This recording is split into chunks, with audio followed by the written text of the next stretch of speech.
The following is a presentation of the St. Louis Chess Club.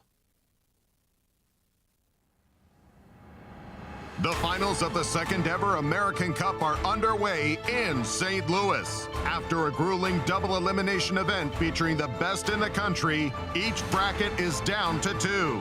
A topsy-turvy game in the open final had each challenger both secure and lose a clear lead that eventually fizzled into a draw. Irina, Krush, on the other hand, was in championship form, handling a seemingly overmatched Alice Lee. Round 2 is about to commence. Will we finally crown our 2023 American Cup champions? Day 9 of championship chess, coming up next.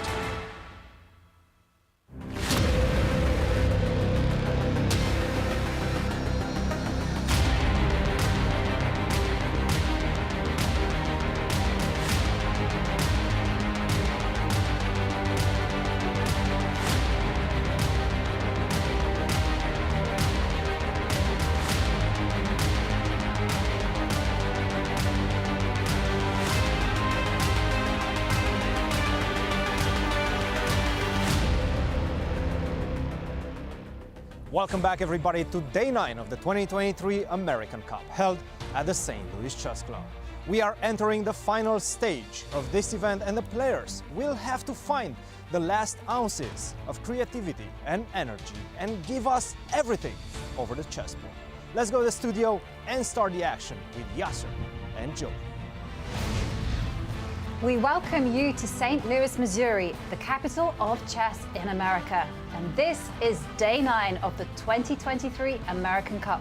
The championship rounds begin live from the St. Louis Chess Club.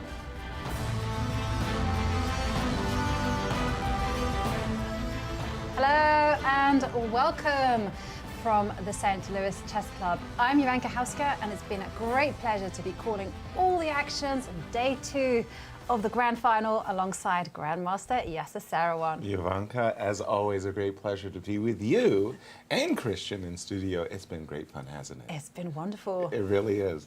Hello, everyone, and welcome to our coverage of these grand finals. Well, yesterday, Irina was all business. She came playing her patented brand of strategic chess, which has just given Alice Lee fits, and Irina took the whole point. But it was a wild affair in the other grand finals as Hikaru went all out, created a position that just confounded ourselves, and then smack, at the very end, ended in a shocking stalemate.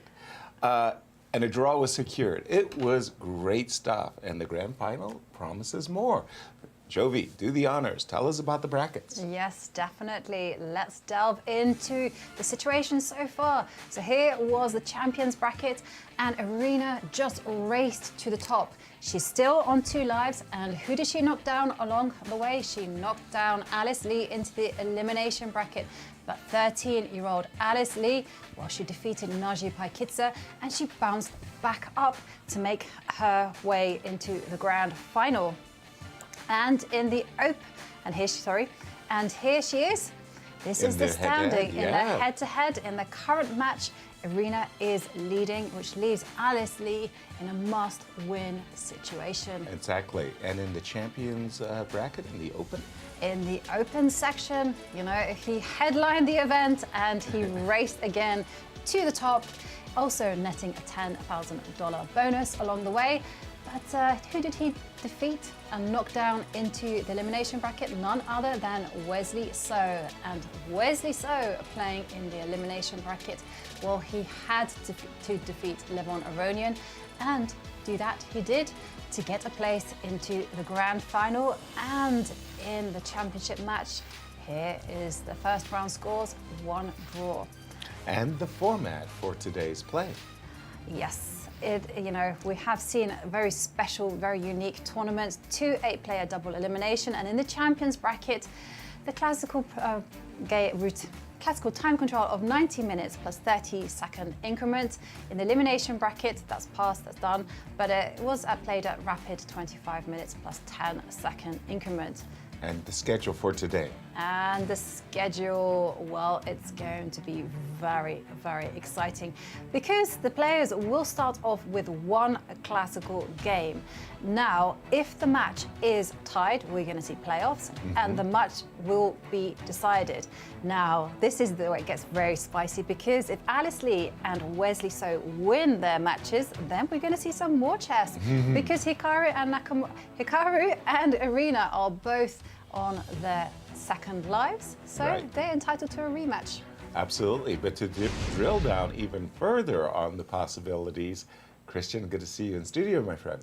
Good to see you guys, and what an amazing start to these grand finals we had yesterday. That game between Hikaru Nakamura with the white pieces and Wesley So was everything we asked for. Hikaru, well, it started off as a slow-paced English, but I have to say Hikaru did get some advantage. After that, it was equal. Then Hikaru was lost, but unfortunately for Wesley, he did not find the right solution in that critical situation all the way towards the end of the game. And that big matchup between Irina with the white pieces, who got surprised by Alice Lee early on. She did not know that move e4, but I have to say I was impressed by the way she handled it and took the full point home. Let's take a look at where we stand right now in these two incredible matches. We're going to start with the open section, the grand finals in the open section. Well, if Hikaru wins the classical match today, then he will take the title home. If the match ends in a draw, then these two players are going to be playing a playoffs. We're going to start at a time format of 10+3 all the way to the Armageddon if we need so. And if Wesley wants to win this one and take it to tomorrow's final match day, well, he has to win either in classical, either in the rapid playoffs if the match in the classical game ends in a draw. And let's take a look at what's happening in the ladies section. Well, I have to say, Alice Lee, so far in so many years that she's been facing Irina Krush, has not been able to defeat her. Right now, she needs to defeat her 3 times. But if Irina makes a draw today or even wins the classical match, then the match is over. Irina takes the title home. Alice Lee needs to win in the classical match. Then she needs to defeat Irina in the playoffs as well, and that will take these two players into tomorrow's game day. And in that one, Alice Lee needs to win as well the playoffs. I have to say, this is a very difficult task for the young 13 years of age, but we've seen her spectacular opening preparation. Guys, we have some amazing chess coming your way. Yes, we do. And the players have all been fighting very, very hard, Jovi. But what have they been fighting for? For the love and Of the glory game. of chess. Correct. And in the open section, the first place nets $50,000 and second place $35,000. But Hikaru has already won himself $10,000 just because he won the champions bracket. And in the women's section? And in the women's section, look at this. What a prize. $25,000 for the winner.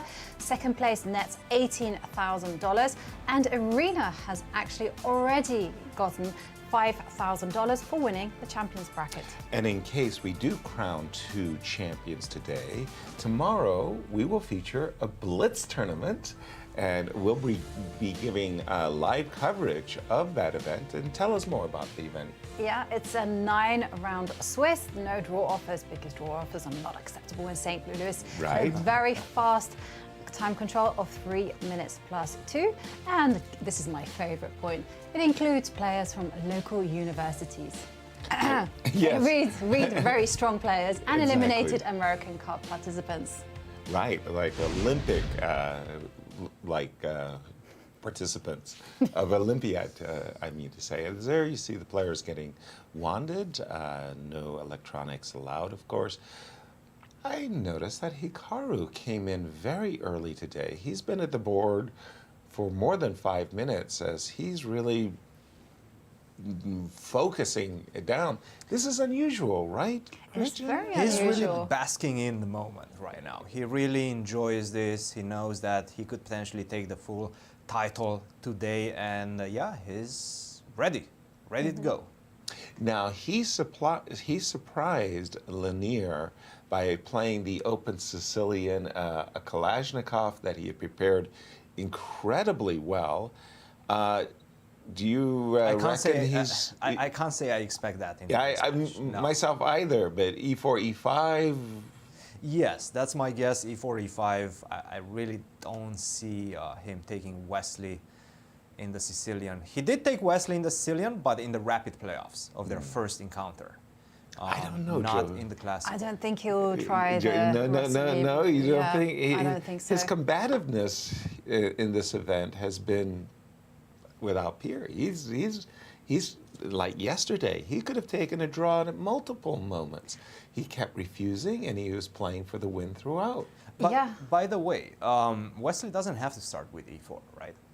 That is true, He hasn't too. started with E4 so far in the classical encounters. I cannot remember any of his matches that started with And E4. you were You're right. He D4, begins yes. with D4. Exactly. D4. Knight F6. And I'm thinking about the C4 By the way, Nimzo what is Indians with Wesley Queen C2. Drawing on his. I his have a score sheet. suspicion a Catalan might be up Wesley's sleeve today. C4, E6, G3. I don't think so. I No think we're going Catalan. to see C4 and Knight C4. C3 going to the Nimzo. Well, I'm on But schedule. if you're Hikaru and Yes. you're significantly better at the faster time controls than your opponent, Oh, would you go into a Nimzo, or would you kind of try Nimzo to it play is. the Queen's Gambit declined? No, Nimzo. No, it is a Nimzo. Nimzo all the way. Right away. Knight C3. Queen C2. This Queen is what we've C2. seen, He's I believe, in their classical encounter. And Wesley is sticking continuing to with his guns. E4. Let's see if A3 is going. Yes. Yes, no E4, No E4 this time. today, but A3. Now we're going to see take, and most likely Now, D5. now Wesley did get a nice advantage against Fabi in this line, but we think that Fabi just actually had a finger slip Yes. in his That, prep. that line is harmless. And even with that finger slip, Wesley's position wasn't that dominant. He got a slight advantage, but I have to say, I looked at it with better engines, and it wasn't easy at all.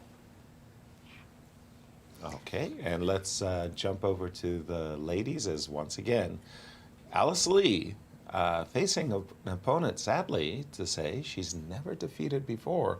She's going to have to defeat her a number of times. She's got to win the classical, then win today's playoff, and then win tomorrow's playoff to deny Irina a second crown. 3 times, yes. She needs to win on demand 3 times against Irina, and she never beat her in classical, but neither in rapid or blitz, if Right. I'm not mistaken.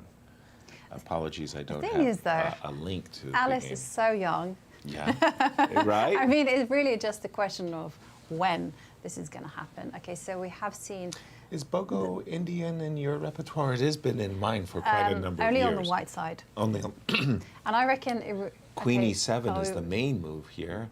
There has been played A5 as well as C5, Queen E7. This is a line that actually was very heavily favored by Ulf Andersson. He Right. would be very happy to play D7, D5 and go into a Queen's Gambit style position where the darks, where bishops were traded quite early. Normally speaking, you've helped White's development through these early trades because after all, the Queen, which was on its original square, is now on D2. It's a very solid variation for It is. Irina. And bearing in mind that Irina is just 1 draw away from clinching the title again, Right. I think this is very understandable. But she has to be careful because in this type of position, as you've highlighted, you know, White does have a lead in development, and you know, you can drift into passivity, and this Yes. negative kind of predisposition means that you can take what I'm trying to say is that you start Say it. making inferior decisions, and before you know it, Right. White's advantage Has grown. is grown. Yeah.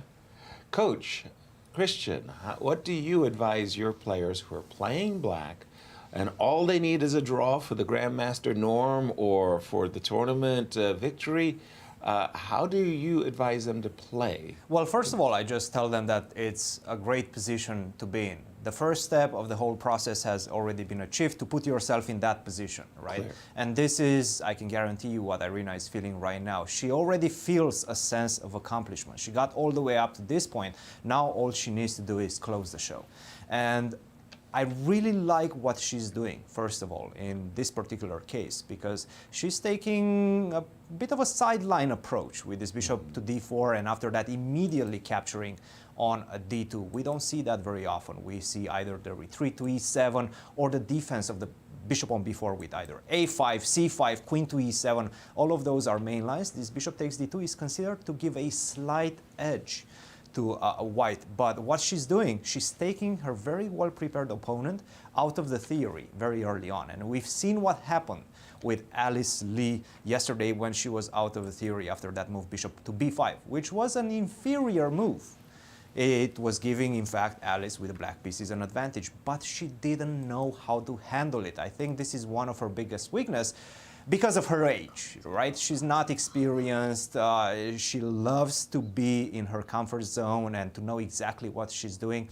I think this is what Irina is targeting right now. And I have to say, I'm very impressed with her gameplay strategy for today's game.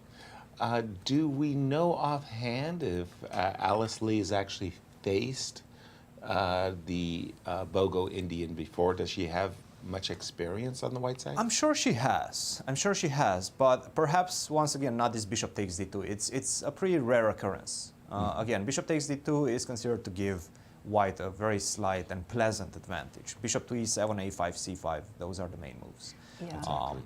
I have to say that I tend to kind of handle this position either by going g3, but a nice way that I found is just to develop the knight, go e3. Right, and knight just c3, e3. Exactly, and put pressure on the c line.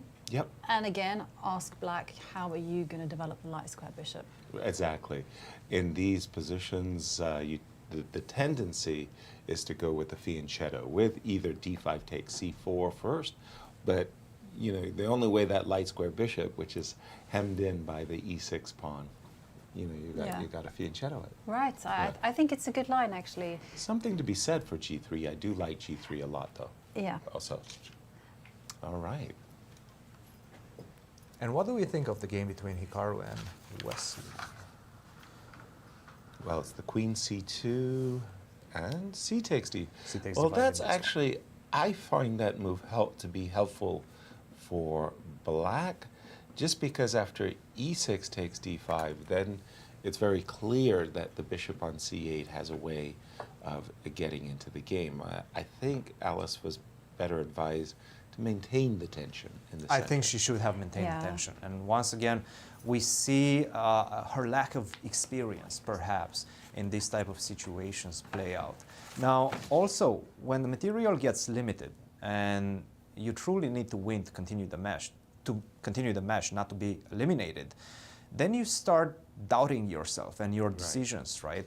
The more and more pieces are being eliminated from the board, the more doubts start to creep in.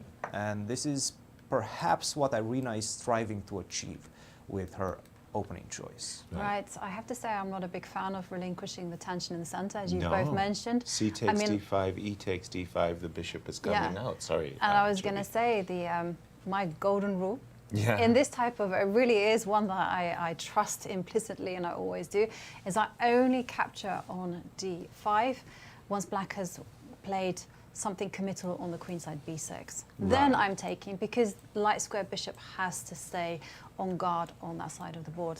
This Right. way, b6, and now I'm taking. Exactly. Now the bishop is more or less obliged Right. that you played b6 to fianchetto itself, whereas That is in a the very good strategical point. Whereas yes. in the game position after c takes d5, e takes d5, let's say I go knight c3, there's no way I want to play Exactly. b6. I want to bring my bishop out gleefully to the f5 square castle, and maybe on a good day you trade more pieces with the move Right. knight e4, just making my life that much Yeah. easier. And in the open, well, the players haven't been moving that quickly, Christian. All I've got is the position after Oh no, they've been blitzing out their moves. No, seriously? Yes. Uh-oh. Blitzing just out a second. their Hold moves on. for sure. Where did it go? There it is, yeah. There it is. Oh, excuse me. You're right. Many moves have been played. And we're on a different track after Queen A takes very C3, well-known D5. track for Hikaru. Takes. If you look at the database, right now the top-level player playing this position, and he has 3 and more games, is Hikaru Nakamura. As black. Yeah. As black, yes. Okay. Shanklin versus Hikaru, Jeffrey Chong versus Hikaru in 2021 and 2020. So Benjamin he's- Bach against Hikaru a couple of times. Hikaru is very much aware of what he's doing. Nevertheless, we know that most likely Wesley knows that as well and has prepared a bit of a wrinkle to try to shake Hikaru off in this one. Okay, so Hikaru has been the trailblazer in this line. Yes, he loves this line. Bishop G4, pinning the knight, looks pretty straightforward. Now we've got ideas of E5, E4, and Wesley played Bishop E2. And, well, there's still, in theory, I see there's a lot of games being listed on my database after this move. And what's the percentages in... I would say a lot is a bit of an overstatement. There's only 7 games with knight d7. Okay.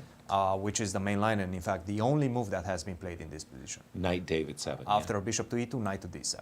Yes.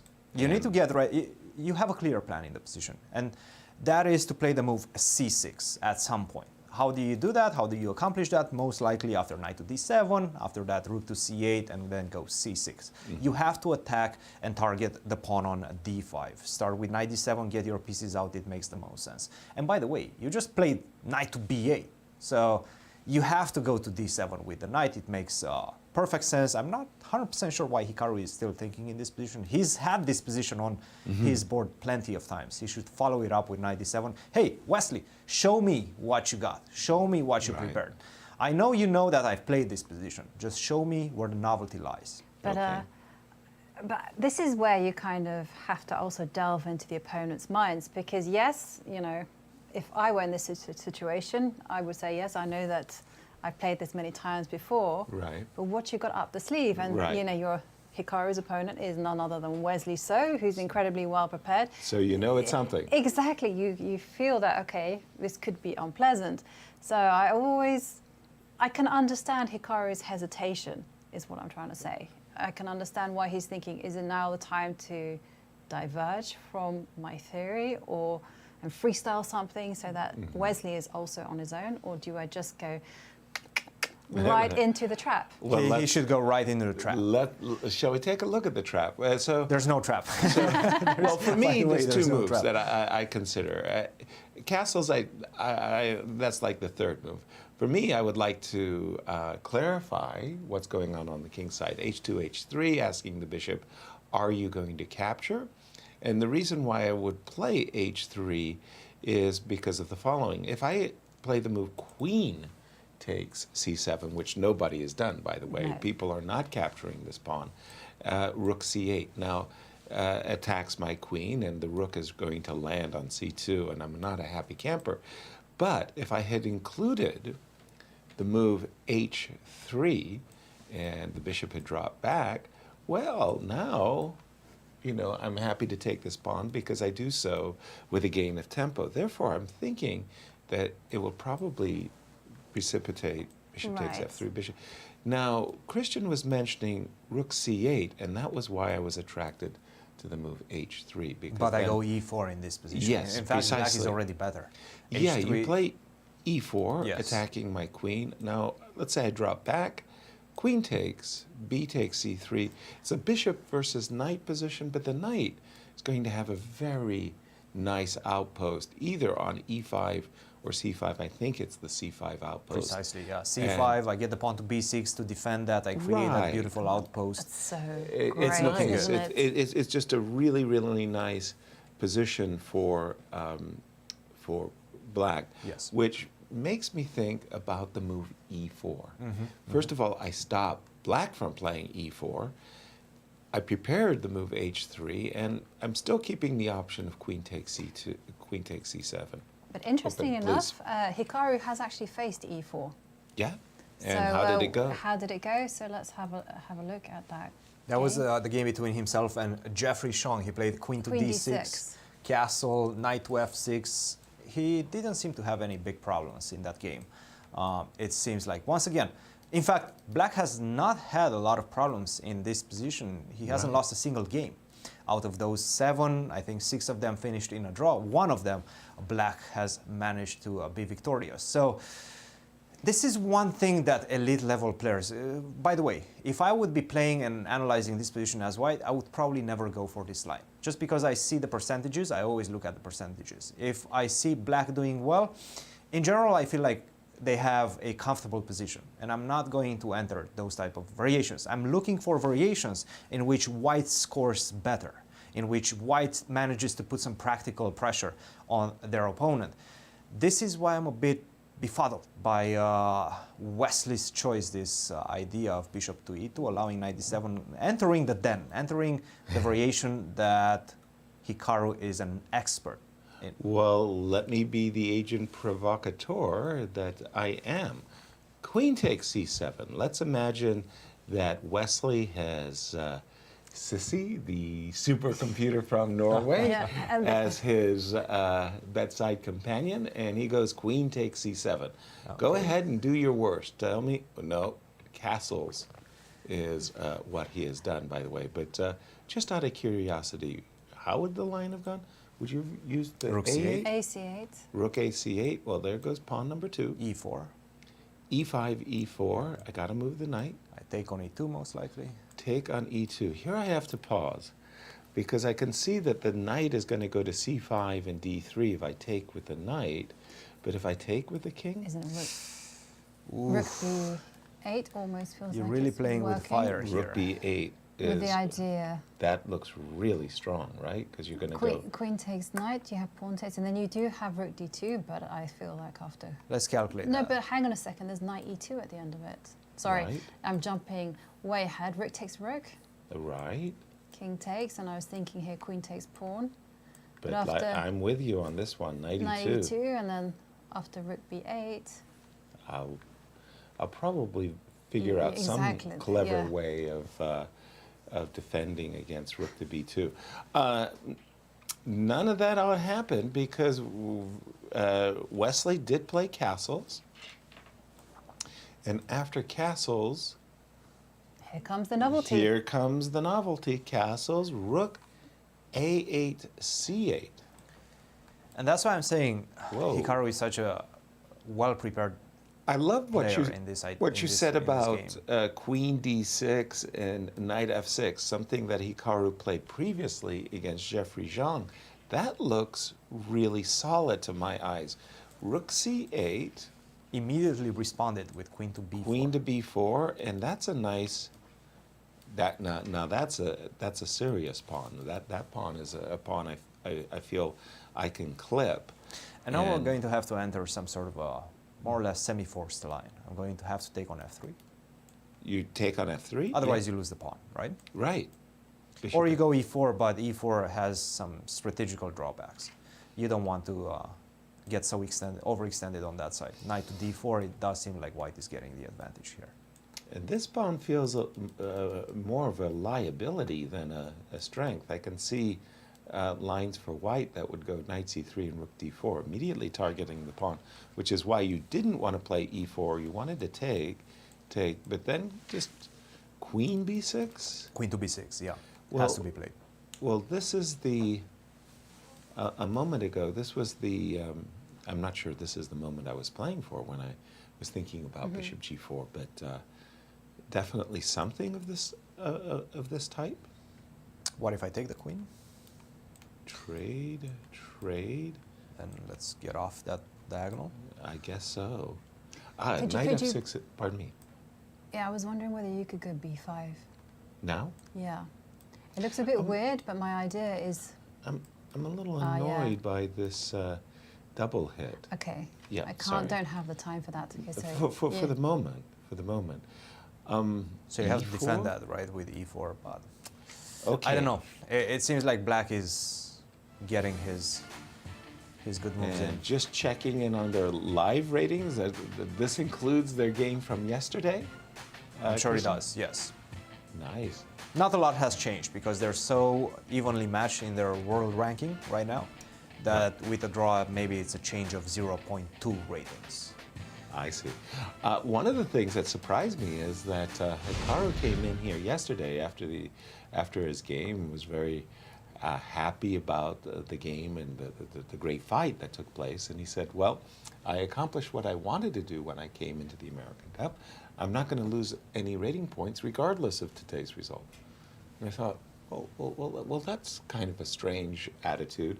But at the same time, he's actually quite rusty. He hasn't played classical chess since the candidates, which I think was in May of last year. That was 9 months ago, yeah. Yeah, so he was a little worried that maybe his form wasn't going to be great. It turned out to be outstanding. It certainly did, but it also is super important, once you reach the top 10, you have to preserve your rating because you want to stay in exactly, because then you get those invitations to the events, including events like this one. Exactly.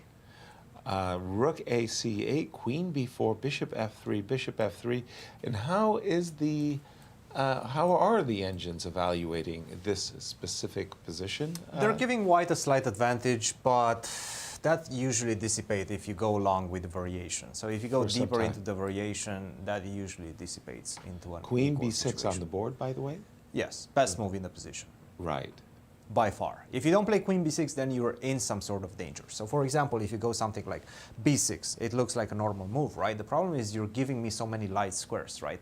And this is where I have superior pieces to tackle that. Bishop to G4, that's going to get control of this H3, C8 diagonal, Rook to D8, and now I have ideas of Queen to A4, Queen to C4. Once again, I'm hinting at the fact that you have huge weaknesses over the light squares. Queen to C4 followed by Queen to C6, or by the way, how do you defend the pawn on C7? That's a big question in the position. Queen to A4, how do you defend the pawn on A7? That's an idea as well, and after knight takes E5, I am going to take that pawn on A7 and be a pawn up. You have to find some sort of compensation, but it's definitely not easy. So still, Hikaru is within his preparation. Both players are within their preparation because they're just blitzing out their moves. Queen to B6, now is the big question. What are you going to do as white? Are you going to preserve the queens on the board with Queen to C3, or are you going to go straight into the endgame with Queen takes B6? And this is the first time we see Wesley thinking for more than a couple of seconds for his move. Yeah, okay. Just maybe a question for the for the engines, pardon me. Yes. Because there's something about this position that I do find a little bit attractive for white. Let's imagine I play the move E3, E4, which is somehow a confounding move because after all, I'm putting my central pawns on light squares. I'm doing that with a very specific purpose in mind. I do see this bishop coming back to the square E2, and I do see myself supporting the move B5. Very good idea, and that's why I'm going to stop you from getting that bishop to E2. I'm going to exchange on B4. Yep. And then I'm going to immediately attack the pawn on E4 with knight F6. Right. Okay, but can you do my plan now, which is basically, I love this move, B5. Right. And the plan is to kind of go Rook A1, have laser eyes on the A7 pawn. Not a chance. Gleeful. I go C6 immediately. Immediately. Once again, tackle that. That B5 pawn is dangerous. Right. I don't want to see it hanging around there for a very long time. Well, I mean, we still, I mean, it's something that you would look at least. Yes. Is the pawn a strength or a liability? That's a passive. Rook to D8, CD8. Let's try Rook CD8 because I want to play Rook E6 as well. Rook to D3. Okay, let's go Rook to E6 now. E6, Rook over. Let's say Knight to E8. I'm trying the most forced moves in the position. Yes, I understand you. Just to And see again, if they this work. is the question. Knight back to F6. Right. This is a question of whether it's a strength or a weakness. Let's say, did you want Rook A1 Rook here? E7. I was thinking Rook A1, but unfortunately there's Rook takes. Rook takes D7. I D7. think that's simplified enough. That's very, very simplified indeed. Okay. So this is where you played Knight F6. I understand your move perfectly well, B5. Let's imagine I go Rook A1. Okay, let's go A6. I force you. And now I play Rook c1. So the idea here is something similar. I am in the near future looking to play b5, but maybe, again, releasing the bishop by bringing my king to the center. A little bit better for white, some pressure, some positional. Not in this instance, at Not least. in this instance. No, I don't think so. Rook to a1. a6 was not the most precise. Perhaps I can start with c6, but even a6, rook to c1, it doesn't seem like it's much. 0.1, 0, 0 right now, just rook to d8, rook to d6, and only then the idea of c6. Or perhaps even focusing on this newly created weakness for the moment, the pawn on b4, rook to d6, rook to b6. It just simply doesn't seem like it's enough. I understand you do have the bishop against the knight with the rooks. We know the cooperation between the bishop and the rooks is touted as being superior to the cooperation between the rooks and the knight, but it's just limited material right now. You don't have any targets. I do have a target. Yes. I do. I see it. G3 is the kind of idea you want to do. Okay. Yeah. Bishop okay. G2, all right. Bishop H3. C7 is my. I is my see dude. what you're doing. Yes, Yeah. that's a very good point. g3. I'm going to stop you whenever you go bishop to g2. I think I'm With? going to go maybe g5. G5. Okay. Okay. Okay. f3, let's go. f3. Can I continue with h5, or is that too much? Perhaps this is too much.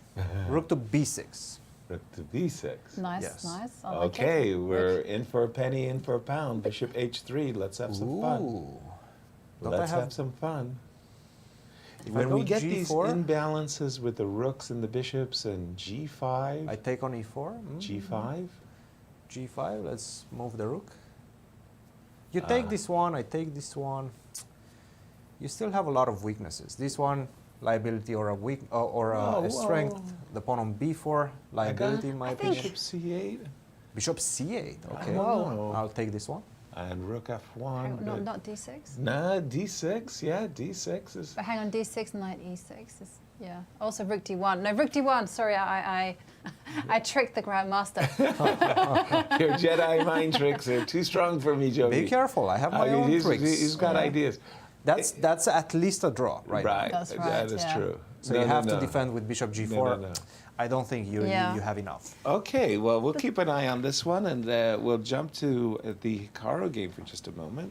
Oh, pardon me, the ladies' game. Why did I say Hikaru's game? As we'll catch up with them. I did Well, something at least you wrong. didn't say Hikaru and Nakamura like I heard- did. Yes. Like the yes. duo, like salt and Who pepper. would win Hikaru and between his bait. Hikaru and Nakamura? She did play Bishop F5, Irina. Again, I mean, she is really experienced in these Queen's Gambit decline positions. And she knows that basically there's only one play here for white, and that's the... Minority attack. Thank you. B4, B5. I was going to say the majority attack. Yes, the minority attack with Queen with B4, B5. For that reason, A5 is not completely terrible. A5 is very good. I had this played against me. I've been like on the white side of this type of position Right. against the Muzzy Trick sisters and Humpy Kanaru, and both of them played A5. And they followed it up with, okay, this pawn structure, I just want to highlight Right. C6. Yep. And then the whole point was to go A4 for black, and B5. And then even And, B5. and even B5, and so that way you can wedge a knight into C4. Exactly. And once I learnt it from them, I've actually done it myself as well on the black side. Successfully? Yeah. Okay. Yes. It's Sometimes quite you just funny. got to learn from the best, right? Exactly. Yeah, but A5 is one of those moves that if it does stop white, or at least slow white down, for example, C7, C6, if you are afraid of this, then you have to play like super, super slowly, B3, A3, you know, in order to get your Right. pawn. And it's still not that easy to get in the move B4. And again, if you're not playing for B4, E4 is not going to bring you much success either. And you're certainly not going G4, G5 anytime in the near future. So where is the break for white? Again, it's got to be the queen side. So for the moment, I'm going to say once again that Irina, not that yesterday was a success, it became a success, but her openings in this tournament have been Spot on. spot on. But this is what you said at the beginning of the broadcast, Yasser. You did mention that Oh, by she the got way. her brand of this type of strategical play, right? Yes. Into this, infused into these matches, specifically against Alice Lee. Alice Lee did not get what she usually wants, which Right. is wild positions, better out of the opening. Yes. She's not getting that in this game as well. No. That's why I'm really appreciative, and I recommend this type of strategy that Irina took today with this bishop to b4, and let's say an inferior move, bishop takes d2, but still, with given the fact that you only need a draw in the game to win the title, the whole title, the match is over, you get the title. Simplify the position. This is what she's going for, and she's putting the pressure on her opponent with this particular strategy. But this move c7, c6, I find to be a little bit questionable. I Why? will play b4. You will. I will. Why not? And you're welcome to play queen e7, All right. rook b1, knight e4 ideas if you find them attractive. But that's another thing, and this kind of meshes with the idea that Jovi was mentioning. You played before, you weakened the c4 square. I did. There's Right. no more pawn coming back to b3, right? I do. So I did. now Yeah. I can go a6. I can Right. stop you for the moment. Okay. And if you go a4, I would Yes. be tempted to go knight e4 now. Knight to e4 is an idea. Okay. Knight to e4, knight to d6 is definitely an idea. Castle. And now I guess knight d6. Knight d7. Knight. Oh, knight d7. Let's develop the pieces Knight- first. Let's just Knight see what d7. Fair he enough. wants. Knight b6 is coming, yes. I understand. And I will, as they say, cut you off at the pass.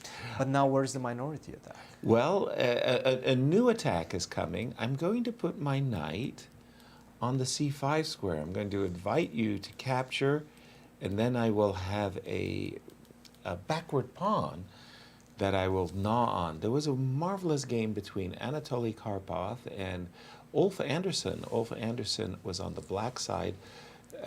Tolia put a knight on c5, forced the trade, and ground Ulf down in an incredible rook and pawn endgame where the white king went first to a1, back to g1. It was a great torture. In But the a4, words of a5. a very famous grandmaster, nobody believes you. Yes, nobody believes you. But you don't think that this is something for white, actually? No, I think it's very close to equality. Really? Yes. Okay. All I can say is take a look at that game in my defense, and you'll be surprised that it wasn't. Let's try it out Do you move know by something, move. Yasser? I was What? going to say this is Please. actually better for black. Please Ooh. play. That's How do you aggressive. see it go? How do you see it go? Go ahead. Well, knight- how do I see it? Well, what's the move? I saw the kind of like a nice Kramnik game in this type of Okay. structure. So knight d6? Yeah, knight d6 or Okay. knight f6 and the other knight to f6. Sure. And then, he put his knight on e4. And this, what Okay. he did was after knight comes to c5, he goes rook a e8 and, Just f5, stays. g5. Show me the spice of life. Okay, so I've got the knight on c5, which I think is, nicely beautiful. wedged. Like let's put it that way. I'm not going to deny that. Okay, and I will play for the moves f3 and e4 in the near future. And so he was doing things like f5. Okay, well now whose king is more exposed and why? Let's see. Also, by the way, I'm not really Yes. sure who benefits. I would even be tempted to go knight takes knight just because. Yep. Just yeah. because I'm thinking ahead and thinking a white Well, knight you've might got want to the put knights exactly here or here. And so maybe This knight is rather tethered, I would say, Yeah. to the c5 square. But I do want to play in time, slowly. Maybe I'll double rooks on the e file, but queen d3, f3, e4. In other words, I know my break.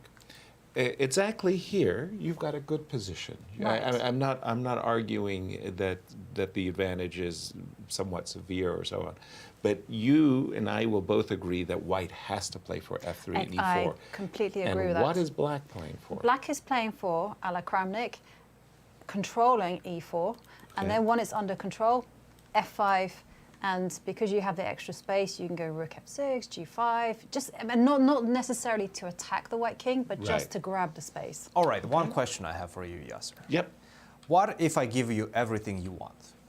Keep Good. going. No, keep the position as it was, Oh, with I'm the knight sorry. on c5. Like, I'm You sorry. can leave the f5 on the board. You don't have to. I'll take on d2. Okay. Okay, and we'll recapture. I'm trying to give you everything you want. Knight e4. Knight e4. Yes. Yep. I'll take on c5 as well. Oh my Okay. God. Yeah, Cristian. f5. F5. And exactly here, this is the game, or this is the position I want to say, that white won in the game Karpov versus You will have to Ulf give me Anderson. something in return, okay? Give me something in return. Give me the opportunity to set my pieces up on the 7th rank to defend that pawn on b7. Okay, and So that's don't that's attack exactly me what Ulf immediately. did Yes, too. Is yes. he doubled rooks on the 7th? That's what I want. Yeah. So if I recall, we're going to play f3. Let's That's play fine. Rook this. f7. Yes. Let's play this. Let's Okay. put the queen backwards. Sure. Just a moment. Yes. Let me Rook keep, e7. and something like this. Yeah. Mm-hmm, Okay. So Talia brought his king all the way to the queen side, What? and then played for h3 g4. Okay. Then he brought his king all the way back to the king side, got his pawns to g4, got his rook to f4, and finally, like 50 moves in, made his break e3, e4. Okay. Okay. Yeah. All right. It was a. No, I'll give it to you. I mean, It was one of those masterful displays where you say to yourself, nobody in the world could do this to Ulf Anderson. Like, Ulf had just one weakness, which he defended like a tiger. And he was outplayed. I will have to study that game. remarkable. I Sounds just, like a great yeah. game to It was. study. It truly was. And I think it was played in Skellefteå during the the GMA Yeah, okay. Grand Prix. And it was like really funny because I had beaten Ulf. And for Gary, it was very important that Ulf not lose another game. So Gary Kasparov had walked up to Ulf and said, Ulf, you're not going to lose any more games after this stupid loss you just had against Yasser. And he said, oh, Ulf, no, no way. Karpov beat him, and they tied for first. Mm-hmm. So Gary walked up to Ulf and said, you broke your word. And Ulf said something along the lines of, my bad. You know? But yeah, it was really that kind of an amazing game. Ulf is an amazing player, I have to say. Well Truly. worth studying his games. But one of the Truly. funniest games I actually learned about in this recent years was Yes. his game against international master Mike Basman, Oh. where Mike Basman literally just went king h8, king g8, king h8, let Ulf Right. come at him, which is really Right. unusual for, because Ulf is normally the one who like seizes defensive Right. and then gets you on the counterattack. And Yeah. here was Basman just going king Back and h8, forth. g8, king h8, king g8, and there was some rooks, and it's called the immortal waiting game. By Michael Basman. Yeah, wow. We're really getting on poor Ulf's case here. Yeah. But the fact that in the game between Wesley and Hikaru, that Wesley made this decision to trade queens rather tells me a story that this was prep. There's something about this position that Wesley had found attractive. Queen takes b3, of course, we all know the golden rule, capture towards the center. Right. So in this case, a7 takes b6, plays itself, versus c7 takes b6 when you would just grant white a pass pawn. a7 takes b6, bishop to g5, and rook e8. okay, so rook c d8. And yeah. we're anticipating rook to No, it's bishop very quickly. I have a feeling Wesley just wants to make a draw and, You think and so? go to Are the you playoffs. sure? I'm thinking he's taking inspiration from the E3, legend 4. himself, Ulf Andersson, and rook c8. E3, yeah, rookie. Tick, tick, tick. Rook c1, sorry. E3, E4 to defend the pawn firstly. And then he wants to play rook c1, double rooks. Yeah. F3 on a good day, king. Get the king and then do the wonderful king waltz, where the king goes up the board to on the queen's side. The king waltz. I like that. Well, the king walk all the way up the normally board. the yeah. king runs away as quickly as he can, Right. and then it's because it's like fleeing from danger. But in this type of ending, The Majesty it's just like waltzes his way up, Exactly. up the board. I'll ask you a simple question. Is this much? Have you seen Hikaru ever lose these type of positions? No.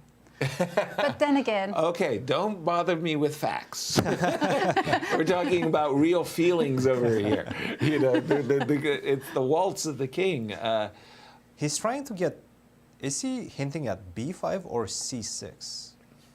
Okay, well that was. It seems like he wants to move one of the pawns on the queen's side. Okay, so imagining c6 for just a moment, isn't this something that Wesley This would... now I feel like something. Oops. Yes, of course you cannot take on c6. You have to take on d1 first. Of but- course, of course. Sorry, isn't this something that Wesley would rather embrace? I mean, after all, he's the one with the active rook. And don't even think about playing rook e6, because this is a pawn ending that you may not want to suffer. Definitely not. Yes. No. So after rook d6, I will defend passively with rook d8. With rook to c8. c8, yeah? sorry. Yes. and if Now comes the king now waltz. comes the king, but the I'll king get will my come king to in also. f8, Not so fast. and the rook you have to go rook Now d7. rook d7. But at least now my rook is free to roam. Yeah. Free to roam. I don't How know. do I this roam? This is not easy. I don't like this, by the way. Right. This is Yeah. something that I really would like to avoid. So let's say we're not going to see c6. You mentioned b5? I mean, what about Just because he was pointing towards moving one of the pawns whenever he was lifting Yasser's his hand. kind of channeling me there? I really wanted to activate that rook a8. I like that move a lot. Also, the other reason why I like the move is it kind of, talking about king waltzes, there's one weakness in the position, the pawn on c7. So if you keep it nicely protected, Do you get it there in time? So okay, so yeah, I Works. guess we got to go here, right? king f8. King f8. Sure looks like we're Yes. we're arriving well in time. Well, then it does look like a complete draw. Let's remind everybody of the what ifs for today. Yeah, and you can just see if Hikaru does win today's classical game, or He's the he champ. wins the playoff, he is the champion. And if Wesley is the one who wins the match, well, he will force a playoff on Sunday, in which the two players will play the 25-minute plus time, 10 seconds. And then tomorrow, if not by today, we will have crowned our Grand Chess Finals champion. Same is true for Alice Lee. Alice Lee needs a win. Yeah. Then she's got to win today's playoff. Right. And then she will have to win again tomorrow's playoff to deny Irina. And there you can see Irina Krush is one classical game draw away from being champion. So Alice Lee will need to win first the classical game, then a game in the playoff, Right. or two games, let's say. And then she has to also win the playoff tomorrow. Right. If she doesn't do that, Irina is champion. It's that simple. By the way, for me, a little bit sad that we didn't see that move b2, b4 by Alice. I think that was her one chance, if you will. I thought c7, c6 may have been just a little bit inaccurate, allowing white some edge with the move b4. When Alice played the move castles, well, Irina didn't have to be asked twice. I'm going to stop you from your minority attack. I'm going to play the move a5, and then I'm going to do everything I can to prevent e4 as well, and that's going to be like rook e8, queen e7, knight d7. That's interesting. And knight b. I'm learning knight e4. something new every day because I've never been bothered with e4. Yeah. So now I know. Actually, you Well, can take the time out to do that. Yeah. Well, for me, a strategical play is about weighing the pieces, like which piece. So I literally go like this. These knights are equal. They Right. offset one another. This knight is superior at the moment to this knight. Why? Because the knight's on b8, doesn't control any squares. So I strategically do that. And then when I've broken that down, I say, well, where are the breaks? You know, is white playing g4, g5? Is white playing e3, e4, e5? You know, where are the pawn breaks? Because the pawn breaks allow us to blow open the position, hopefully in our favor. Sometimes, sometimes you get blow back. I mean, it's not very nice when that happens. So for me, the breaks in the position for white are b4 or e4, and that's it. And from black's point of view, if you know, like you say, you can put your knight on e4 and you can play f5, rover with your rook, there's your play. Right. And I look for that. That's what Yeah. my strategic ideas are Yeah. all about. And I really think that white is feeling the absence of the bishops because, you know, if the bishops were on the board, you could even think about jumping in with your knight to e5 and then doing the old Pillsbury attack where Exactly. you just go f4. I But was here- thinking you might even do that anyway because you're kind of running, if you're not Yeah. playing b4, sorry, Yeah. Jofi, if you're not going to play b4, then playing for f4 has something to be said for It it. does have something to be said for it, but on the other hand, here there's no light square bishop to Right. actually start pointing at the h7 square. Right. And I do feel I've had enough experience on the white side of this to kind of see that grandmasters often repel it very easily. Very and then easily. they look at me and they go, do you know f6 is coming and your knight is going to get chased Right. away from the center? Right. And I have even in these types of positions where the knight makes an early advance in the center with the move knight. I've even seen these Yeah. crazy moves, knight d7. Whole idea is that your f4 can be kind of embarrassed, shoot away, if you will, with the move f7, f6. In any case, I do think that Irina is going to be pleased exactly in this moment with her choice of openings. Christian, jump in. Oh, with your she's very thoughts. pleased. I can Yeah. guarantee you she's very pleased, and you can see that from their time expenditure as well. 1 hour and 22 for Irina, 1 hour and I believe it's 4 minutes and thinking.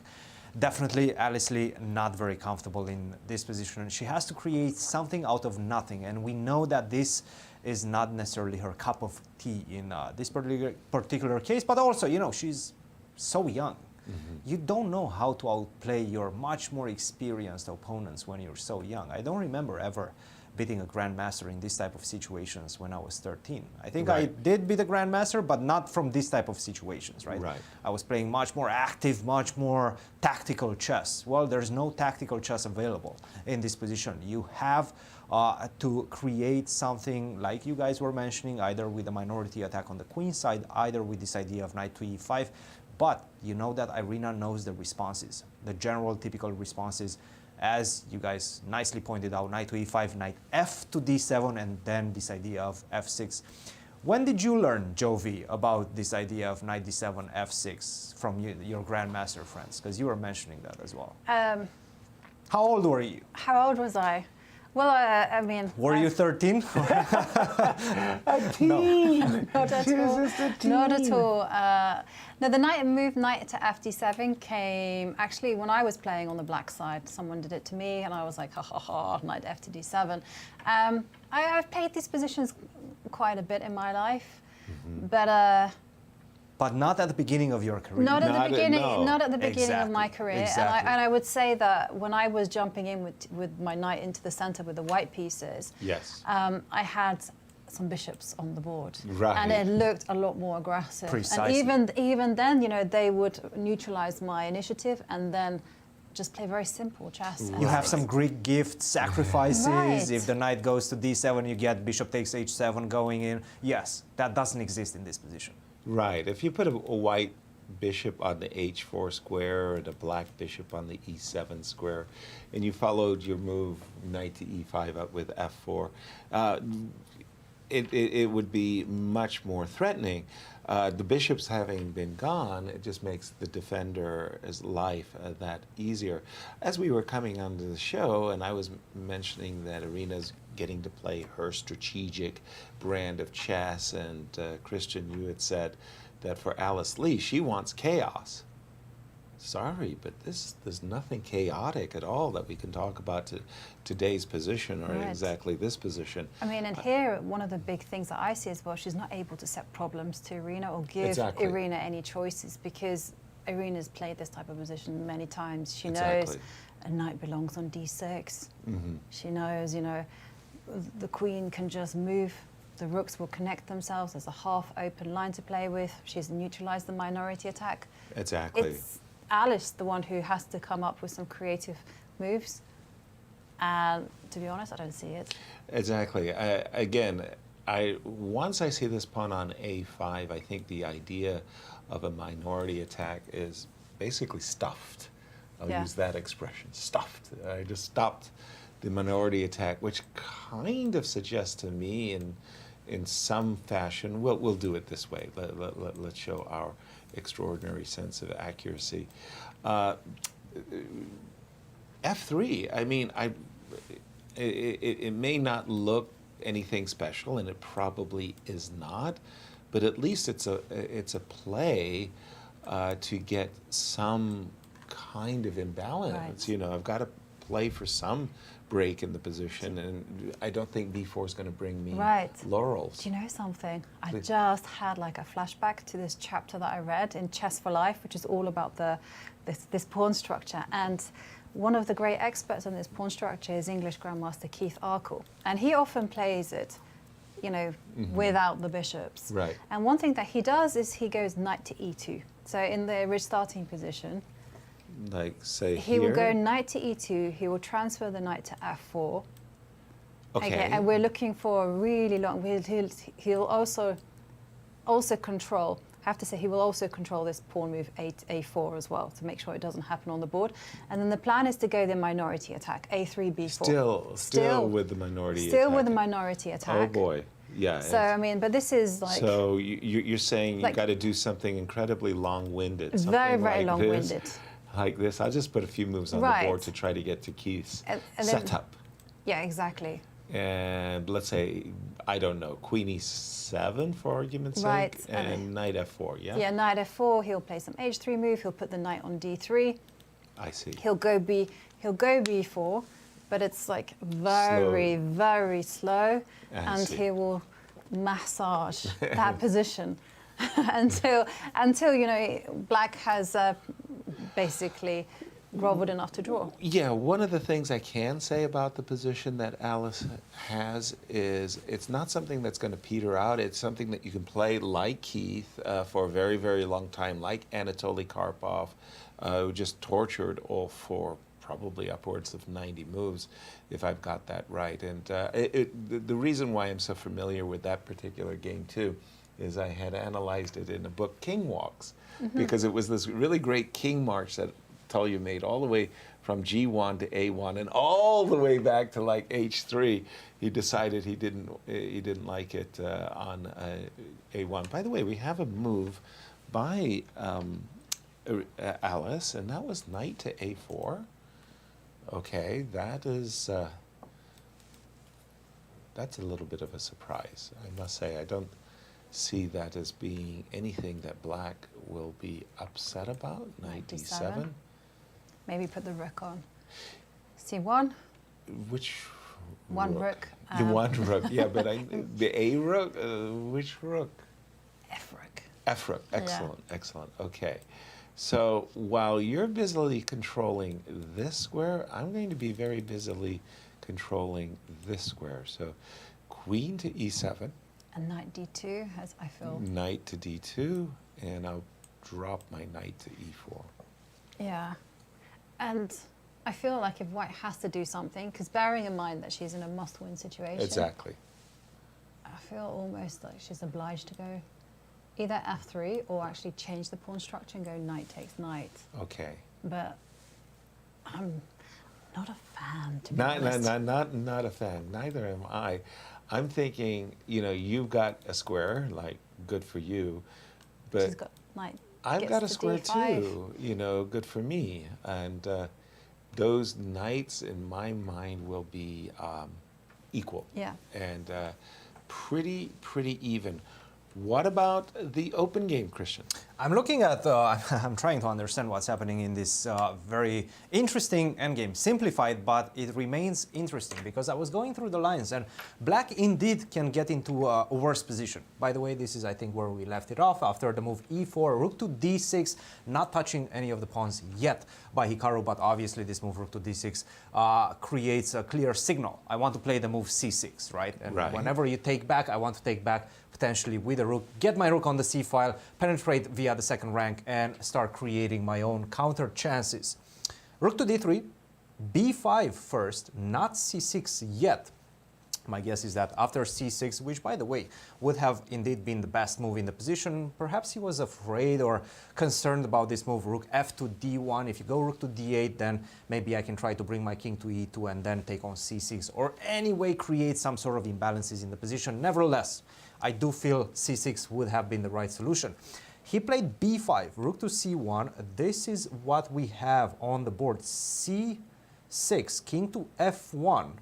And now we have king to f8, king to e2, king to e7.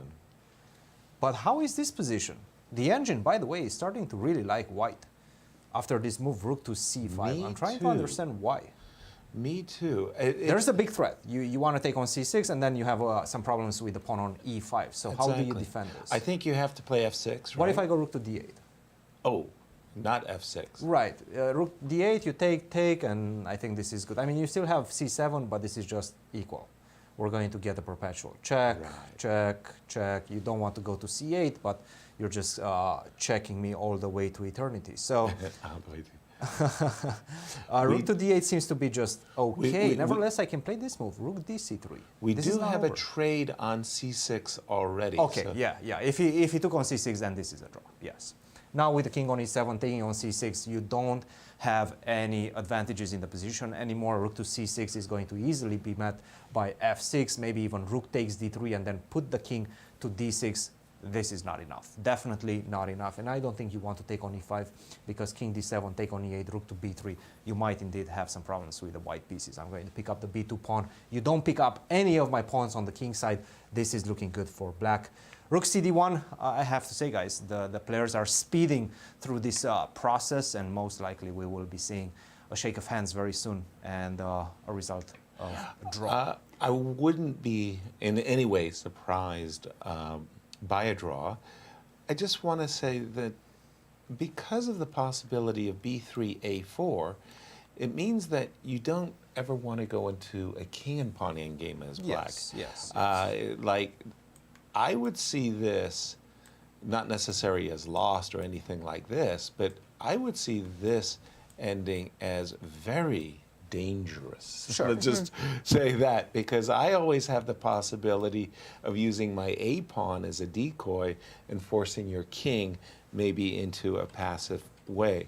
But you don't have to do any of that. Exactly, right? exactly. I mean, just take on d3, put the rook on a8. That's right. Specifically against these ideas of b3, a4, and it's just not much. Well, then my question is, because your king is cut, does that allow white any possibility of breaking on the queen side? But I have my own ideas, right? I can go g6 followed by f5.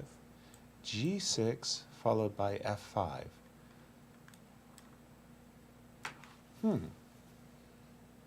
Also, Okay. isn't there ideas of? No, I take back. Say it. I wanted to simplify, but then I realized that simplifying was actually playing in white's hands. I wanted to go b4. Yes, that was what I wanted as well. This is where I was going, I was thinking that black would play for b4 as well, and I wanted you to be so kind as to give me a pass pawn would be and I was hoping that I'm not that nice. Yeah. Yesterday was my birthday. Yes, not every day is a birthday. Day. Right, I get that. But okay, this, and in case they do go into, in case this game is drawn, we will have a playoff later today that starts 5 p.m. 5:30 5:30, that's exactly right. 5 p.m. And this is what the playoff scenario is like, Joe. Yes, and you will see, first of all, the players will play a 2-game rapid playoff at the time control of 10 minutes plus 5-second increment. And if the match is still tied, there will be a 2-game blitz playoff at 3 minutes plus 2-second increment. And if it's still tied after these 2 games, then we go to Armageddon, where white will have 5 minutes, black will have 4 minutes for draw odds. But the 2-second increment kicks off move 61. And we have to stress, we can't stress this enough, if Wesley So makes a big comeback win and wins the match, then we have playoffs tomorrow. On Sunday, tomorrow. Exactly. Yesterday was interesting when we had my birthday party, birthday dinner, if you will.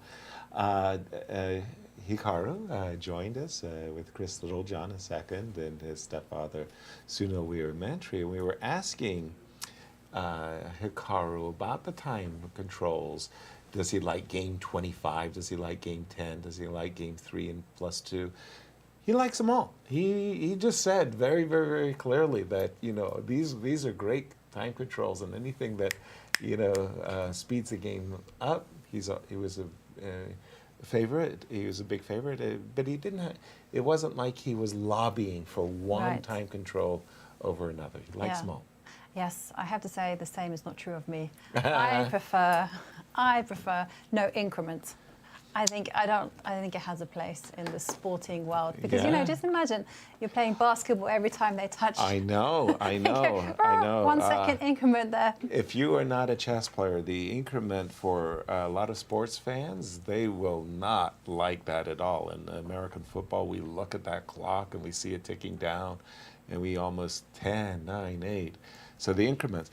But it's come that time that we have to talk about our friends at Q Boutique. And what am I holding? What are you modeling, Yasser? Exactly. For today, it's the Learn to Read and Write Chess. Jeannie Singfield, the wife of Rex Singfield, she says, well, if my husband's really that interested in chess, I better learn how to read and write the chess moves myself. Yeah. So she taught herself how to read and write. She said, well, that's pretty darn easy.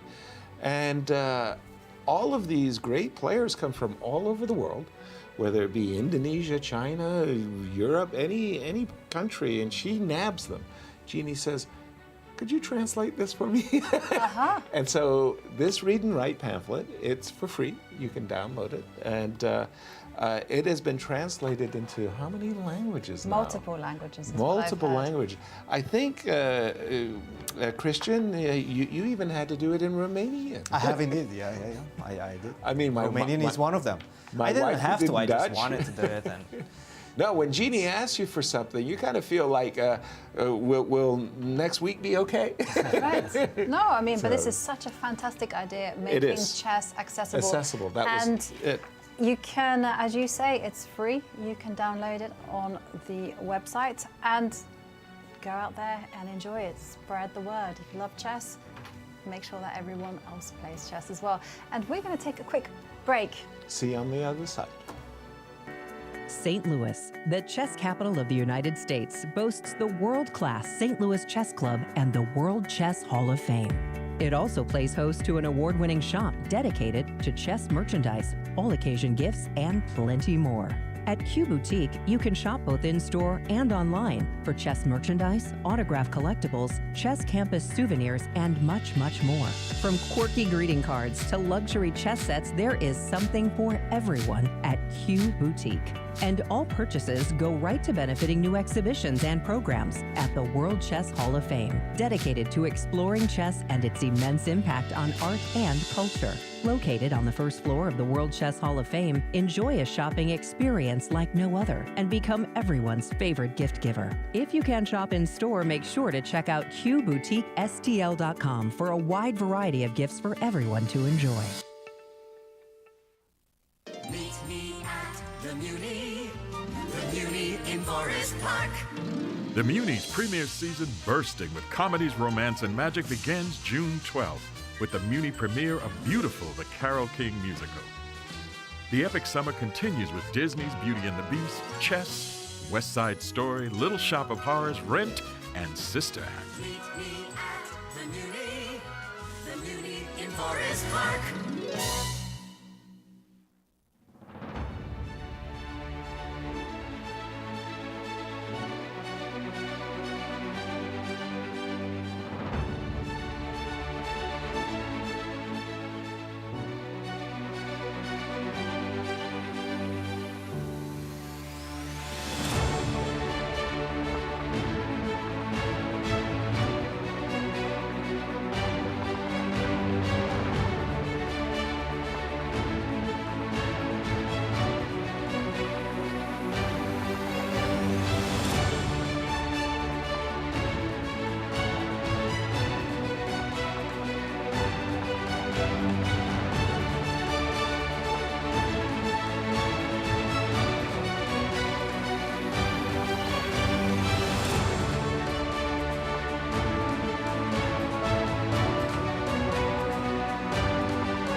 And we are back just in time to see Wesley So and Hikaru Nakamura agree a draw in their game. And that means that's only one thing. There's going to be some playoffs. Yes. And so round about 5 p.m., but 5:30 your time, the players will kick off into action as they fight it out in the rapid playoffs at time control of 10 minutes plus 5 seconds per move. Players analysing there, but when the scores are 1 point each, well, it just means that play speeds up.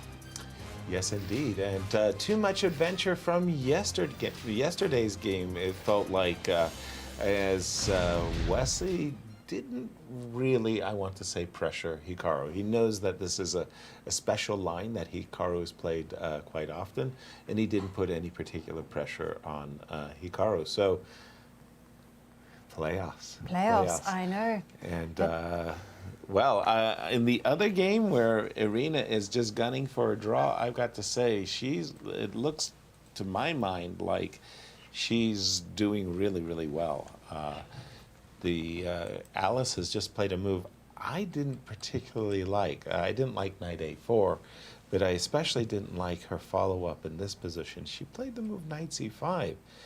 And to my mind, the pawn on c5 is actually not a good pawn to have in these positions. Knight takes c5, recapture on c5. I like this move, a5, a4, as a way to artificially isolate the pawn, not to allow b3, a3, b4. And just to say to white, okay, I may play queen e7, I may play rook a5, I may even play queen a5. And very, very easy position for black to play. Not only that, but perhaps maybe even better for black, right? After this move, queen to e7, it feels like I have space advantage, potentially brewing on the king side with f5, f4, given by that knight on e4, but also a4, rook to a5, right? This is what Yas and I were discussing in the break. You know, white just has to go on the defensive. Rook to b5 at times. Yes. Yeah. It just feels like a better position for black. I mean, the knight will have to do the old switcheroo, knight to e5 to d3 to defend, and, you know, in time to play the move f2, f3. But really, oops, what? Knight to d4 was the move. Queen e7, knight to d4 by Alice. She's tactician. Sharp, but does it work? So okay, so d5, if we take knight f5. I think queen a3 and then just take on c6.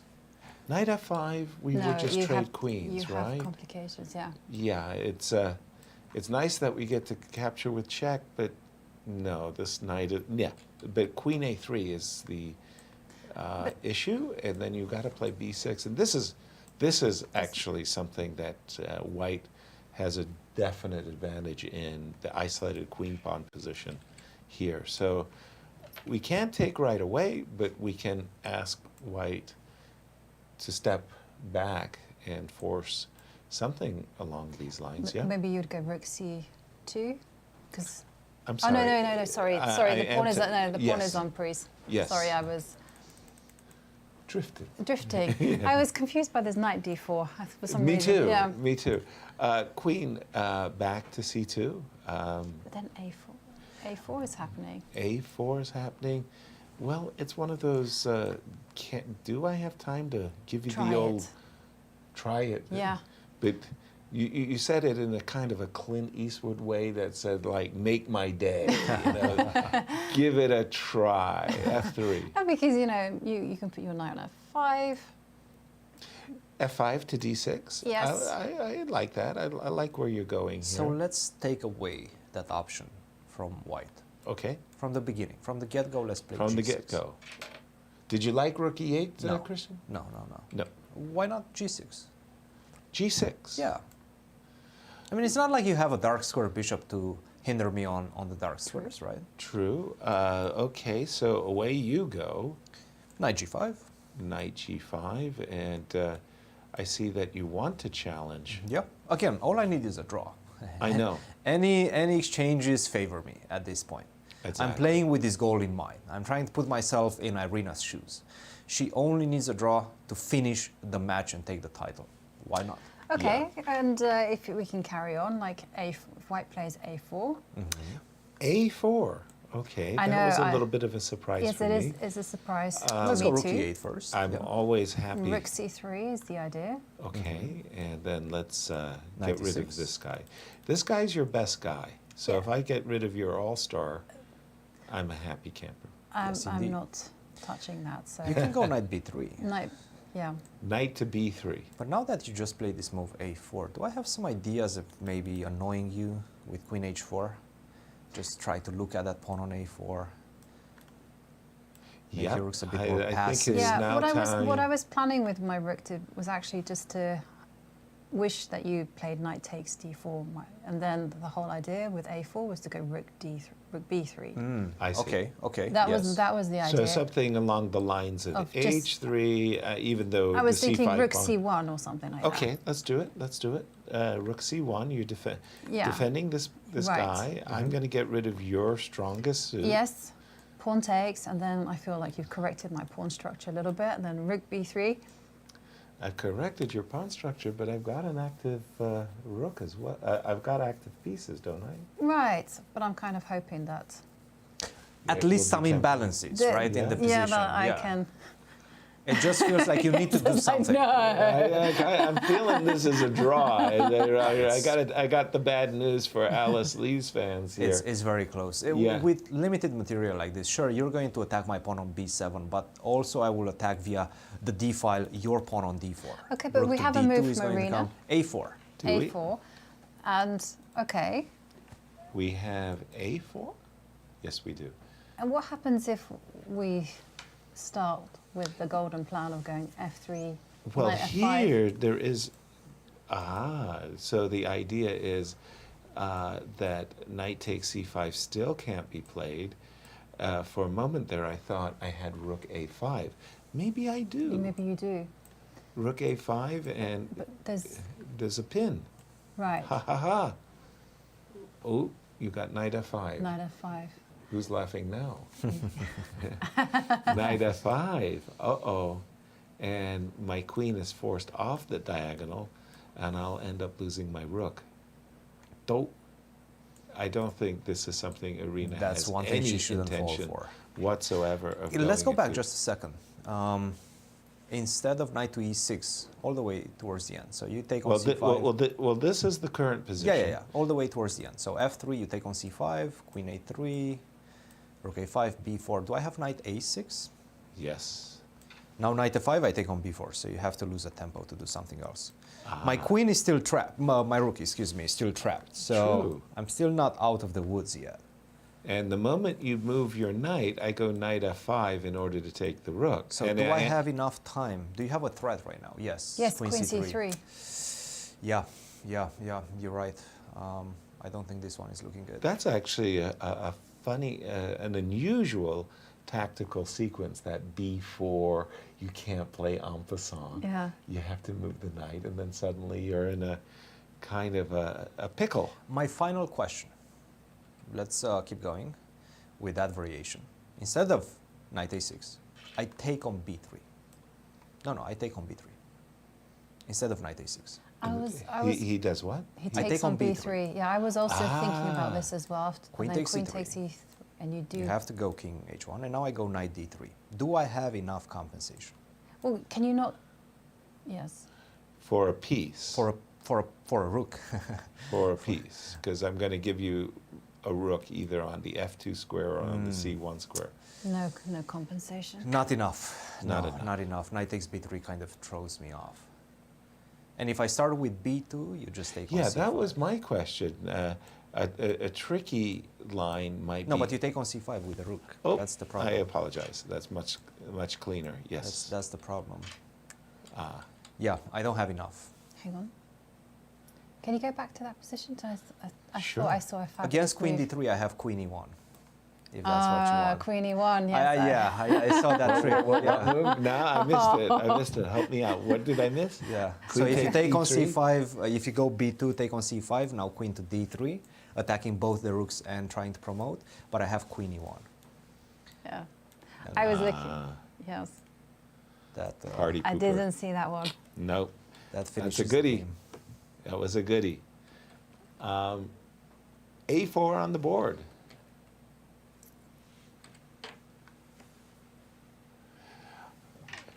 And it has been an extraordinary event. It was, I love the double elimination format, but let's just remind everybody about the other participants.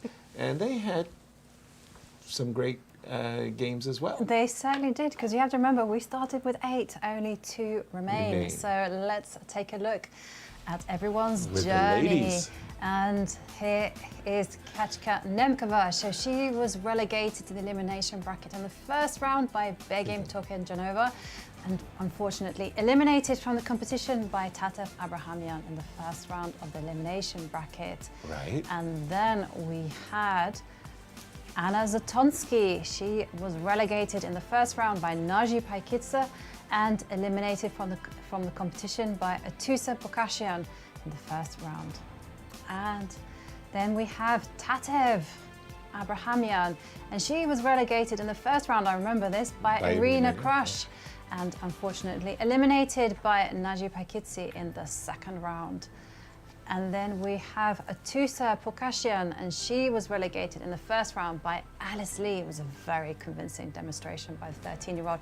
Right. And eliminated by Begim Tokenjanova in the second round. And here's Begim Tokenjanova, and she was relegated by Irina Krush and eliminated from the competition by Naji Paikitsa in the second round.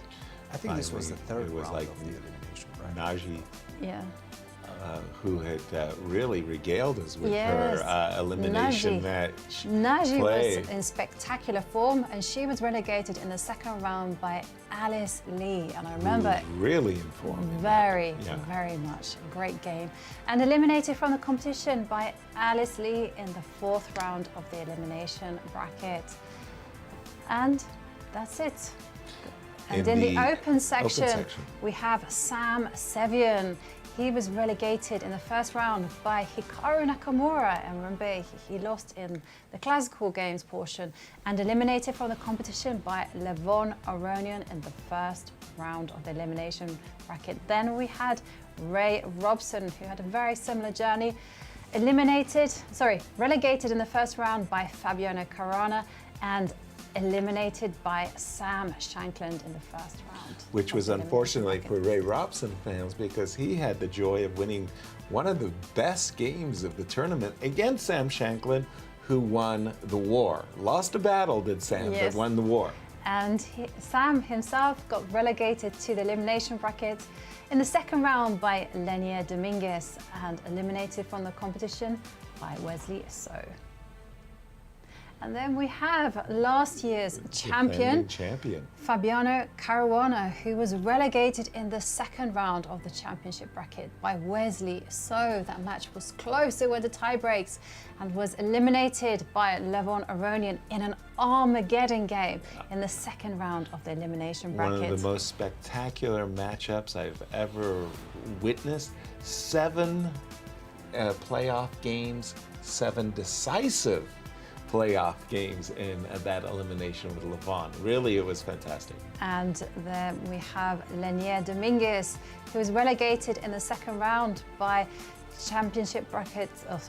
in the championship bracket by Hikaru Nakamura and eliminated from the competition by Levon Aronian in the third round. Levon was knocked down in the classical, but got his revenge in the... Oh, here we see it. Right. Levon Aronian was relegated to the first round by Lenia Dominguez and eliminated from the competition by Wesley So in the fourth round of the elimination bracket.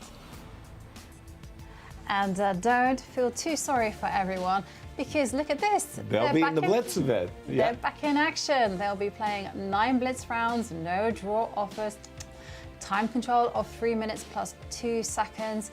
And of course, the Blitz event will actually be much more than the eliminated American Cup participants. Will also include players from the local universities. And I say that with a very sly grin on my face, because those players are sharks and very dangerous. Absolutely. We'll look forward to that. With the one game remaining in the classical game, and we're waiting for those playoffs, which we will see later today.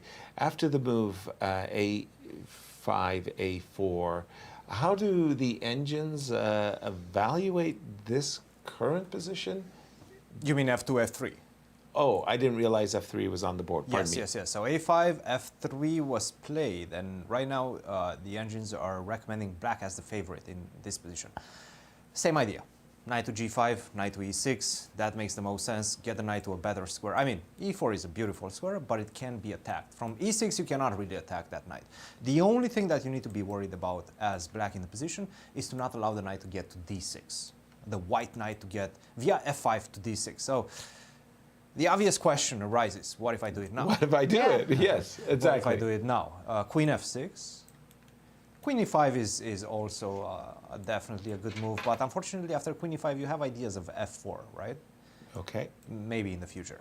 Rook F2, and now let's say knight to E6. You don't have knight D6 yet, and that's the important thing, because I take on C5. You take on C5, I take on D6, and I'm going to be a pawn up to the good at the end of that variation. So you have to get ready for it. But how do you do? Yeah, but if you do this, I take on E4. I feel like I'm okay opening up that diagonal, that D file. Rook Double D8. on the F line. You want to We go don't with need to care about D6. weak pawns. I'm not the biggest fan. All right, let's I am calculate. So weakening. Rook A8, Rook A8 to Knight a B6. D8. Knight D6, Knight takes C5, still. Just a whoa. My spidey sense is tingling. I've got issue. I've got pawns. That's I've got- fine. You can take that. I've got a pawn. knight to D6 sighting. Maybe on a good day I'll pull out my bamboo stick and I do not believe rook you. takes Yasser. F7. I do not believe you. Queen E5. Queen E5. Why not? Not a care in the world. Not just go in the world. The thing is, though, even if you do get your knight to D6, Yes. watch this. What's I'm this? going to pull a rabbit out of the hat, so I'm going to go B5. Darn it. Brr. Darn it. I was really hoping you wouldn't find that move, but that is a very strong move indeed. And queen takes A4 is just going to be met by... Knight Can C5. I just see that? Just want to make sure I don't have any trickies. Knight D3 at the end. Knight to D3 at the end. Fair enough. That is a good one. Yep. Again, oh boy. the more the position just becomes trying to make simplified. something work for Alice. We do have Rook F2 on the board, by the way. We Right? do? No, or no. that's F3 is sorry. on the board. Irina is thinking about where to put. F3 is on the board. The and we're, knight, this yes. is the line that we've been looking at. Knight there, Queen F6, Rook F2, and well, Knight E6. Maybe E4 is a bit of an overreach. I Sorry. agree. Yeah. I think that's not really what White should be Realistic, yeah. doing. Yeah. But the problem is, Well, the What next? desirable B4 would be great if you weren't allowed to play en passant. The problem with it is en passant, maybe Rook A1 is more At than least. sufficient. yeah. No, that's not a possibility. And by the way, the engines are in fact recommending Knight F6 as the better move than Knight G5. Knight F6. But to my eyes, Knight G5 makes so much more sense. Knight F6. Right, and I think what they want to do is whenever you land a knight on D6, I will be able to just hinder that with the move Knight to E8. So for example, you go Knight F5, I go Queen E6, you go Knight D6, then I probably can even go B5 first, and then later on in the future What- go Knight what- E8. He's going to go B5. B5. B5, Why not? just Yeah. as you... Yeah, that was Did my it. formula. Oh, hang on a second. Whoa, whoa, Knight whoa. Irina has takes taken on C5. Oh, that was a doesn't move. work. That doesn't work. That was a move that we had rejected because of Queen A3. Now you have to go B6. You're still in the game. You're not losing by any means. But isn't this But this is specifically where what we... she wants? This is where we saw chaos. Don't maybe do that. And she fi- doesn't. She played B6. Okay, this makes sense. You give away the C6 pawn. You exchange a few more sets of pawns. But I don't like this decision, to be honest. Wait a minute. I mean, hasn't Alice Right. gotten a little bit of something? A something? little bit of something, exactly, yes. She has definitely gotten something right now. Queen f6. I'm I tempted would by go knight d4 because if you go knight b4, Yes. there might even be d5, d4 moves. Okay. There might be. I'm not even calculating anything. Right. So I just don't want to entertain Bother with that. So you just think, okay, just secure the knight. Follow the principles of your favorite chess author, Nimzovich. Oh God! Oh God! Generations were ruined. I mean, really, the setback has been, devastating. I think you even had to write a letter Yes. justifying. Yes. I was shocked when I saw On that. chess.com, I had to, defend myself against the. Yasser is a big fan of Nimzovich. Yes, we know. By the way, Christian, just on that note, were you a Nimzovich? I've studied fan? Nimzovich, yeah. My System or whatever? Yes. My dad read that book to me plenty of times, so I guess I should probably be a fan of it. But, well, I mean, as you grew up and you realized everything he taught you had to be unlearned. I didn't think too much about that. I haven't gotten to that stage of my career But yet. what things don't you like? Because this Okay. one, his rule here is you blockade, you restrain, you destroy. Okay. And it makes sense, right? You Emmanuel Lasker did that before Nimzovich. Okay, and then He prescribed these things. Centralization. We Right. all know that Paul Morphy did that hundreds of, well before. So centralization. Blockade. That Right. was Emmanuel Lasker. Then he prescribed, here it comes, right? This is Nimzovich. Overprotection. Yes. Overprotection. Have you ever won a game from overprotection? But it's funny you should say that. The top guys are winning the game by overprotecting, and they do it when they have seconds left. They literally every single piece They is protected. defend their pieces. That's Yes. not overprotection. I once asked this of Magnus Carlsen, Yeah. and he did something that really, really stunned me. It was at the closing ceremony of one of the tournaments in Oslo, one of the events in Oslo. And I had asked him, well, what do you think about Nimza? Oh, Nimza's fine. And then I said, just as I did now, he goes, yeah, that's true, that's true. And Magnus, did you ever win a single game from overprotection? And he stopped and he thought about it, and his eyelids started twitching. And I understood that he was accessing memories, like literally accessing files.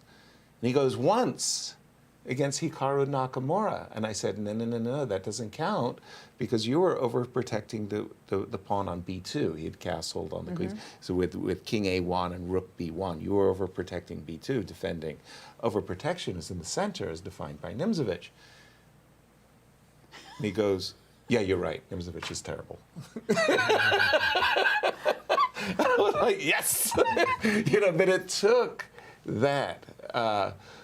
Where Nimzovich shines, and he's simply outstanding, he had some marvelous, marvelous quips.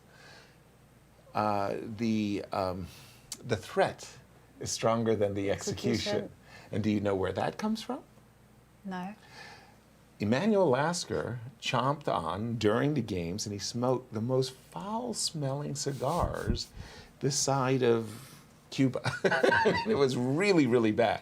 It reeked at the playing hall. So all of the participants of one of these major tournaments dug into their pockets, and they bought for Emmanuel Lasker the finest cigars they could find.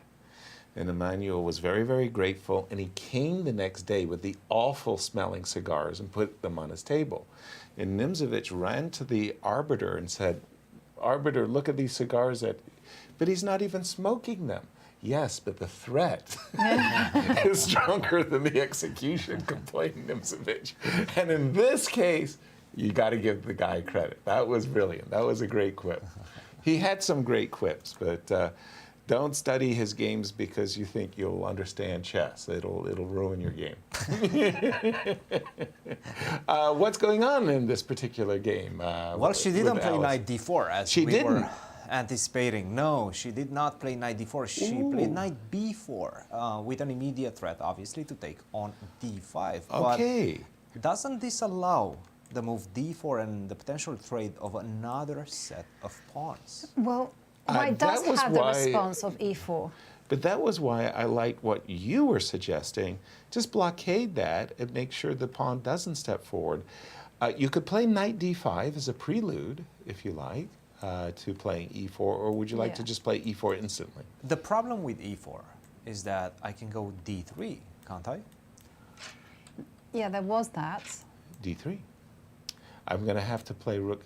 But now, But now I have this, queen d4 check. Now rook this is Yeah. actually looking fine for black. black. looking good Yeah. for black. Yes. So I think you have to play knight to d5. Let's try this. Queen, let's say d6 maybe. Queen, did he say David 6? Yes, why not? And then I pawn was takes going pawn. to take. And if you take my knight, well, here, Rook to d8. Okay. rook okay. So a8 d8 this will was not happen. This will not happen. was Irina's choice. Rook a8 to d8. Well, I must say, for the moment, this knight is really, I mean, it's won my heart. That is a really beautiful knight. This knight, on the other hand, is not so good. I don't like, and the more I'm looking at it, I really, really don't, I despise the move knight b4. I mean, it's, if you don't win a pawn, and black gets to play d4 at d3, So Black But let's is try let's to go, win let's that. go, choice. let's go one move further. So Please. say white goes rook after d1, improve the worst place piece. okay, and D4. And now you do your lovely knight d... Oh, you can't do that. E4. E4. E4 first, Da, da, da. D3. And now... And now, And now, this is, drum roll, remember, drum the golden, roll. Jovi's golden rule. Trade Trade the queens. queens. But Jovi is not going to be happy if the golden rule is not adhered to, right? If She I played rook refuse to fd1, trade by the way. queens. Now, I think I spot a very nice move instead of rook fd1. For some strange reason, you're not coming through on.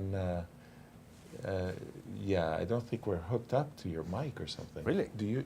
I are you hear listening? Christian. Okay, good. But not Okay, so good. not so loudly. Not so loud. Okay, sorry.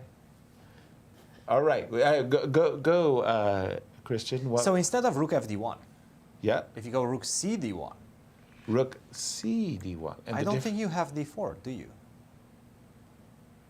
d4, I take on d4. Yeah. And there's some nice geometry going on. If you go knight d5, and if you try to continue defending the queen with queen e5 or queen h4, I have knight e7 check, Nice. and then knight to c6, and the square e3 for your check with the queen is defended by my queen on a3. Now the difference is that with the rook from c coming to d1, rook takes d1 doesn't come with check, because that rook on Right. f1 is protecting the king. Right. So here, you move knight d5. I'm not forced to move my queen. Now I can just But take I on can d1. trade first with a check, Yes. and then that's absolutely fine for black. A big moment right now, because d4, I mean, the more I look at it, it seems like it simplifies the position very quickly. Well, it's the move that black wants to play, because if this pawn comes to d3, this knight on c5 is going to be a happy camper with a passed pawn. So d4, well, again, But what about my idea of trading queens? I mean, yes, so I feel like to get an advantage, you have to push do e4. something of this like, right, and And then now you're saying, no, Well, not I- going to go for trading queens. right. The move that caught my eye was something like here. I'm anticipating that the Yes, knight is going to come it's to d. it's coming. Right. You can read me like an open book. And there you go. And I was There. hoping that something crazy like f5 might be undermining Knight what's takes going on. b6. Let's keep And going. knight takes b6, and I've got a check. I just wonder, am I leading myself into a dead end, or is it genius? Pawn takes pawn. Yeah, exactly. Take Is on it genius c5. or is it a dead end? Takes, It might takes, be genius. I think it's takes. great. It's weird, right? Knight c4. Those are dangerous pawns. Yeah. I mean, I need to sacrifice my knight for yeah, one of them, you, so you, let's go you, knight you c4. start to respect them, right? As the pawns are. Rook e1. But don't you even have... I take on. I was wondering whether you even had moves like rook c8, the irony of it all. Ooh. But I don't think it quite works because Why not? you take once and then go B3. But then you take on And then you C4. take And the then you knight. take on C. Yeah. That's nice, right? That's a beautiful, spectacular breakthrough. That final position, by the way, that's a visual, right? The pawns are on D2 and E2. What did you do? How did Black get her pawns to D2 and E2? Wait. Well, That position is With talent. With talent. They started slowly, but then they picked up steam somewhere along the way. A crazy line. I wanted to avoid the queen trade, what you were prescribing, Joey, and I was going to play for this. And if you kind of saying, okay, so I really respect this idea Sure. of F5, if you go Queen D2 and say, you know what? Yeah, and then we get to a position which I think is just going to end up pretty balanced. I think I it's win? really hard for you to, because anytime you take it, you're going to be in some awful pin. You're just not going to break that pin. You know what I mean? Yeah, I know. Takes, and even if you're king, I'll give you something, right? Like here, and I'm doing it in the worst possible way. Problem is that you can go like this, and the king has to step forward, and you check me away, and I go back, and you're just not breaking that pin, No. I'm afraid. All right, well, there you go. And by the way, we loved your questions yesterday. You can join our conversation and try your best to stump our all-star commentator panel here with any questions you might have. Of not Nimzovich, of course, but how to improve your game, coaching secrets from Missouri, and Jovi. you can always tweet us asking us a question, getting involved in the action, and using the hashtag #TheAmericanCup. You can also send your comments on the YouTube channel, the Twitch, and we'll try and answer them on the show. And I was going to say this was great with Nimzovich. 1996 match, Garry Kasparov, Deep Yeah. Blue. So we're in the Equitable building, Maurice Ashley and I, we're doing the commentary for the audience. We're in the Equitable building, the theater. 700, it looked like, you know, the geeks of all the science world had descended into the theater for the man versus machine match. And everything we said went out onto the internet, and there was a court stenographer in the room, and she was extraordinary. Whenever we finished speaking, it was like she stopped typing. And I was watching her because I'd never been in that situation where a court stenographer was doing everything. And then we took a break. Everything was really nice, and she came up to me and said, "Mr. Seirawan, how do you spell Nimzovich?"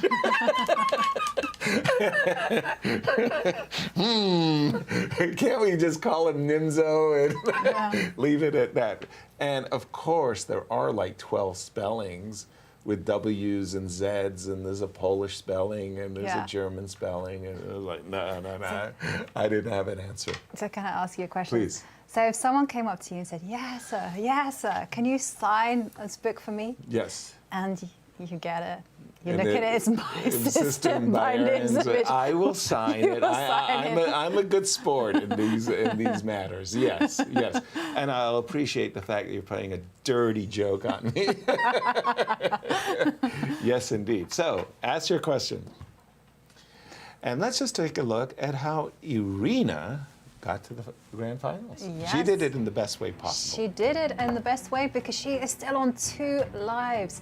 So she beat Tatev Abrahamyan, then she beat Begim Turkinjanova, and then she faced off against Alice Lee. It was the first time that we saw playoffs, but Irina was triumphant, and she's played a total of 8 games.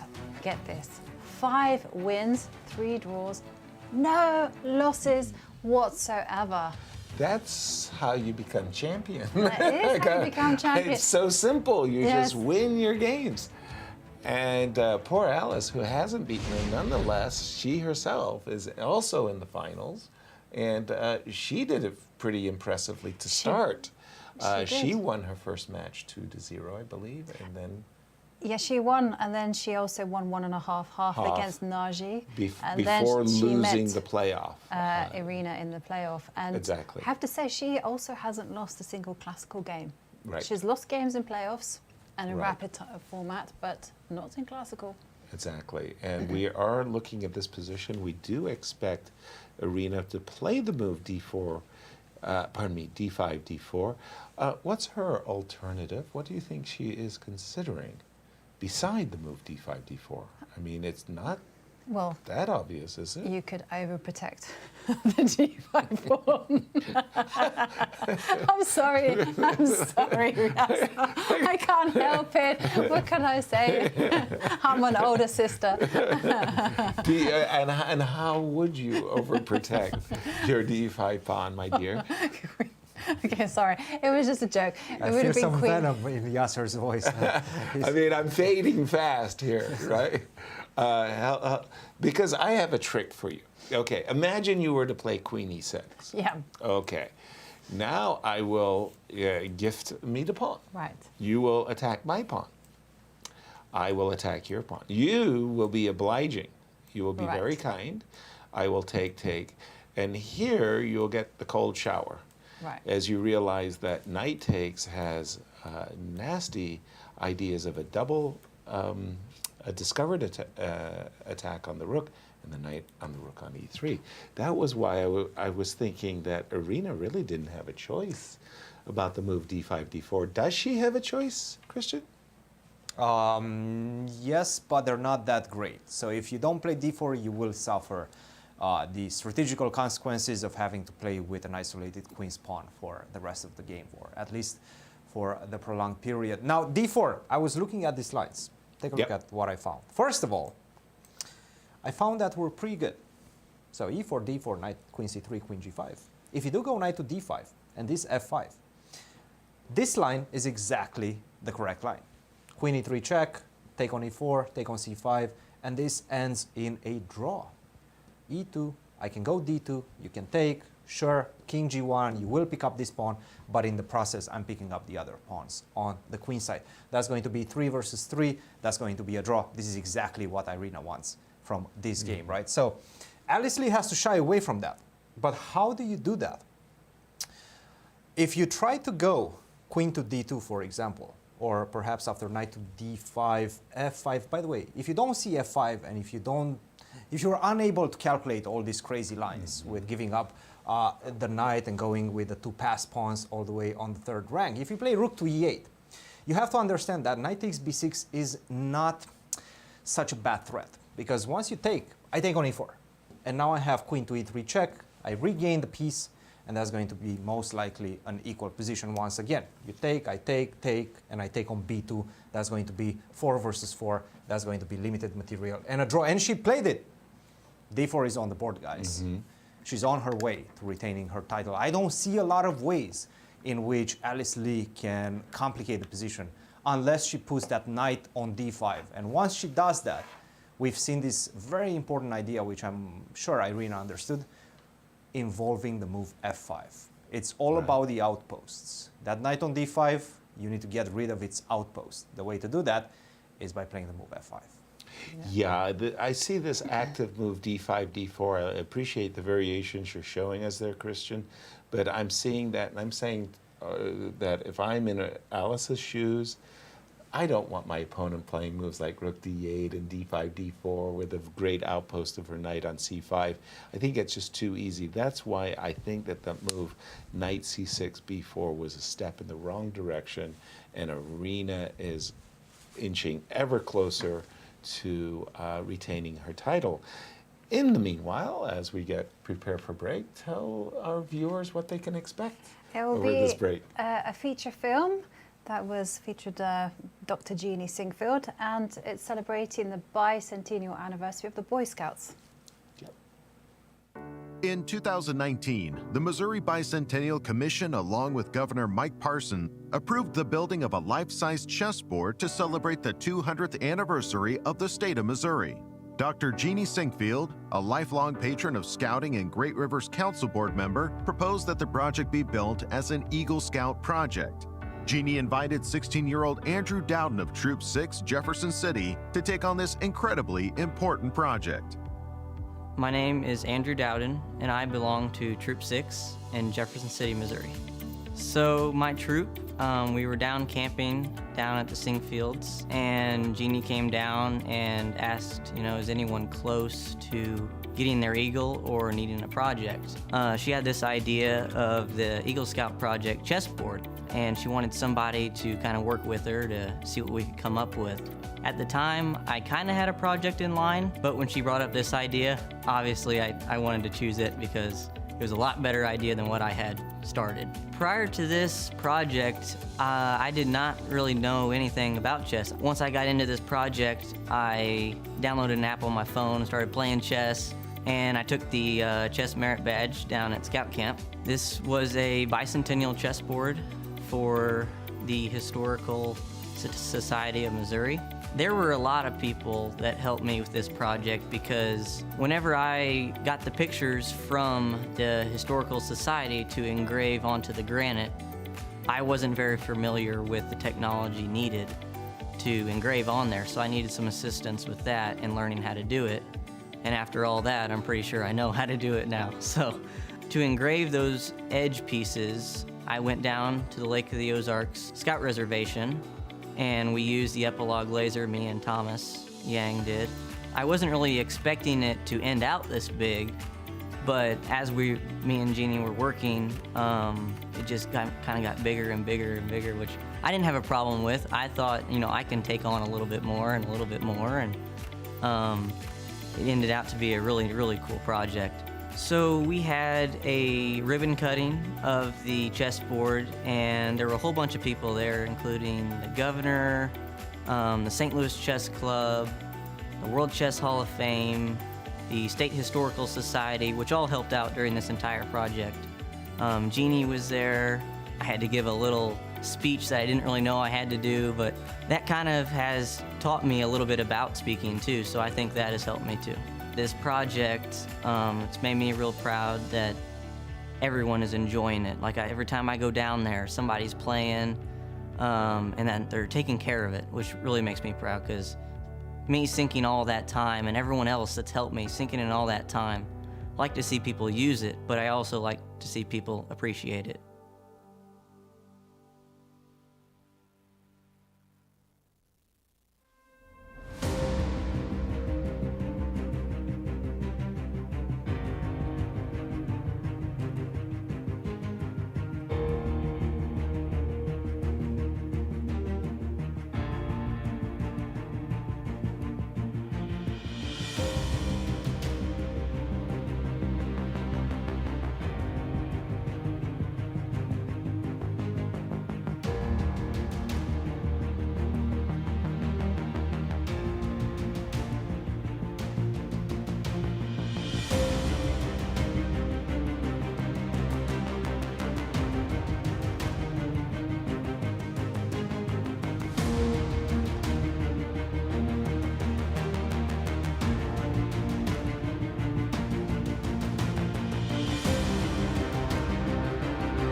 Welcome back to the second day of the grand final, where our finalists are battling it out to see who will eventually become the American Cup champion. And, well, we've already had a result in the open section.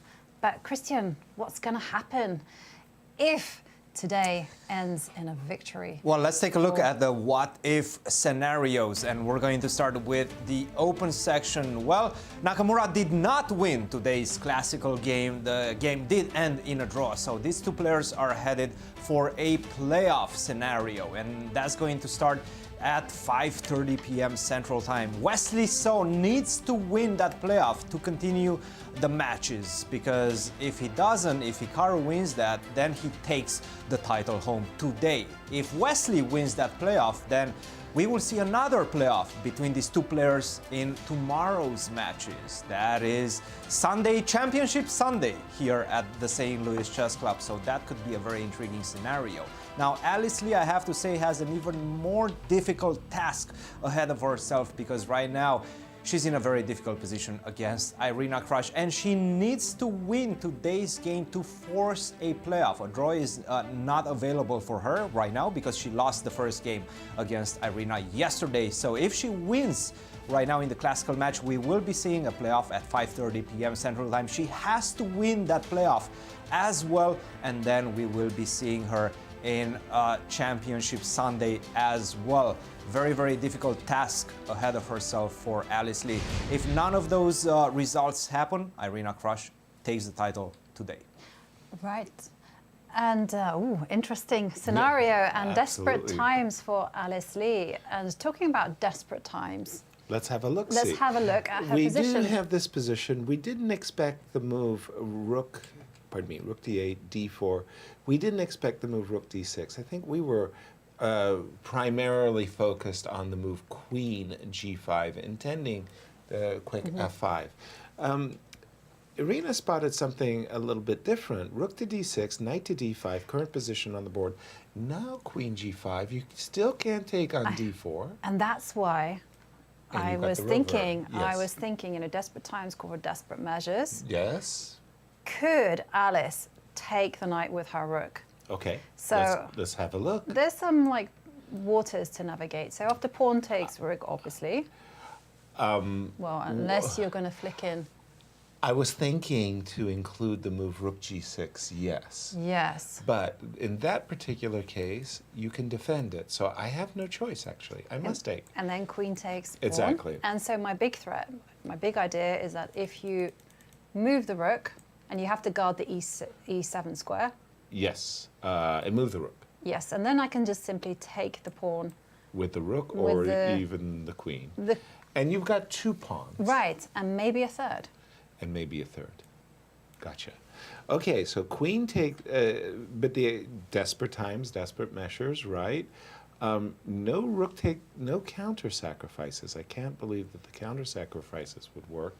A move that I would certainly love to play and get in a mate. It doesn't work. Knight e7. Yes, and after then knight takes g6. check. And I talk about losing the house. I mean, that would be dreadful. So rook to, and let's say, what else could I do? Something like rook to d8. You could take, and Right. you're starting. You made a nice collection there, but can I? I'm an exchange up for two pawns. I'm trying to get some. But then you have ideas of queen c4, Okay. eyeing up the king, although I don't know where I I'm will going to go go. away. Yeah, I and will then go away. E5. e5, yeah. Yeah. No checks from No behind. huh? hackasitos there. No hackasitos there. Intriguing. Exchange sacrifice, a little bit desperate, but I thought you were, when you were saying I'm going to play it desperately, I thought you were going to go f4. For some reason, I thought that was on your mind. The idea is as straightforward as it looks. You want to take the pawn without blundering Yes. the rook on c1. Where does the queen go, though? Just out of curiosity. I guess h4. h4, but then you Okay. have I was going to take a pawn. And I Knight takes supposed pawn. you were going No. to take the pawn? Yes. Yeah. Knight takes here. It could be even better. I've got the trick I wanted. It's almost a 50-50. You know, mate. Oh, It's no. not- oh, it was so close. Rook It was so to close. D8. Yeah, it didn't work, that one. Knight takes e4. How about, do I have a tricky? No. You still have f5. Sorry. Alice needs to mix it up, Christian. It feels like there might be some tactics, but She does, yeah. Rook takes c5, I have to say, from a practical perspective, I sort of like. With the idea of taking, then take on d4, you're getting a lot of pawns. Now, still the big question is how safe is your king and how many risks in the position can you take? So, for example, you take on d4, I would assume after rook fd8. Rook fd8. Why not? Yes. Seems like a very natural move. You take on d4. Ah, with the queen. Okay. I thought that you will take with the rook, just so that you have ideas of rook takes a4, but I have queen e5 right now. Queen e5, and whenever you take on a4, I take on b2. It's Right. not that easy to create any sort of separation right now. The big question from the beginning, from the get-go, what happens if you take on b6? Yes, there is that. You have that little flick as well in the position. I was afraid of this move. Yes, so there's an important thing that you need to notice, and that is after knight takes e4, if you try to play first, knight takes e4, this is very problematic because you have knight c8. Ooh. Very nice. Not easy to see, by the way, not easy to spot this little move. And now after rook to g6, you do threaten check mate in one move, but the problem is knight to e7 finishes the game. Yeah, we saw how that finished the game a move or two ago. Exactly. So after knight takes e4, So you can start with rook g6. We have and I'm knight very c8. curious if Irina has calculated all of these ideas. You play g3 most likely. Now you take on e4. and now there's no knight What about c8. knight c8? But you And can still do that's it. still though. a question Okay. that needs to be answered. But now you have a very beautiful tactic. You take on g3 first. I thought that wasn't possible because of knight e7. Knight e7 and queen takes Takes e7. knight. And queen takes e7, knight f5. Jumps Discover back check. with that scorpion sting that we've been discussing. That's game over. Nice. Pretty. That's Very a, nice. That's a very beautiful geometry. But she needs to see all of these things. Right. So after knight takes e4, most likely, what do we do? So rook g6, g3, knight takes e4. So knight takes, rook here, g3. Yes. Knight takes e4. Knight takes. I would have to take, but then black is a happy camper. But what if I go on d7 instead of c8? And if you That's don't... another square. g3, you take on e4, and now I go knight d7. Oh, Keep yes. Okay, so once again, rook g6. Yes. Give me the checkmate. It's a Block. very complex line. Knight to d7 now. Now I'm threatening mate in one. That's got to get your attention. Exactly. Rook has to move. You have to attack the knight, right? Otherwise, you lose a piece in one move for nothing. So you have to go rook to d8. Now I take on e4. Right. You take on d7, and this is the key position, right here, right now. If you take on a4, no problem. I have all sorts of checks. Queen to e3, queen to e3 check. That's going to be a perpetual. Right. That's all I need with black. You have one move that gives you the advantage, and it's all about if you meet rook to c8 with rook to d8, and if you meet queen takes a4 with queen to e3, it seems like the queen is defending a lot of squares, right? It's eyeing a lot of squares, d8 as well as e3. How do we force it to move somewhere else so that we can do either rook to c8, either queen takes a4? Not h4. h4, rook, queen takes g3, that... Yeah, but that's not clear because you just... you have checkmate at the Yes, end. exactly. Back rank. So Well, perhaps because that's an it teaches idea as well. chess. The So problem we with have to play rook h4 is c5? I take on h4 with the queen. Yeah. Right. But you do go rook to c5, exactly. Right. And now this gives white the advantage. pushing the queen away Very from difficult her, position. You have to stay on the h4 d8 diagonal so that you meet rook to c8 with rook to d8. Otherwise, you get checkmated. Right. So you have to go queen d8 or queen f6 or things of that nature. But once you do that, I pick up the pawn on a4. That's to connect. Ooh, she went for it, guys. Knight takes b6. We're in the. That's the move. thick of That's it. the money move. Rook to c5. Did she see that? Because we know that Irina is going to start looking at this position. She probably has calculated this already. Is she hovering? Is she getting ready to make a move? I see a hand. No. Is the clock a factor yet? Not yet. Not. 26 minutes for young Alice Lee. More than 40 minutes for Irina Krush. 40 plus 1 minute. My first instinct is that this must be good for black.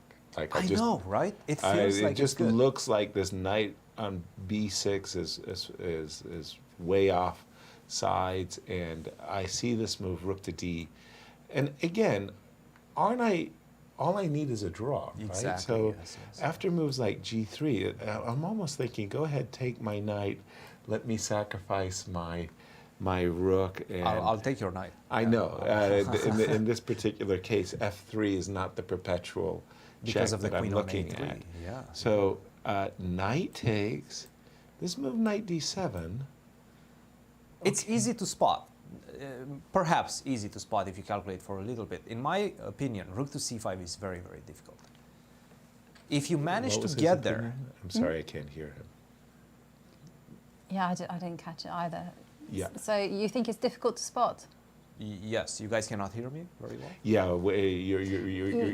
you're not mic'd up with us. I don't know why. So long as the audience hears you, that's all that matters. That's that's Hopefully great. the audience Yeah. can hear me well. Okay, so once again, rook to g6, g3. Help us out here, Jovi. It feels like with these black pieces primed on the king's side, you'd almost expect that you'd have a shot here, didn't you? I went knight takes e4, but it was this move knight d7 that was offsetting. I mean, can you sacrifice the knight? How do you do it? It's mainly D3. one. No, not here. Not I here. beg your pardon? Here, I'm thinking D3. d3. This is queen takes, though, right? Oh, To stop you. Yeah. You I'm wanted not the seeing perpetual. anything today. Yes, I wanted you queen. wanted the No, perpetual. but that's okay. Okay, let's continue. I mean, it's let's see how this is. here. Okay, I would say that you've got compensation for the pawn. Maybe it's not what you intended Right. when you went Yeah. d3, right? Yeah. But okay. Gosh, it's still kind of stunning to me that there isn't a move like queen h4, queen f4 or something. So if I go knight e6 and you go knight here, once again, I don't have any of these. Knight e7 check is It's very annoying. truly. So it just seems that right now, in fact, objectively, Irina is in a much worse situation. And Wow. she's So this fighting rook- her way uphill. And right it's now. rook Rook c5.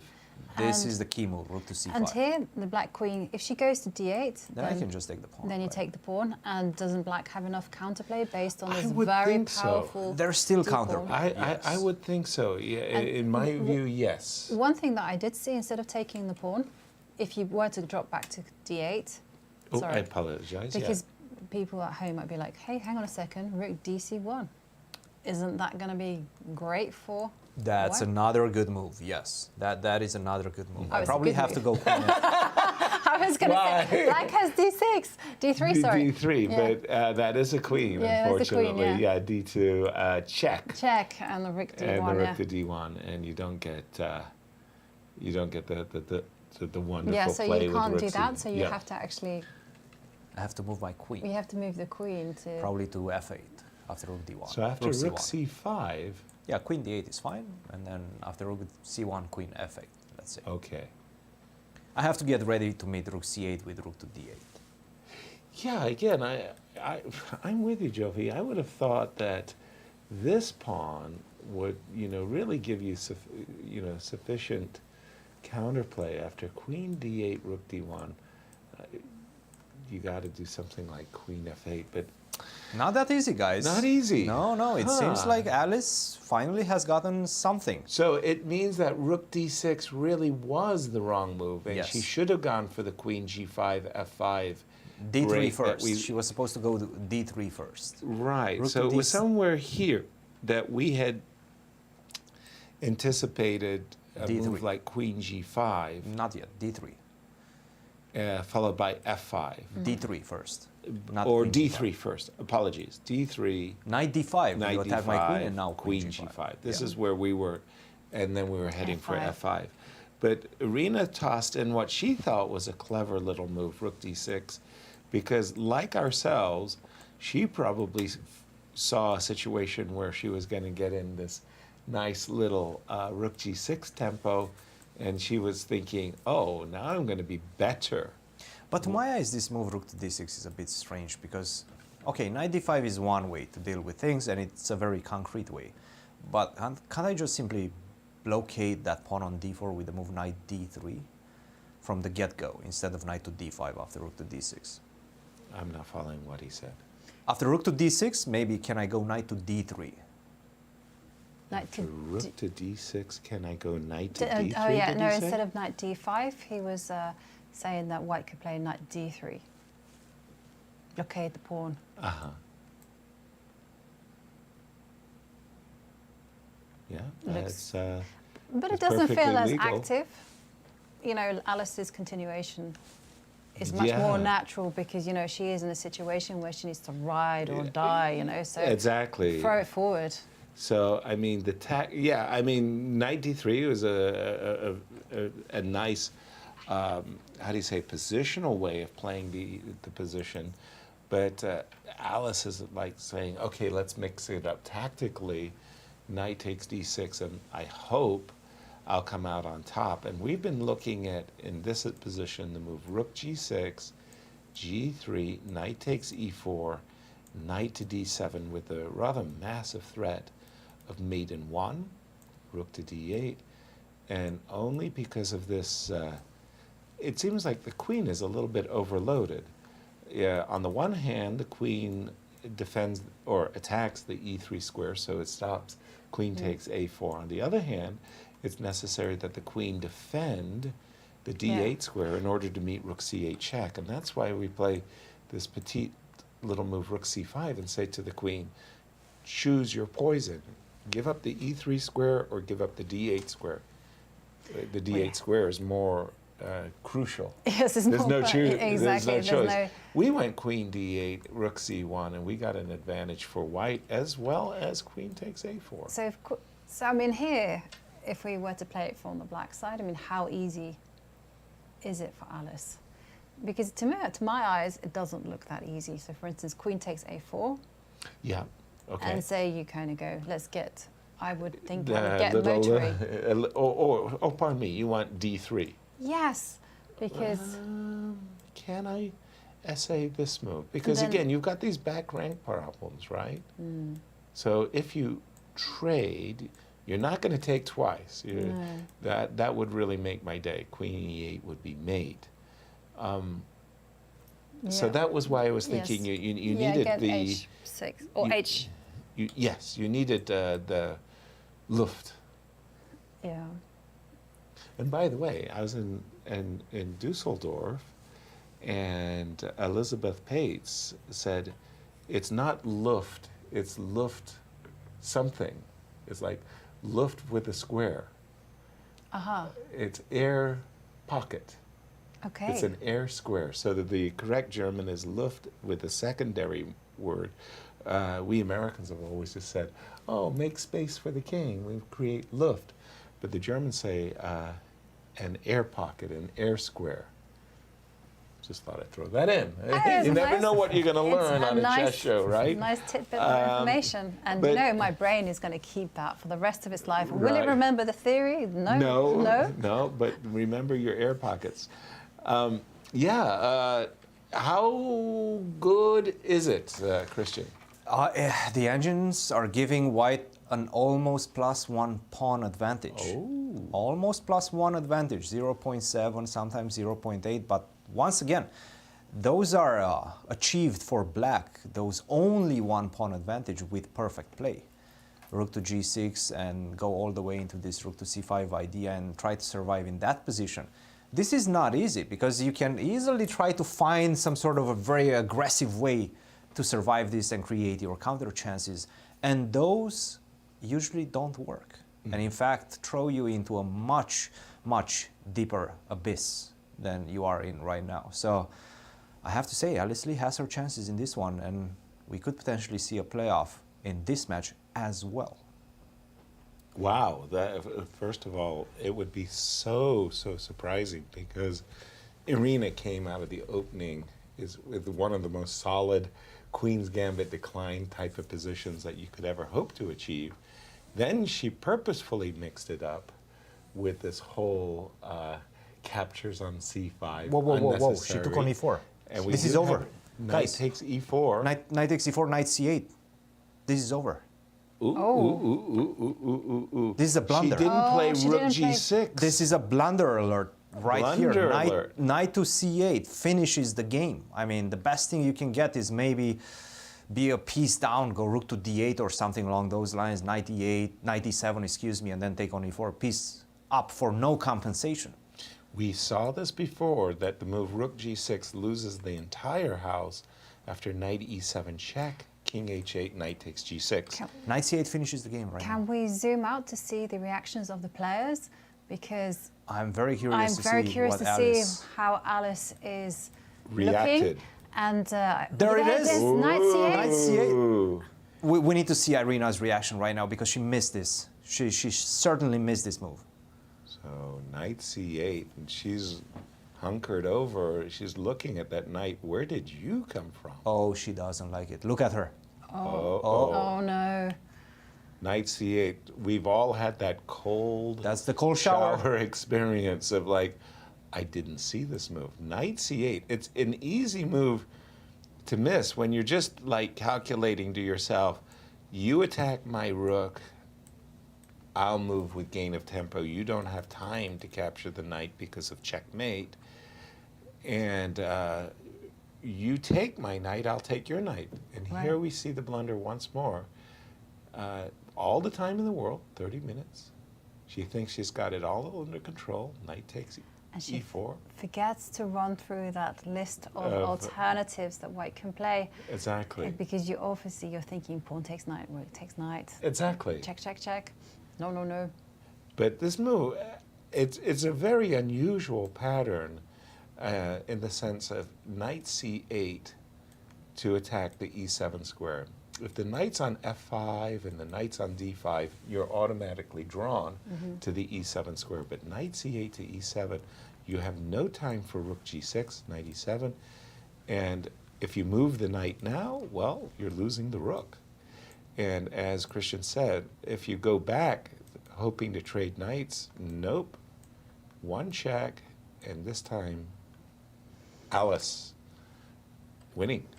Guys, this is history in the making. This is the first time that Alice Lee will defeat Grandmaster Irina Krush, the 8-time U.S. Women's Champion in a classical game. In fact, in any sort of in any game, right? Rapid and Blitz doesn't matter. This will be the first time that Alice Lee gets that coveted victory against Irina Krush. Well, the score had been so lopsided, almost like 8 games, with Irina taking like 5 of them to victories and just a few draws.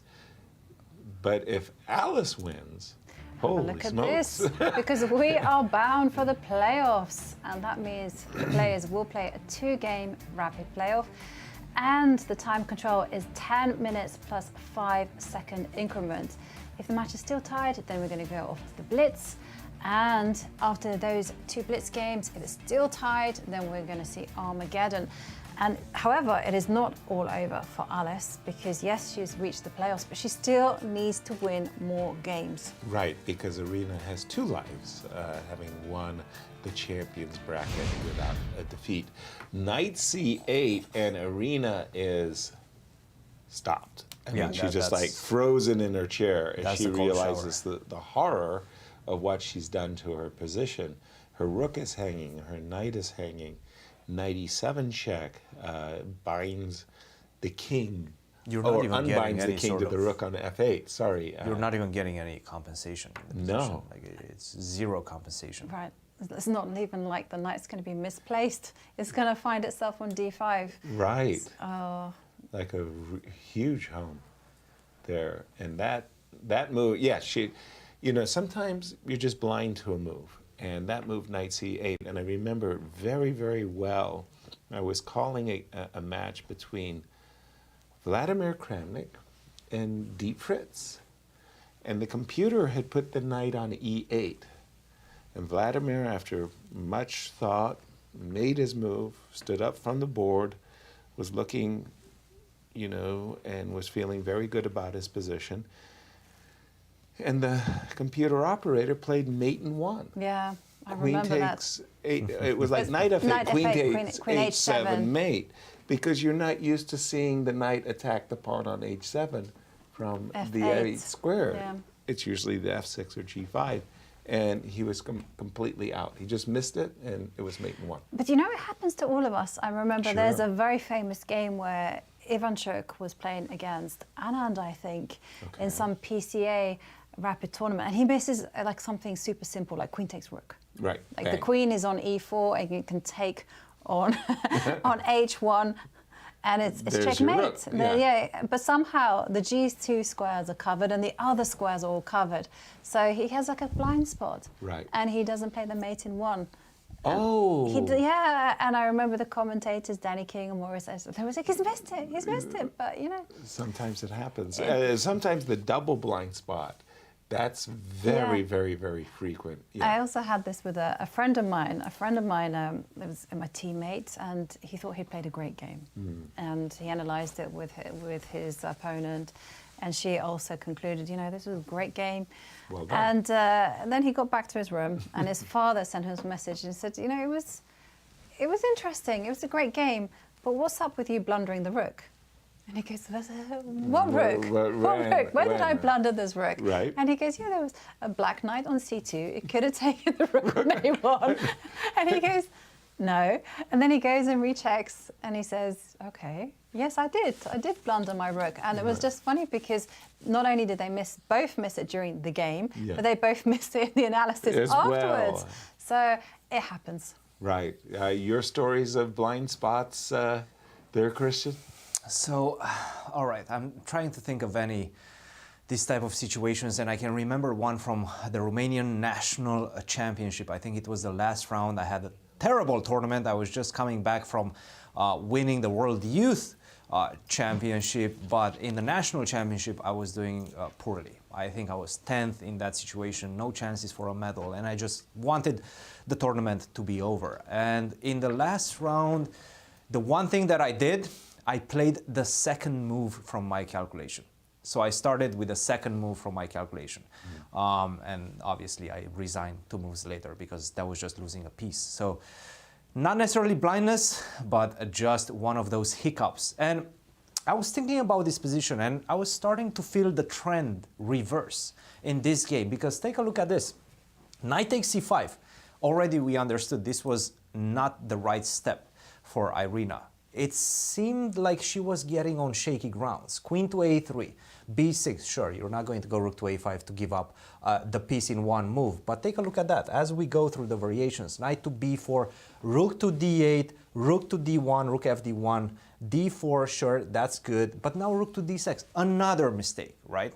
Another hiccup in the position. Knight to d5, and of course, the final hiccup right now, knight takes e4, which allows knight to c8 and gives white the advantage. It's all about the trend, and it felt like the trend was reversing. She got a great position out of the opening, Irina, but it feels like the nerves, as you get closer to winning that title, they get a bit more impending in your psyche. So this is exactly what we're seeing right now happening with Irina Krush. And we do see her now realizing to her horror that in fact, there is no way for her to get anything near sufficient play. In fact, it looks so bad to my eyes, I just have to ask you what the engine is advising. It's +5. It's +5? +5 right now. The Plus best thing you can do is just go rook e6 and take on e4 and try to play that position. Rook e6, f takes e4, rook takes e4. Good luck defending that. Well, there is one trap in the position. Where's Yes. the trap? Okay, knight e7, so takes. No, it doesn't even work. I was. You stopped before you even got started on this one. No, it doesn't work. I mean, I was just going to say that, okay, the rook can come to e2. Exactly. And if you're careless. True. I was actually thinking that I don't know, I was seeing ghosts. The knight can come to e7 and go knight g6 check. But of course, the e7 rook. square is covered Yeah. by the rook and queen.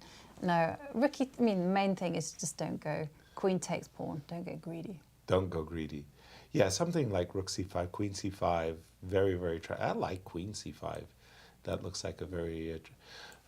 The golden rule of Jovi. When my king is being attacked, I should trade queens. Exactly. Queen works. c5 works Nearly all the time. 9 times out of 10. Yeah. 9 out of 10 dentists who ever get this position recommend trading queens. So rook e6 is the best, and I got to tell you that is, that's looking so forlorn that I wouldn't even want to play it out, frankly.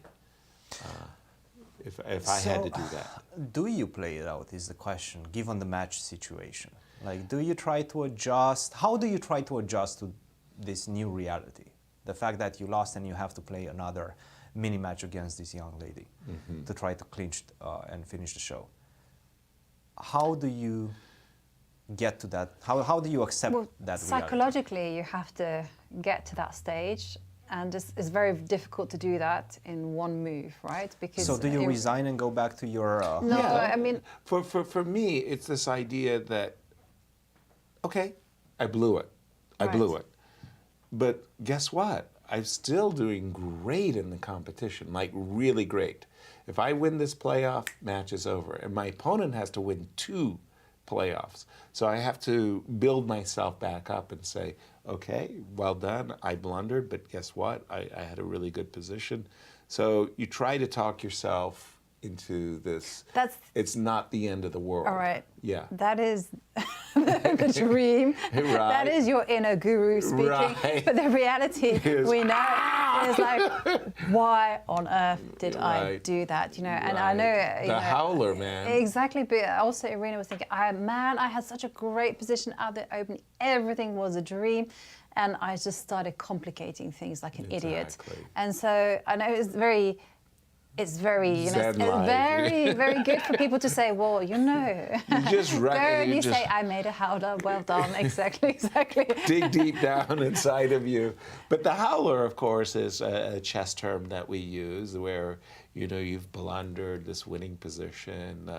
You correctly shake the hand of your opponent, sign the score sheet, leave the chess club, the moment the door closed, scream and shout to the world, you know, your cries of anguish are so great they can be heard in the next county. That's a howler. Or you could be like Nimzovich. You could stand on the table and say, why must I lose to this idiot? Which did take place. Well, she has some time to actually recover, and I'm sure... She will. Now she's on a 10-minute thing. And by the way, she played knight takes e4 with just after 2 minutes or so. This move, knight c8, was completely blind. I mean, that was a blind spot. And once more, rook e4. You know what? I'll take it back. If I do see rook e6 and rook takes e4, and I can play a few moves. You mentioned it yourself, Jovi, that, you know, rook e2, a spark of counterplay in the position. You make Alice find some good moves. All right, I'll go queen g3. Queen g3. I'll light out your spark. See, he's the party pooper. And rook g4, maintaining. Queen f2, let's say. It was a Zwischenzug. Queen f2. Queen f2. Queen f2. Okay, I was a little afraid you were going to play I was thinking knight e7 check. was what yeah, I was going to go for. Okay, but then what? I'm not happy here. No, you are pieced down. That must be it. And you've been telling me about this whole idea of rook to e2 and get some Right. advantage on the second rank. I'm stopping all of that. Yes, I agree. Knight d6. Yes. Get Yes, my knight yes, back yes. into play, and Yeah, okay. It's not fun. Fortunately, resignation is usually a move that you can do almost any time. You can do it anytime. But I think Irina is going to play a few spite moves. For sure. For Yes. sure, and then just get mentally used to the idea that she's lost, and then she's gonna make a beeline to her room, get on the phone with the coach. Sure. Coach will Calm her down. will say the right words. Yeah. And the same goes for Alice, because she also has to temper her emotions, because she will be riding high because she's achieved what was very difficult. I have this great story to tell. It's such a hilarious story because you said you get on the phone and your coach will tell you all the right words. Well, what happens if you have a coach who tells you all the wrong words? So there's a story like this, and I'm going to mess up the names, but it was like this Grandmaster Tchaikovsky who had come from Siberia. And somehow he had managed to make the all-Soviet final. Like, it was unbelievable. I mean, this Grandmaster from far, far away had qualified through these, supranational kind of things. And he was the only coach in the entire supranational finals of the Soviet Union who didn't have a coach. Only player who didn't have a coach. So the Soviet Chess Federation appointed him a coach. And the coach came the day of the superfinals, and so it said, okay, today you play Nezhmedinov. You're white, black, it doesn't matter. Nezhmedinov is going to sacrifice a knight somewhere in the middle game. There's nothing you can do, and he will destroy you. Okay. Like, Thank you, okay. coach. It happened just the way the coach said. Nezhmedinov did some magic, sacrificed a knight, and won the game. Wow. And then the next game, he was black against Petrosian. And the guy said, Petrosian's going to take control of the e5 square, squeeze you for the rest of the game, and just throttle you. And it happened just like that. And the guy got fired after these two losses, back-to-back losses. And the coach went back to Kiev and said, well, why did I get fired? I told him what was going to happen. It went just the way I said. Sometimes you don't get the good matchup with the coaches. Right. But it's true, he should have paid attention to the coach, right? It's like if the guy is telling you, look, he's going to put control E5, you got to do something. You're like, yeah, okay, fine, I'll put a piece on that square. There you go. And let's see what has happened. Irina still recoiling from the shock and horror that knight c8 has completely changed the position, and Alice is winning. Please. I was going to ask whether you had any personal experience with this type of situation. You call your coach says something, because I've never really had a coach. Right. So one of the things I've always envisioned is like some kind of, like, you pick up a red telephone. It's always red. It's always red. And you go, hey, coach. Get on the emergency call. What are you doing? And they give you some moves, and you go, like, just like Austin Powers. Right. Very good. Done. Done. And you're all set to go. No, unfortunately, in my day, the prize funds were not high.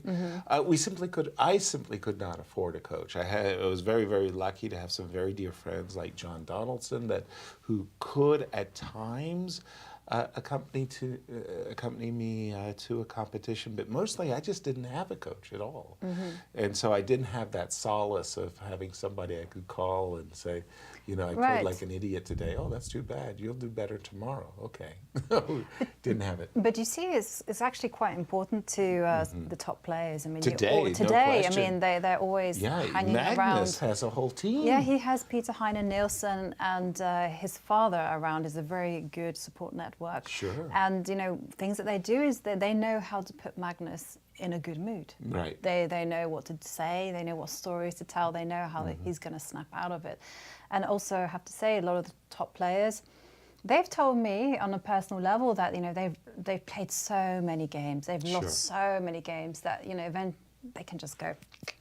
Yeah, on to they the dust next. it off. Yeah, yeah, they recover very, very well. And I remember most especially when I was playing in these tournaments with Garry Kasparov, the dream was to be his follower. Like Garry was this force of nature that just blasted his way through the field. So you wanted to play Gary's opponent the next day because they were usually reeling from what had happened in the previous day.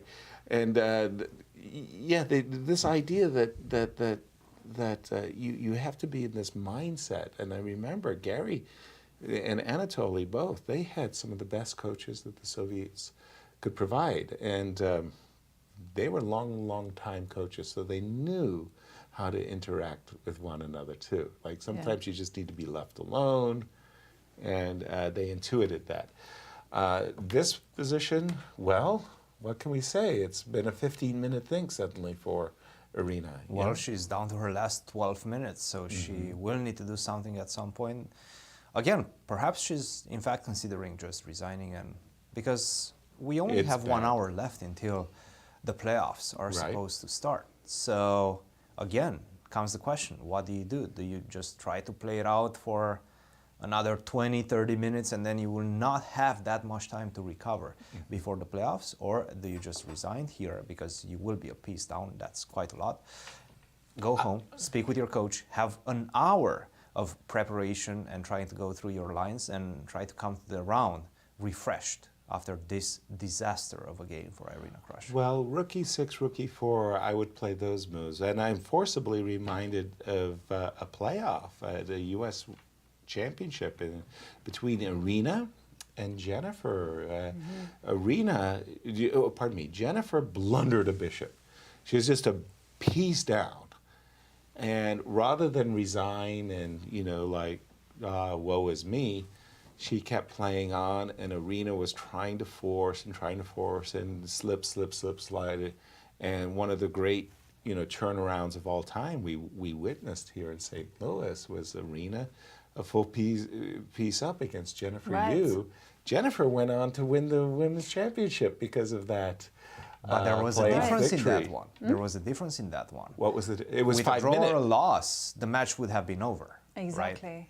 Right now, if Irina loses, the match is not over. The match continues, right? So she was in a must-win situation. She had to continue that match. If you do resign that position, then you resign the whole match. Right.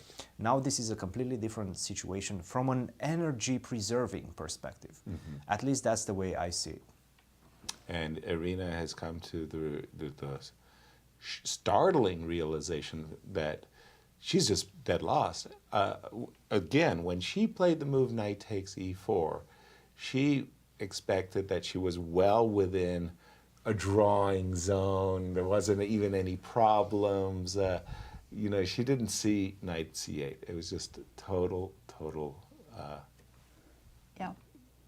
blind spot. Exactly. And unfortunately, there aren't too many pieces on the board as well, which does mean that the margin for actually saving the game is just exceedingly low. I mean, if there were bishops on the board, perhaps white could, say, okay, black could say, okay, white has to be careful because they have an unsafe king. This way, nothing.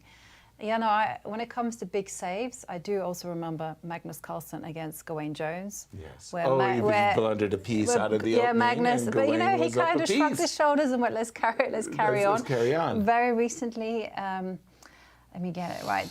Happened in Tata Steel in the challenges section. I can't quite recall. Tata Bay. Yes, it was Tabata Bay versus Jergas Pechac. Yeah. Easy for you to say. And so that was another one. And he said, there's the person who won with a piece down said, his inspiration was Magnus Carlsen against Gawain Jones. Right. And, in a kind of case of karma, I also remember in 2000, I want to say 11 or 2012, in the British Championships at playoff,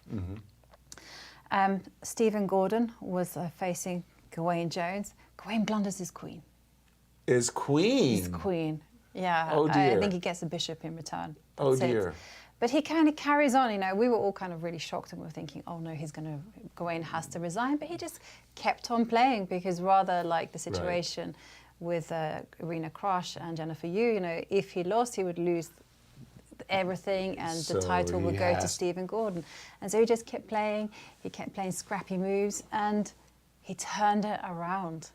You see, one of the things that happens there is when you're the queen versus the bishop, as you just described it, you know, you're so anxious just to win the game that you start to think, okay, this trade may not be the most favorable, but it gets me closer, and you give it a little bit more compensation and a little bit more and a little bit more, and suddenly the trend is irreversible. Right. Now, you know, there's nothing you can do to stop that threat, and nothing. Yeah. By the way, Irina did play the move D3. Pardon me? She played D3. D3? Yes. And now we have F takes E4. So that was... Okay, so D3 came with the, pardon me, D3 came with the idea of queen E3 check. Don't take on D6. Don't take on D6. By the way, when you first learned this smothered mate, did you react the way I react? I mean, it was just dazzling. I still think to this day it's like the most beautiful thing of all times, right? On the chessboard, because it's like a knight single-handedly defeating the entire white army. Exactly. This is it. This is the smothered checkmate. It's a double check. The knight and the queen jointly attack. The king has to go to the corner. If you go here, there's mate in one. Now comes this unbelievable. I mean, it blew my mind when I saw this smothered mate. I ran home. My mom was in the kitchen doing the dishes. I grabbed her hand. Mom, I got to show you that this is like the most unbelievable thing ever. I sat her down and I went, check, check, mate. Isn't that gorgeous? And she said, yes, sir, that's wonderful. Can I go back to do the dishes? Pearls, I'm casting the pearls. Yes, but this smothered mate, how old were you? I was 12 when this. I was younger, actually. Yeah? I want to say and maybe... who showed it to you? You learned it at the club? I learned it at the coffee house where all the chess players hung out. Yeah, I think I just learned it from a book. You know, my father would go through... From a book? Okay. Go through some chess books, and he would show us these things. And I was just astounded. I mean, the thing is, though, I've been playing chess for such a long time. Right. I don't remember when I learned such principles and checkmates. So for me, you know, the queen was the bully of the chessboard. So the queen was like this greatest piece. And whenever I lost my queen, I lost the game because it was like, this is no longer interesting. My queen would capture everything. I love capturing with my queen. So this idea of voluntarily giving up the queen, no. To achieve a smothered mate, no.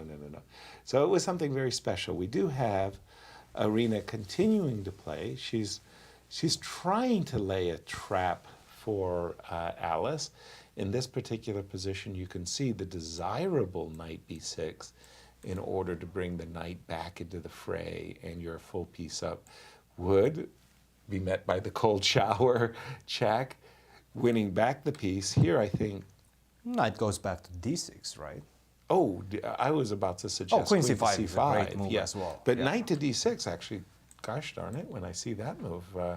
I just want to bring the attractive. knight back. It's nice. It's very nice. The knight will find an outpost. I much prefer queen c5 though. I do too. Just from the sheer annoyance factor of the queen being away from the king side. Queen a3 to c5 covers the square, offers a trade, and who knows, maybe on a good day I'll still keep knight e7 check on tap. And what is Alice going to play? She's reaching. Queen c5, Queen yes. c5. It's all on the board. Somewhere, somebody's chess coach is smiling after this move. And one more look at this move that rocked the house, as rook g6 was a necessary prelude to knight takes e4. Irina did it in a wrong move order. Knight takes e4, and then came knight c8, and Alice was in business. Yeah. Definitely. And that is the moment where And Alice is going to 31 get minutes. through to the playoffs, yeah. And it was a 20-minute thing for Irina after knight c8. and d3 was her try. Only Queen 5 c5. minutes left for Irina in a hopeless situation right now. Exactly. And as you were mentioning with this move queen to c5, if you do try to go queen to d8, now finally that knight comes to that desirable square d5, knight to Exactly. b6 with tempo, by the way, Against the rook. everything with tempo, which is very, very nice and pleasant to do. You can go rook to d4, but then still I go knight to d5. You trade, you take on a4, I take on d3.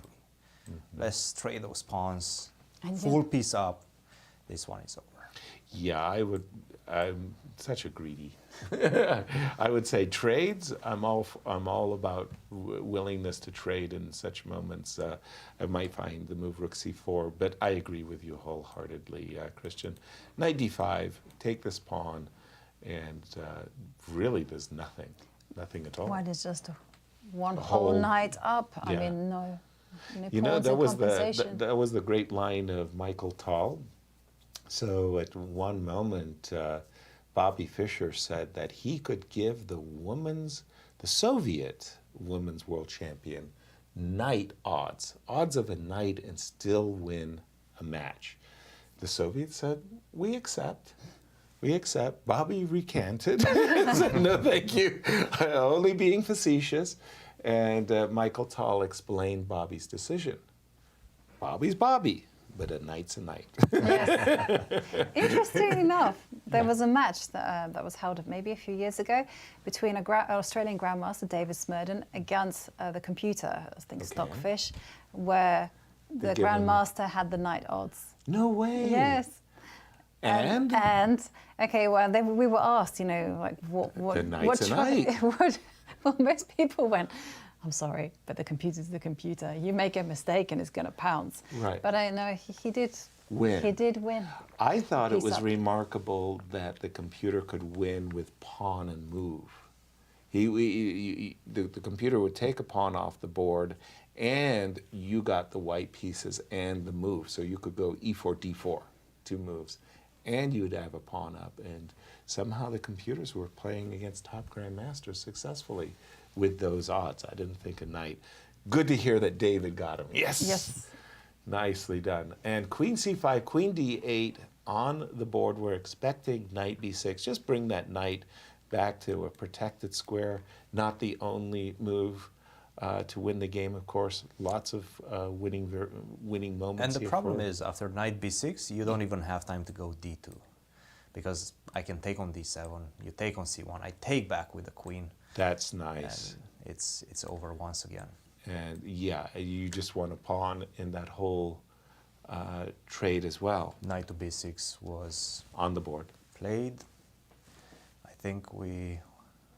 We are going I to be, smell a resignation coming. We're going to would- gird it would have ourselves for happened, 2 though. playoffs. Already. Did it? I came to today's broadcast anticipating a single playoff. I did not expect 2. I hold my hands up and say I also expected the same. Single I player. thought that Alice was not going to be able to do it. No. But We she do did. have rook d4 on the board. A choice for white. Do you play rook c4 or do you like knight d5? 95. 95, and then just rook takes pawn. rook takes Simplify the pawn. position as fast as possible. Gotcha. So, That's fine. You can take my pawn on e4, no problem. I'm not going to try to save absolutely everything like Wesley did against Right. Levon. I'm not going to be that greedy. I'm going to go 95, and she does. and she does. I just 95. suspect that the position is so bad for Irina that when the resignation happens, it will come instantaneously. True, true. So knight d5 attacks the rook. Essentially, the rook is trapped. It forces rook takes, and this is what we're talking about, the trade. You get this pawn on e4, but I get this very dangerous pawn on d3. My knight's nicely centralized, and, well, I just look forward to the time that I can play rook to d1 and, I don't know, find some Just even take the nicer pawn. squares for the knight. Rook takes e4, rook takes d3 is going to come on the board very shortly. 3 minutes It is for Irina? yeah, 3 minutes 3.5 and 30 minutes. seconds. Yep. Rook to e8, most likely, right? Most you have likely, to get yeah. that rook into play. Right. Now the question is, how do I cannot stop you from giving me a check on e1 most. I mean, I can, but I don't think I want to. Mm-hmm. Do I just make a Luft with h3? Nothing wrong with that one. I tell you, I like this idea of just making sure that there's no back rank awkwardness that I have to deal with. h3, I like it a lot. I also think it's a very practical decision. The thing is, though, Black also has to take the time out to look after the back rank as well. Indeed.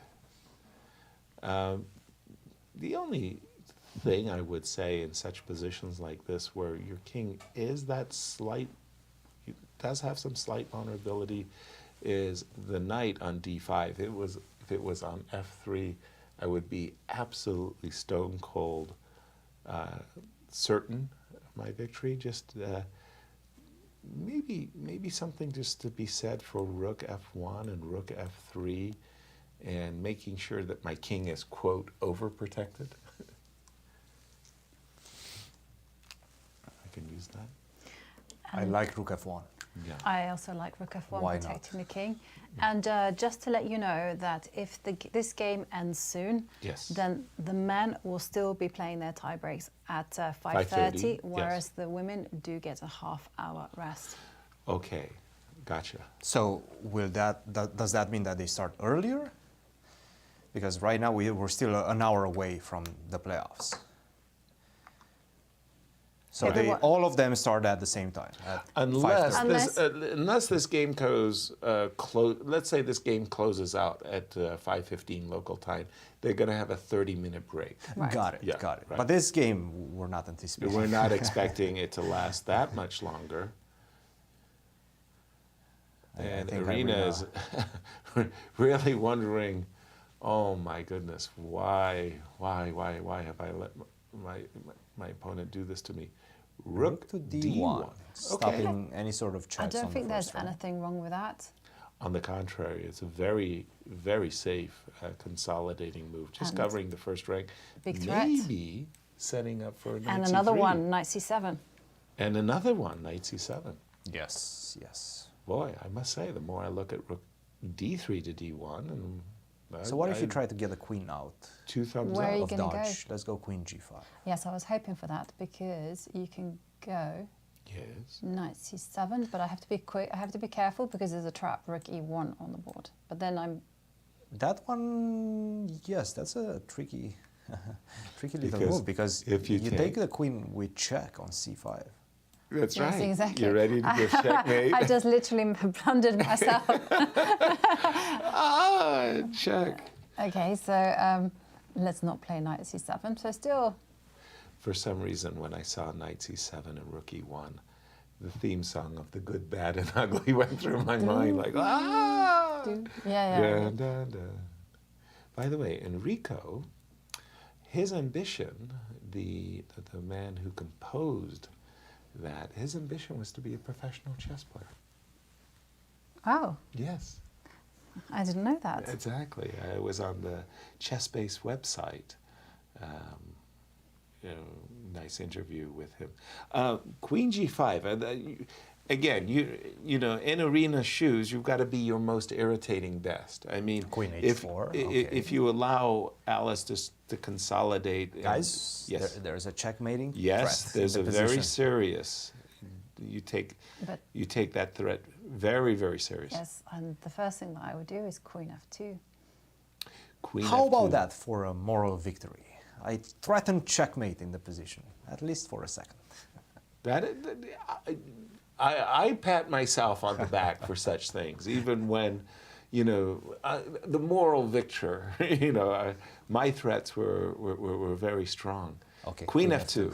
Yeah, I would stop that in an instant. Yes, you're welcome to snack on the b2 pawn, but the trade of queens is so good. For me, I reckon I'll let you. Yeah. You'll get away with that little snack over there, and I will just play for the extra piece ending. I agree. And Would you consider the move King H1 at all? No. No? No, that's... Why not? No, I Because understand it's probably a good move, but you do invite the trade of rooks. no And- way. but then why not just go? I was gonna. Say So King it. H1. So King H1 is good. Okay. But I was just wondering. I was looking at ways for Alice to go wrong. So say, for instance, she went H3. Is that a misstep? Because the queen can come after all the trade of rooks. The queen can check on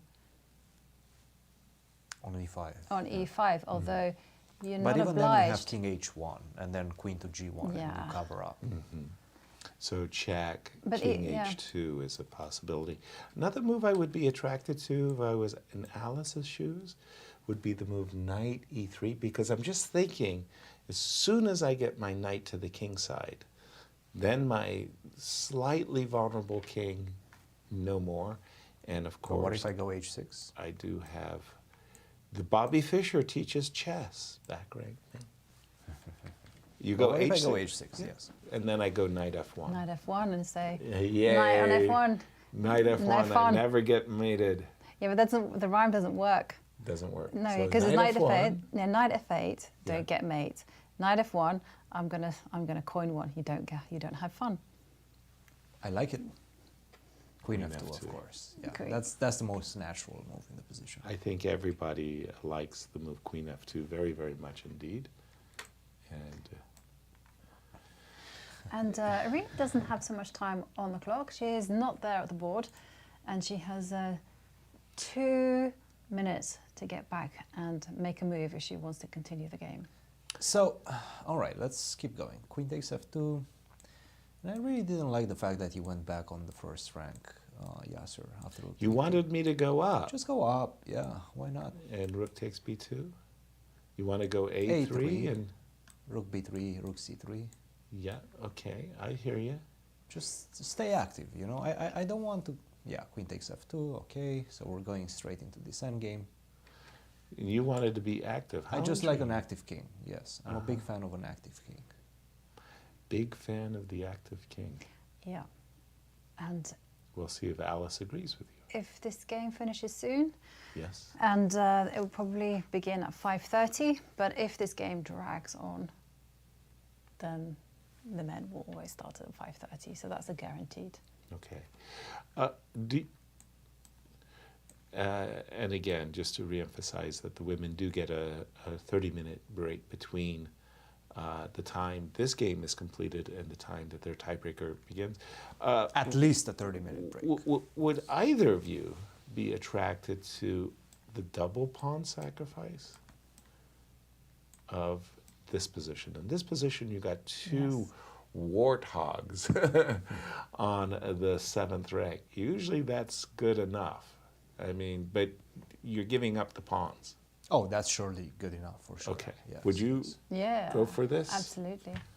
You'd give up the pawns. I But would. I probably wouldn't. Sacrilege. It wouldn't be my first instinct. It wouldn't be your first. I think my first instinct would be actually just rounding up the A pawn And and what saying, by gift you're it to saying- me yeah. and throw in the towel. Right.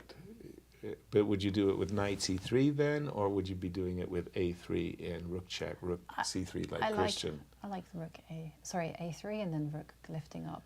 You got to keep your pieces active. Gotcha. Yeah, yeah, and that defends everything. And Irina just looking around like, get me out of here. Why? Why did I do this? Why did I play knight takes e4? Why Well, did she's I going to play have to knight takes adjust c5? soon because she will be bound for the playoffs. Yes. And she's been there before. Oh, yes. And she has to dig deep. And she won in the champions bracket when number 1 met number 2. Number 1 prevailed in the playoffs. Yes. And a good trick that I like to use myself, and I'm sure Irina will probably think about this type of tangents as well, is, look, I was half a second away from being sent to the elimination bracket. It could have been worse. Right. You're still in this match. You still have 2 lives left. So there's still, you know, the half glass full, right? Right. In her situation. Right. I think this is what her coach probably will tell her to think about, and I think we will be seeing a refreshed Irina come back for the playoffs. Yeah, sometimes when you do have a setback, you tend to lose objectivity. You know, you had the setback, you had a loss, and woe is me, the end of the world and everything else. And then somebody says to you, but you know you have 2 lives, and you know all you have to do is win one of these matches and you're the champion. And you go, you know what, that's not so bad. It really isn't so bad. And up to this moment. Exactly. Check out the champions bracket. You know, Irina was absolutely dominant, and she still, as Yasser says, had 2 lives. So if she wins the playoff against Alice today, then she is the champion once more. Absolutely. So, yeah, she will. She'll put this one behind her and just say, okay, I had that horrible oversight. It happens to everybody. I think it wasn't it David Bronstein who or maybe it was Tigran Petrosian who blundered the queen. It was just like knight retreats. Tigran Petrosian attacks the queen. Knight takes the queen on the He was next famous move. for blundering quite a bit. Yeah, and Palbenko, a great player, many times in the candidates, is very famous for blundering rooks. You know, like somehow, you know, he had this blind spot where rooks were concerned. What you're seeing is the analysis position. What we have right now is the current position. King F3 will lead to our analysis position after rook takes B2. And our panel is debating the merits of A3 versus, you know, the tactician inside of me has suggested rook takes, rook A2. I can't believe I made the suggestion of sacrificing a couple of pawns to get what is self-evidently a checkmating pattern on the board. You're just ready to go whoop, and rip, snarl, tear. Let's see what Alice Lee will choose in this position. Once again, I'm a proponent of keeping things safe.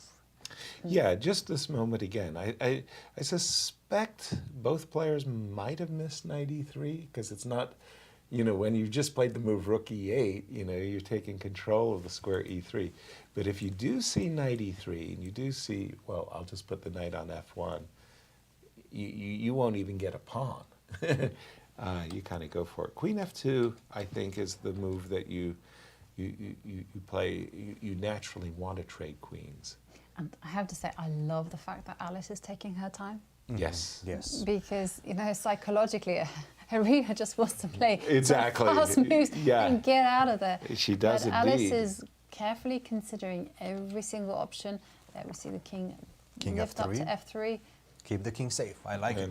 I mentioned that too, that I think that Alice is her playing style is unbelievably mature for her age. And that's just not fair. I mean, I want those young kids to be tactical wizards. I hate it that they can play strategically, positionally good endgames. I mean, she plays like a veteran. I agree. Yeah, no, her coach definitely must be very proud. Well, for Alice, this will be like breaking into the arena because she knows that when we talk about women's chess in the United States, Irina Krush is the player she has to beat. And she's never beaten her up until this moment. So it's sort of like, I can do it. Right. And you start believing in yourself. Right. Yes. But you know, Alice is so strong that I think her ambitions are not just limited to that. Of course I think, not. Yeah. you know, she's looking at the Grandmaster title. She's also looking at other things as well. For now, you know, it's a really nice when you take a step-by-step approach, Right. small baby steps. And I think her focus is on getting the International Master title. She's got 2 norms already. Christian, when you were interviewing Alice in the champions bracket, she said something like she was taking advanced calculus as a 13-year-old. And Yes. we were saying that next summer she'll be running for governor. It was pretty extraordinary. Step by step, step by step. But Her future's so bright, you know, you need sunglasses here. definitely aiming high. And don't forget, she has her own show on And Chess Alice's Kids. Palace, you bet. Alice's Pawn Palace, yeah. Right? And Rook E1. Okay. Oh, by the way, I really like this move. You do? I'll explain you in just a second why. So it's a very tactical move, and I like how she switches from strategical play to tactical play. Rook to E1, you play rook to D8, right? Clear. Now I go rook E2. Rook E2? Yeah, that's it. Just to You cannot stop touch my Rook knight. takes A2. Do not think about capturing this knight and allowing a back rank mate either by rook E8 or rook C8. And that solves all her So problems, right? I have to play A3. A3. Yes, but now I can just move my knight back, right? Knight E3, for example. Yep. That is. And you don't But have you, but you to. don't have to move the knight. You could also play rook c2 and say rook c3. That's Yeah. also, yeah, that's a move as well. The one thing you don't want to do, and that's No. pretty unfortunate, is this one. Although, No, you No. cannot do this. but no, you're not still winning. It's that is the one thing you don't want to do, and this is the current position. Rook D8 on the board. Sorry, this is the current position. Do you know, Rook actually, D8. you can get away with that howler. Can you? I think so. How? Okay, Rook E2, rook e2, as as you predicted. A3. Okay, now obviously I would never play rook takes Of b2. course But not. you know, just for, I was going to say rook d1. But rook D1, H6, right? Yeah, and then you do have knight f6. So I will And be so if you smart move the about it. king, if you move the king to f8, then you go king up the board. Exactly. So I will go F5. But you'll if you go go- F5. F5. Yeah. Ah, And I think this solves both of my problems, because if you go knight F6, I go king F7. I don't take on F6. Or knight to E7, yes. yes.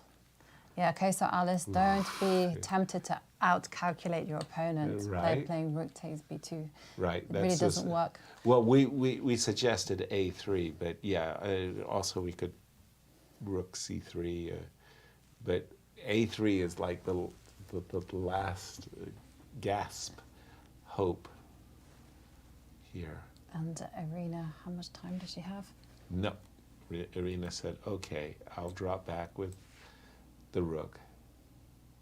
But now I just love that consolidating move of knight E3. Keep the king nicely protected. So you know, Knight E7 E7, check. okay. Yeah, Where is she going with that What knight? is? is she going for rook c8? Perhaps, yeah, she's going for it, yeah. It seems rook c8 is her plan. You're right. Rook C8. Exchange as Trade. fast as possible. Exchange the pieces. Trade the pieces. Well, it's true. Trading rooks is definitely To be a advised. good idea. Yeah. You know, for thousands of years, they've used the old formula: went ahead, trade, and trade some more. So rook takes c8. By the way, knight takes c8. That's been the golden square for the knight. It does come with a bit of a threat. Rook e8 check, followed by knight d6 check, and trade more rooks. So rook c8 on the board. And I don't know how much longer Irina will want to see this position. But you know, I think maybe it might have been easier to kind of keep the rooks. For the rooks, moment, Yeah, yeah. for the moment, and just. I myself would have played the move knight e3, and then I feel like a rook trade is absolutely impossible for Irina to ever stop. Okay, knight e7. I mean, not bad, not bad. Rook to c8. And Irina down to just over a minute and a half. Not the worst of her problems is the fact that she has such little time. She's trying to find a way to corral that knight stranded on c8. The problem is you just simply don't have enough pieces to do so. Knight d6, knight e7, knight a7 is a way out as well. Lots of squares. So. Yeah, no, I mean, it's also black doesn't have the time to kind of go f5 to deprive the knight of a good circuit, because as you pointed out, rook e8 going to end the game, and we see the rooks come off. Yep.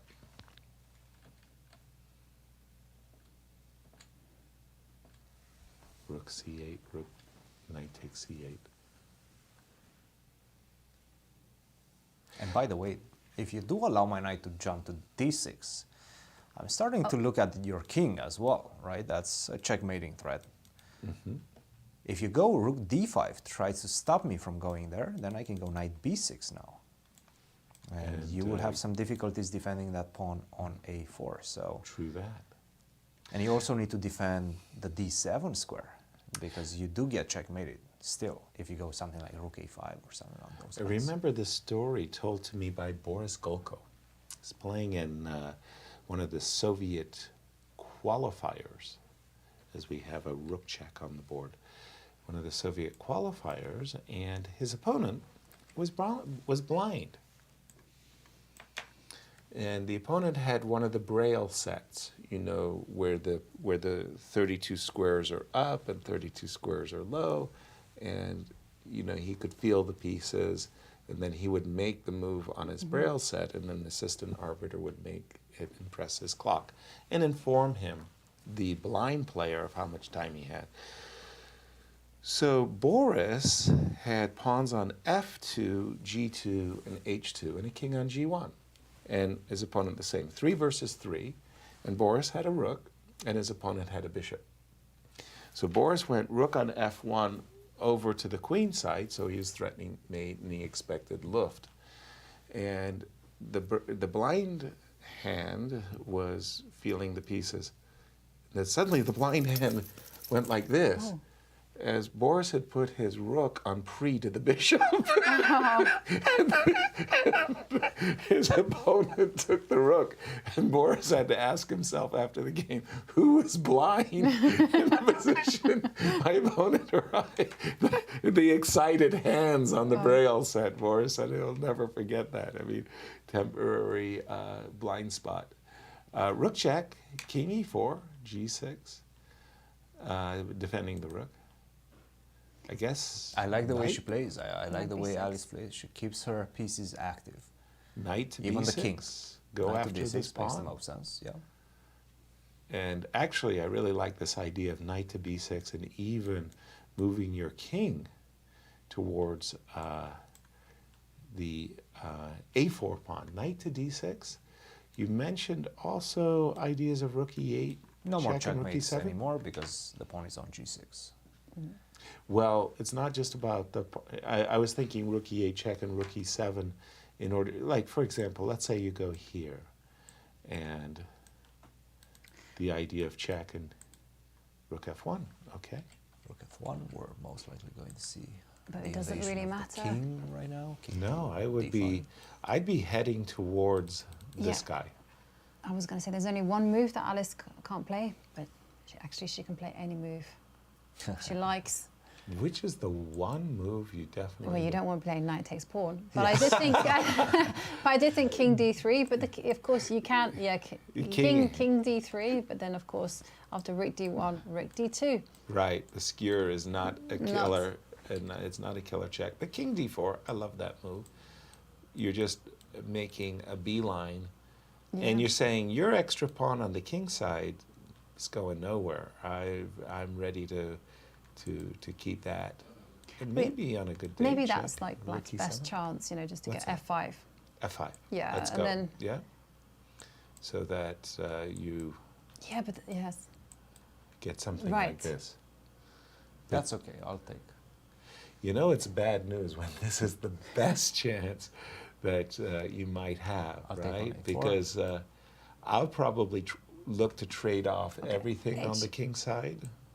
Hang on. Yes, there's knight to d. You Yeah, don't I even know. have the liberty of doing this. Okay, I have to go g4, f5 Here we go. on the She's board. going for it. Well, you intuited that Well, Irina was going to do something like It's that. either that or resignation. I know, and resignation has a lot to be said for it right now. I mean, this is bad. I mean, she's just playing out the hand, but it Yeah, there's nothing going on here. Wow, but for Irina, this, I mean, it's disturbing. She's played such a nice tournament, and this like feels like she just got a donut, you know, on the classical games, and she had been playing so well. Sour feelings for her right For now. 2 years. She hasn't had a loss in this event Undefeated for 2 in years. Right. Undefeated in the classical portion at least. That's what I meant, yes. In 2 years, but right now she's, Knight feeling the C4. bitter taste of defeat Knight for the first time. B2, knight B6 on the agenda. Exactly. Saying, I Keep don't the king need to close. trundle towards the a-pawn with my king. My knight is far more agile. Let me put the horse to work. King G7. And I like what you said. Knight B2, knight B6. Go after that a-pawn. Well, you know me. I don't need to be asked twice. There's a The free one food. thing Up for thing grabs. that you don't do, though, is you don't get skewered. Knight takes, you just pause for a moment and realize that rook f4 check is on the agenda. So you do something, you move your king, I'm not sure, but you just don't play knight takes a4 in this moment. Here, it looked like Alice was actually reaching for her king. Maybe I think she's I reaching to go misunderstood. king c3. King c3, okay, I like that move. Also good. So many good moves here. Good positions give you Pleasant good choices, yes. Exactly. And 15 minutes. And ticking down for Alice. Plenty of time to enjoy the position. Truly. Knight to b2, try to corral that pawn, could be an interesting alternative. She's King just gone d3, king d3. okay. King d3. I like that move. Just waiting for the moment and seeing what you're going to do. For Still. example, if you go king f6, now I attack it from b6. I attack the pawn on a4 from b6, and you no longer have rook f4 because of knight Exactly, e5. you're just sidestepping. I like this move, yes. Okay. And f4 by Irina. From Irina's point of view, she's sitting there, okay, I've got this lousy position, I'm completely lost. But maybe, what could I do? If I could trade off some kingside pawns, I mean, limited material and all that good stuff. You would love to trade off the queenside pawns. That is for sure. Unfortunately, you cannot do that. No. But do you think she's looking to play a move like it? Well, let's put a kibosh on f3 right now with the move king e4. Now finally I can start looking at that a4 pawn. Now I like knight d2 and knight f3, So the only thing Irina can do is actually play g5. right? And then I tickle the The rook. moves to any old place. You don't want to go towards the checkmate with king f5 and maybe I change do. stances? I do. I was thinking that I will head for that. You want to do it slowly Yeah, very, very quickly. and Well, efficiently. not so slowly, but yes. King e4 on the board.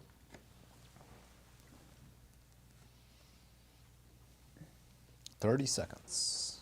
Less than 30 seconds left for Irina. So We expect the move g5. just King f6, okay. King f6. But what about bit knight of to a surprise. d2 right now?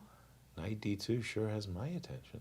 Knight d2, and the problem is if you do go rook to a1, I can just simply take on f4, and the pawn on a2 is taboo, because knight to e4 comes with a check, a discovery check that is, picks up the rook, and that's game over. Alice I has think we're spotted- seeing the final moments of this classical portion of this incredible match. And just to say once again that for Irina, this would be her first loss in any American Cup in the classical games. Yes. And for that matter, her first loss in any games. She didn't lose no, she hasn't lost at any all. playoff games either. She's come close Rook to h1. against Alice.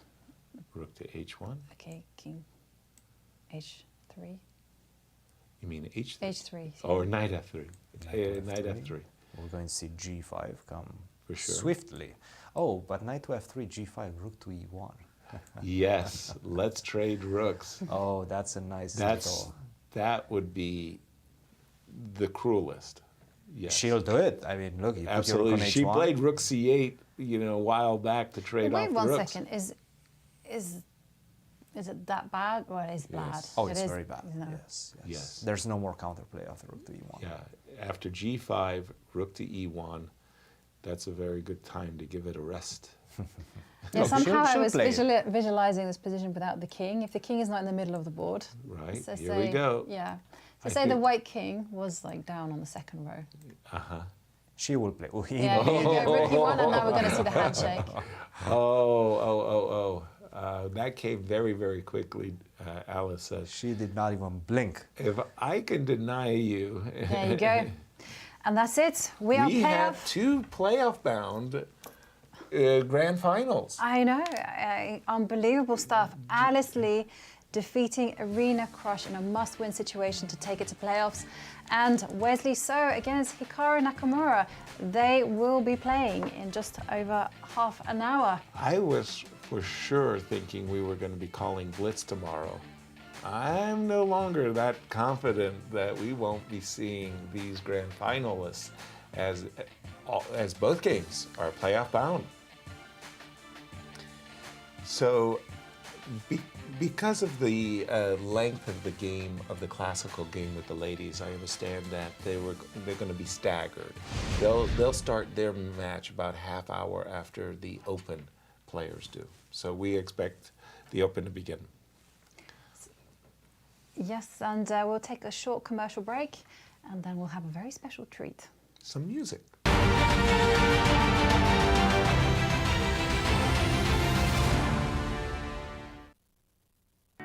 St. Louis, the chess capital of the United States, boasts the world-class St. Louis Chess Club and the World Chess Hall of Fame. It also plays host to an award-winning shop dedicated to chess merchandise, all-occasion gifts, and plenty more. At Q Boutique, you can shop both in-store and online for chess merchandise, autograph collectibles, chess campus souvenirs, and much, much more. From quirky greeting cards to luxury chess sets, there is something for everyone at Q Boutique. And all purchases go right to benefiting new exhibitions and programs at the World Chess Hall of Fame, dedicated to exploring chess and its immense impact on art and culture. Located on the first floor of the World Chess Hall of Fame, enjoy a shopping experience like no other and become everyone's favorite gift giver. If you can shop in store, make sure to check out QBoutiqueSTL.com for a wide variety of gifts for everyone to enjoy. The World Chess Hall of Fame sponsors a fantastic music series. With a short break in the American Cup action, we are happy to show a performance. Music director at the Hall of Fame, Brian Owens, performs the Krush Records Collective. Enjoy the concert, and we'll resume our coverage of the American Cup shortly. Good evening, everyone. Oh, that was whack. Good evening, everyone. Thank you. Welcome to the World Chess Hall of Fame. My name is Brian Owens. I am the music director and artist in residence here, and so glad to have you all here for this very special night. Want to give a quick shout out to Heil Sound, who provides most all of our mics, Silverback, who is doing all of our audio and video tonight, and Rex and Jeannie Singfield, who are our proprietors, who make sure that all this cool stuff happens. So let's give everybody a really big hand, because without them, it would simply not be possible. Right on time, we were clapping for you. So, the music series has been going really amazing this year. We've had some really great performances. If you were here last performance, we did a commission piece that was done by Adam Manis, and it was absolutely awesome. We've had Mastermind this year. We've had Anita Jackson this year. So it's been a really great season. I can't wait to let you guys know what's coming up next year, but that will have to wait, because tonight I am here to introduce a very, very, very special group of talented young creatives. If anybody knows me, you know that my heart is for young people. My heart is even more so for young creatives, and just making sure that they can be good people above all else. but can reach their full potential as creatives. And so when I came to the World Chess Hall of Fame, one of the passions that I shared with Joy was that I want to make sure that whatever I'm involved with, I can also involve the young creatives that I work with. And Joy was like, cool, we can do that. And so tonight is just the beginning of what we call the Next Move Initiative, which you'll be hearing a lot more about later. Tonight we're featuring Krush Records Collective. It's a group of young artists who support each other, encourage each other, who do business with each other, and I think are gonna make a huge impact, not just on this community and regionally, but around the world with their art and their craft. So I'm gonna introduce the first person, and then they're gonna introduce everybody else, and I'm gonna sit down. So it's appropriate that this is the first person because literally this is the first person who I was introduced to. We went to church together. He ended up living with my wife and I for a while. He became like, he's like our adopted son. And then I found out he's very talented as a writer and as a poet and as a spoken word artist and as a hip hop artist. And so, ladies and gentlemen, please welcome to the stage, Christopher Daniel and the band.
Time for celebration, time for meditation, time to hold on, and it's time you need replacing.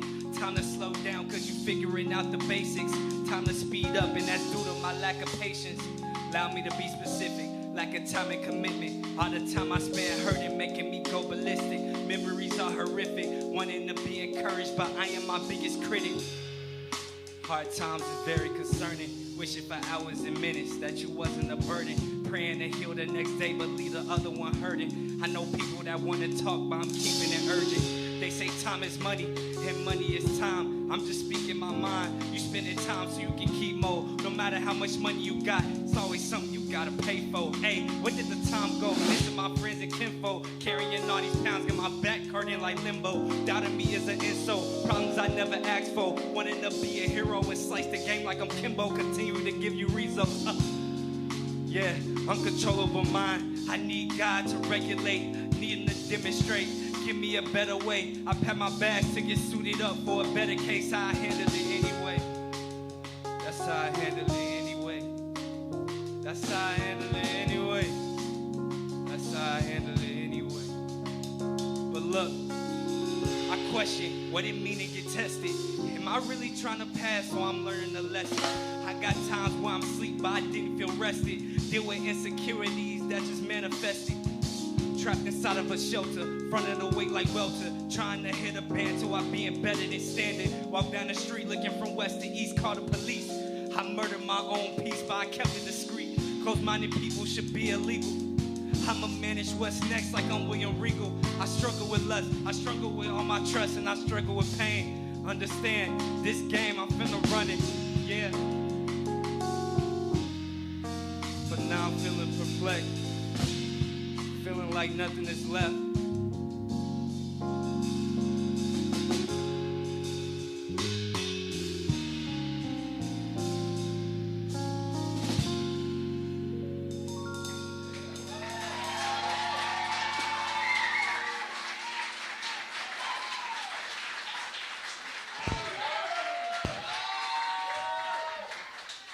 What's up, y'all? Hey, this is a good-looking crowd here. Beautiful people. Oh, no problem, no problem. So, that song was called Time. Actually, by a show of hands, how many of y'all have ever felt like you went through a whole day and you just feel like all the time you spent in that day, you wasted? Like you just felt like, what did I just do? Yeah. I also have had those moments too. And that's basically what that song was about, you know? I know as humans, a lot of times we'll think like, dang, like we'll think about the time that was wasted, the time that we wish that we could get back, and then sometimes also the time that we're not sure that we will have. And that's why that song specifically is really important to me. Also, my best friend that passed away, Daniel, he passed away about almost a year ago. He liked that song a lot too. So yeah, it holds a special place in my heart. But this next song is called Cold. I promise it's not about the weather. But this song, actually I don't know what it's about. It was like I was writing it and it was like, dang, I'm all over the place with this one. But it's still a good song, you know. But let's get it.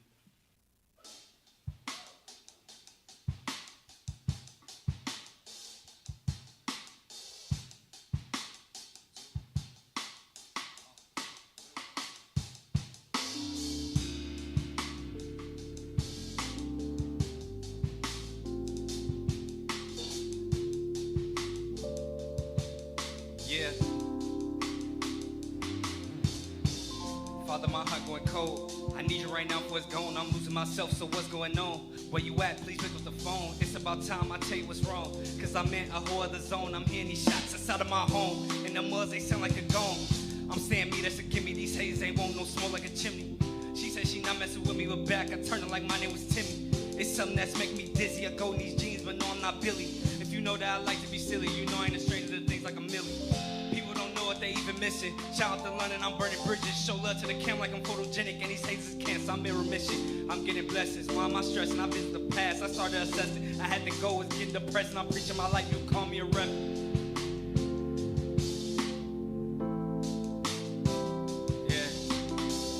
Father, my heart going cold. I need you right now before it's gone. I'm losing myself, so what's going on? Where you at? Please pick up the phone. It's about time I tell you what's wrong. Cause I'm in a whole other zone. I'm hearing these shots outside of my home. And the muds, they sound like a gong. No, I won't be on the sideline. I'm skating, that's how I stay in line. Not even reaching my prime time. You get lost in my world like it's sci-fi. You know that I'm sick of some rappers, they struggling. Yeah, it ain't nothing but cappers. I'm getting these rings like a rapper. I'll tell you my story. Let's start with the chest of my head in the dirt. And I thought I should tell you first. My cousin stay close, my name was Kurt. She pushed how I feel, so she give it birth. You know on your grind if it doesn't hurt. Pause it. I gotta know if I lost it. You know that I'm getting exhausted. My heart staying cold like I'm Austin. And I gotta keep it 100. Ooh, get to the top, yeah, I'm running. No question about how I'm coming. Shh, God talking, he telling me something. And I'm getting blessings. Why am I stressing? I visit the past, I started assessing. I had to go, was get depressed. And I'm preaching my life, you call me a reverend.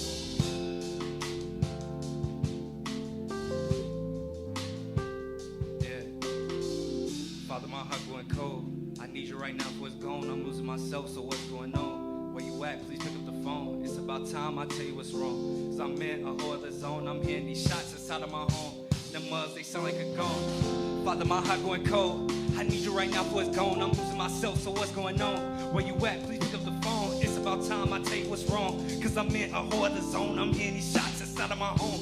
And the muds, they sound like a gong.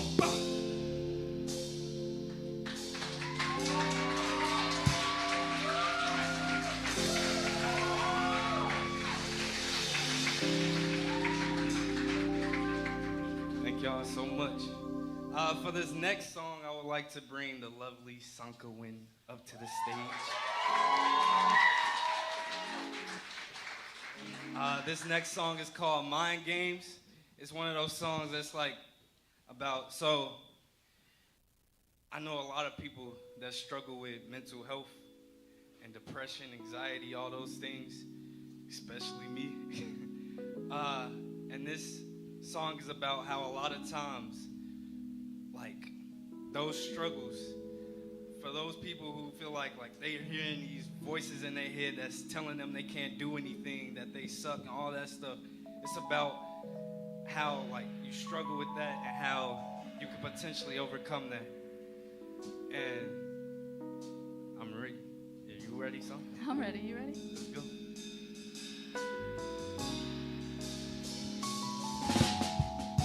Falling simply due to the hate that would hurt me. I'm standing lonely, lost in the world that deserted me. Falling, falling, falling, falling, falling, falling, falling, falling. And you got me. Falling, falling, falling, falling, falling, falling, falling, falling. Yeah. Another story about some damage getting hard to manage. Another cut that was neglected from being protected. Stains on the ground making more than mama's frown. And another soul that forgot that they had a crown. I fall backwards and feel it capture. What a disaster. A broken mind is way worse than a physical fracture.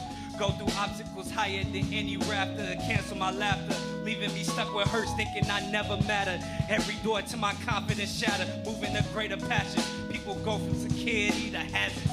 Check my stature, I see the future like Raven Baxter. And amateur to who I am, I know I'm Chris, but it's never a matter. Falling simply due to the hate that would hurt me. I'm standing lonely, lost in the world that deserted me. Falling, falling, falling, falling, falling, falling, falling, falling. And you got me. Falling, falling, falling, falling, falling, falling, falling, falling. Now look, I am no one they sleeping on. This life consistently rocky like Sylvester Stallone. You see my heart, yeah, it's turning to stone. People left there alone. I gotta help a life for the day that I'm gone. Now I'm investing my stairway to heaven, Led Zeppelin. Dang, it's scary to never know what's coming. Been dealing with temptations like I'm David Ruffin. Tears dripping, my mind skipping, I feel to listen. Locked in this world, 22 must have been my sentence. Locked in this world, I'm 22, it hurt to say that sentence. Locked in this world, 22, it hurt to say that sentence. 13th Amendment. Falling simply due to the hate that would hurt me. I'm standing lonely, lost in the world that deserted me. Falling, falling, falling, falling, falling, falling, falling, falling. And you got me. Falling, falling, falling, falling, falling, falling, falling, falling.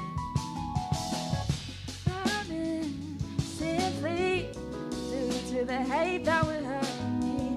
Standing lonely, lost in the world that deserted me. Falling, falling, falling, falling, falling, falling, falling, falling. Falling, falling, falling, falling, falling, falling, falling, falling.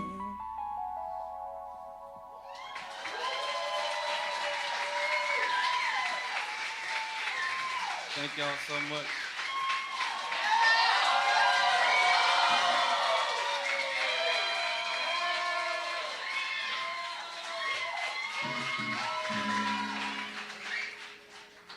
Oh, I got taller? Oh, hello. Hi, everyone. Give it up for Chris. I love Chris. He really keeps me grounded. He's one of my best friends, again, with everyone in this room, pretty much. So if you don't know, Krush Records Collective is a collective of musicians that are singer-songwriters, creatives, video people, silly people. We're just really good friends that like to make music, and luckily we get to make this as a business. So I have some singles for you, or some originals for you. Is that okay? Is that okay? This song is a song I wrote. It's actually my friend Dominica's. I took it from her, but we wrote it together, so I'll play a little bit for you. 1 second.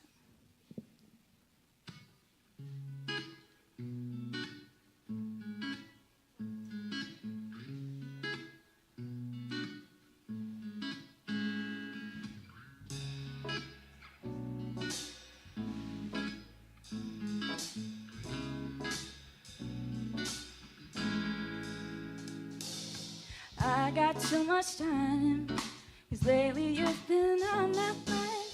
I I drank too much wine, I should sober up. Time and time again, you never say we're more than friends. Who hurt you enough to shut you up? Feel it burning through your throat. Say that you love me the most. Will it kill you if I get you to open up? Said just get it off your chest. I won't be your second best. Say you love me and you want me to. Say you want me, ooh, ooh, ooh. Say you want me to, ooh, ooh, ooh. Say you want me to, ooh, ooh, ooh. Say you want me, ooh, ooh, ooh. I got too much time, 'cause lately I've been thinking I need to find a way to make it stop. But you had other plans, and I can never understand. Gave you everything and you lost your shot. Feel it burning through your throat. Said that you love me the most. Will it kill you if I get you to open up? Said just get it off your chest. I won't be your second best. Say you love me and you want me to.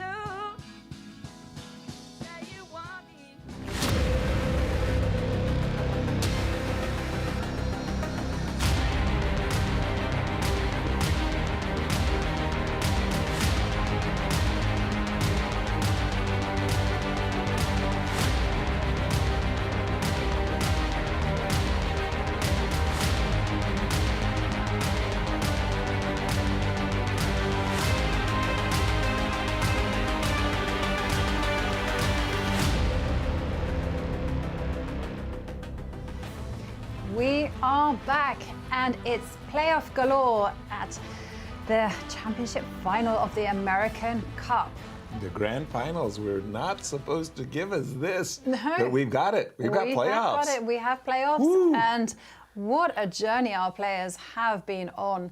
First up, I think it is Hikaru, Nakamura, and Wesley So. I've seen him at the board already. I know. Hikaru is at the board. He's roaring, and here are the playoffs. And here you can see it is Wesley So with the white pieces against Hikaru Nakamura. The two will be playing a 2-game rapid match of 10 seconds. 10 seconds, that will be fast. 10 minutes plus 5-second increment.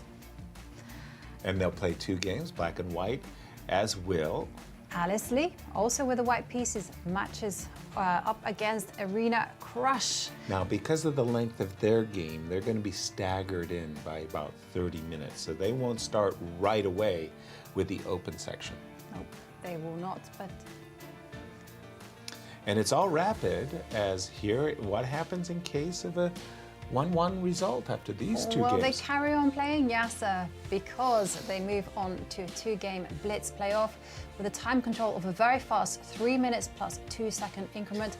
And if the scores are still tied after all these games, then we are going to go for the Armageddon. Love them or hate them, they are the best in my opinion. 5 minutes for white, 4 minutes for black. The black gets draw odds, and there is a 2-second increment from move 61. Now remember, in the first playoffs between Hikaru and Wesley, the match was not decided in the 2 rapid games. It actually came down to the blitz games, Right. where Hikaru won the champions bracket there. What do you reckon on this playoff scenario? Well, I have to say, Wesley must be happy with what happened in that initial match between these 2 players, because not with the result, of course, but with the way they played those games, especially in the rapid portion. Wesley was having the upper hand with the white pieces, was really close to winning that game with the white pieces. Then he bounced back. He lost, by the way, that game from a winning position, but then he bounced back with the black pieces, so he can put the pressure early on Hikaru Nakamura when he has more time on his clock. As soon as we ended up in the blitz portion, it felt like Hikaru just took off. He was just so dominant, started off with a crucial victory with the black pieces in the Kalashnikov, it didn't even feel like Wesley touched the ball, touched the pieces in that game. I remember he was having a very lackluster, let's say, performance in that blitz portion. Definitely once the games speed up, it is Hikaru Nakamura who has the upper hand. But in the rapid portion, I have to say, I've been impressed in this particular event with Wesley So. It looks like Hikaru at the board, just huffing and puffing, thinking about all kinds of openings that Wesley might try. D4, Nimzo Indian with Queen C2 was played earlier. Will Wesley play E4? Like he did in the previous matchup. Right. So it very much feels like Groundhog Day for Hikaru, but I've never seen him arrive so early at the board. You know, players do this to get in the zone, to kind of get that familiarity with the pieces. Bobby Fischer was notoriously late for his games. His clock would often be starting. Gary Kasparov also notoriously late. Gary did it because there was 5 minutes for photographers to take their pictures. And oftentimes the photographers were getting into like scrums to get, you know, photos next to Gary, if you will. And Gary didn't like that, so he tended to want to arrive 6 minutes late to avoid the photographers.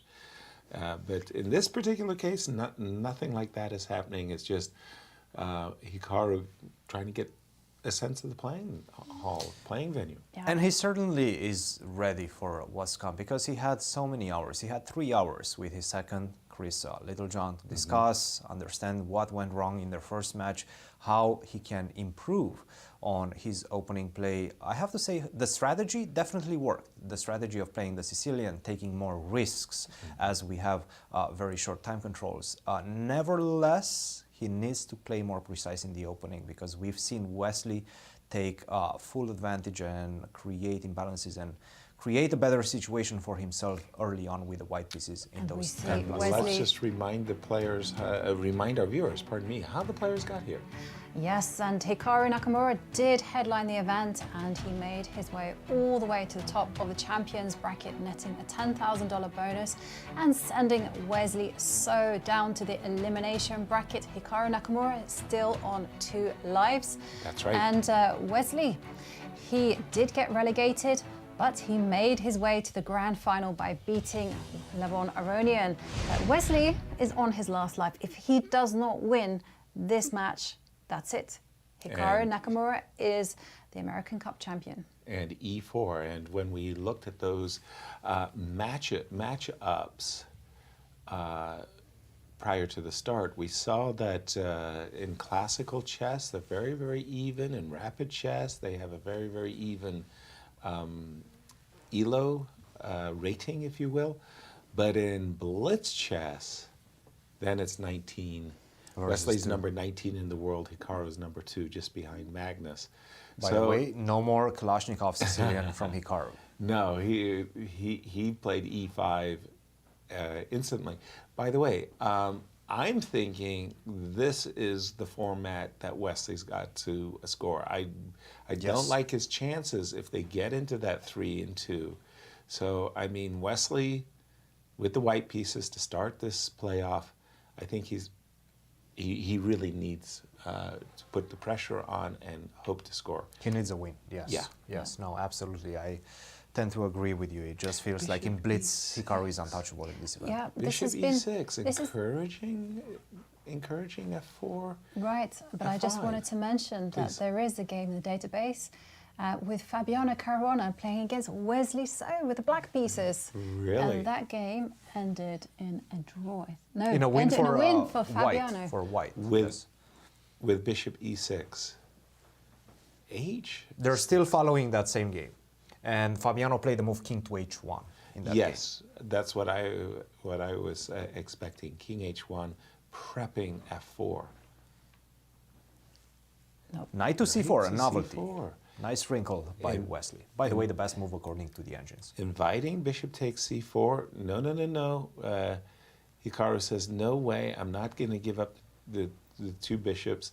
But by giving up this diagonal, I don't have to play the tempo losing King H1.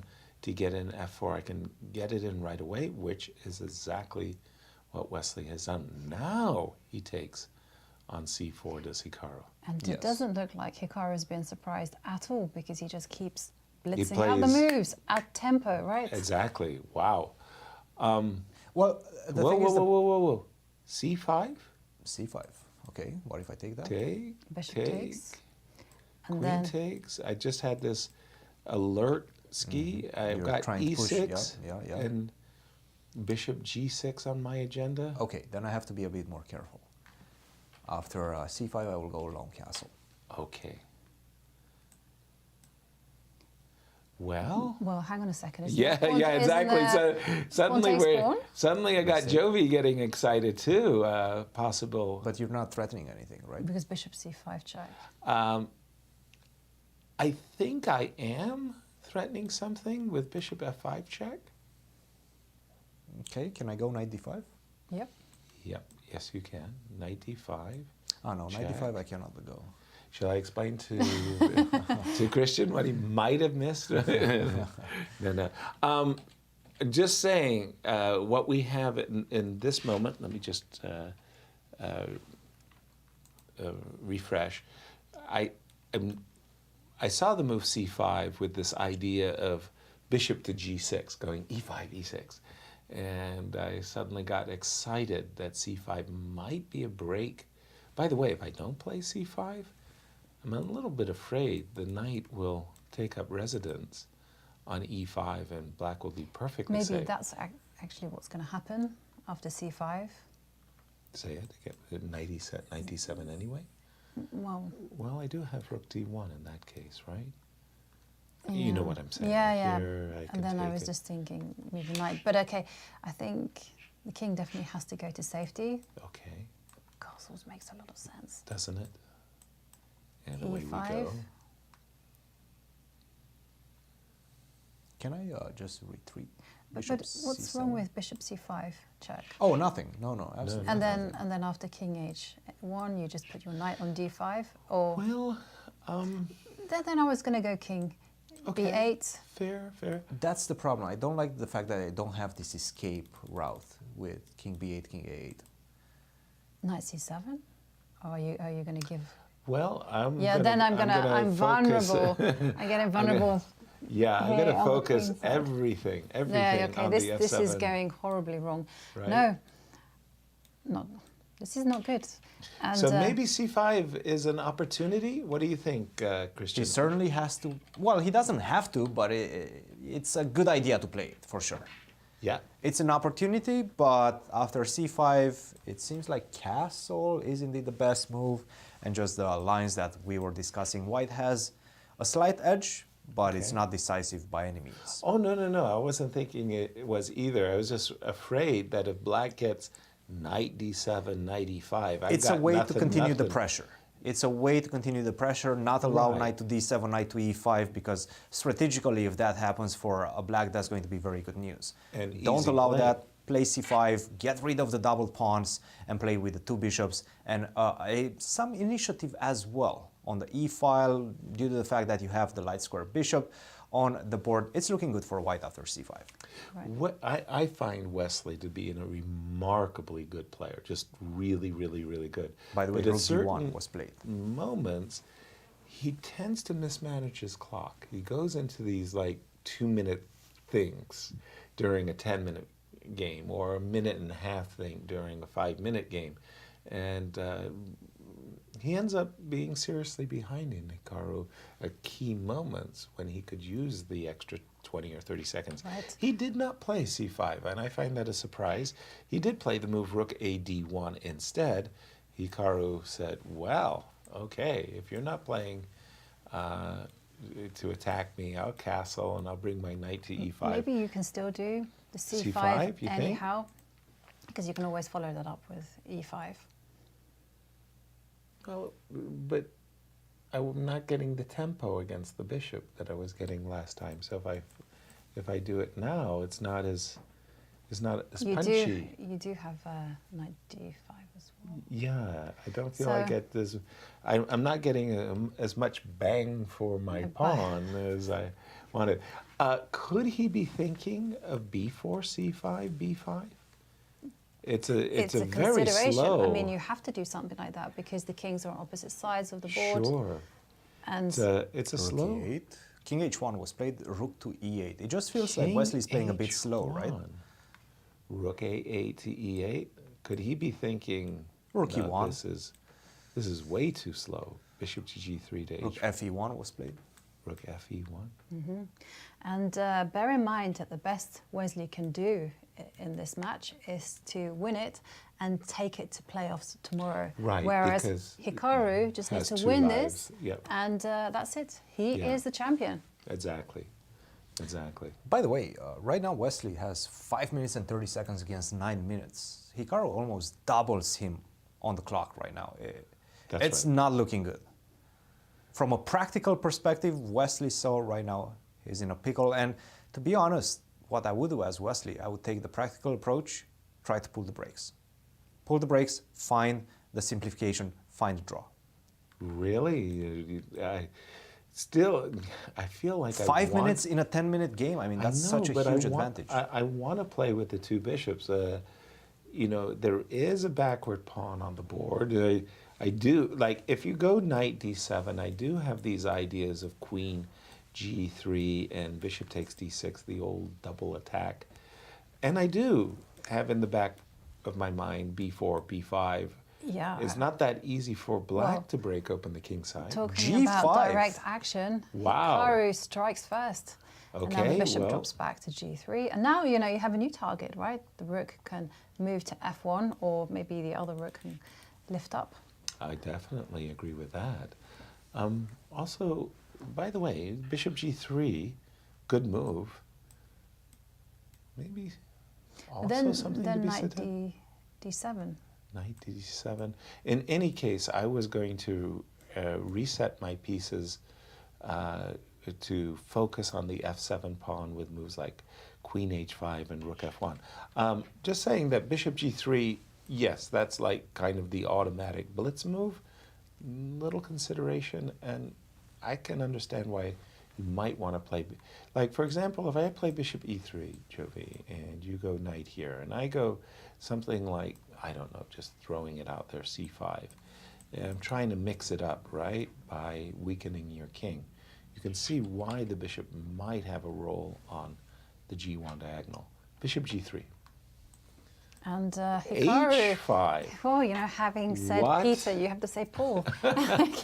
Okay, he's going for something, but I like it. I do You like like it. it? Yeah, yeah. I like I'm it. a big fan of this because No. look, H4, the queen can, you know, really? you can get It's open. caveman. It's coffee house. Yes, that's why I like it. That- That's my style.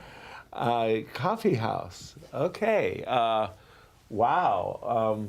Coffee house, but he's putting once again pressure on his opponent's clock. He's playing practical chess. The Kalashnikov Sicilian is sort of coffee house as well, Right. right? I mean, it's not seen at the elite level. Just play it and put pressure on your opponent's clock. How do you defend against h4? Do you go h3 yourself? Well, why is it a threat? Let's say I go b4, a move that I H4. find I'm useful. coming forward. Let's h4, go. Yes. Yes. bishop back. And then I would be tempted to go one step forward. Queen f5. Whoa. Well, I was hoping you would play g4, so I would be like queen e3 with the intention, of course, of bishop takes h4. He didn't play that. He said one of the best ways to avoid a pawn storm is to get out of the way of the pawns. Anticipating that h4 and g4 would come with tempo, Wesley played his queen to f5, and that makes perfect sense, right? It does make perfect sense. But okay, Hikaru Thinking. So he has a choice. He can go knight d7, knight Yes. to e5.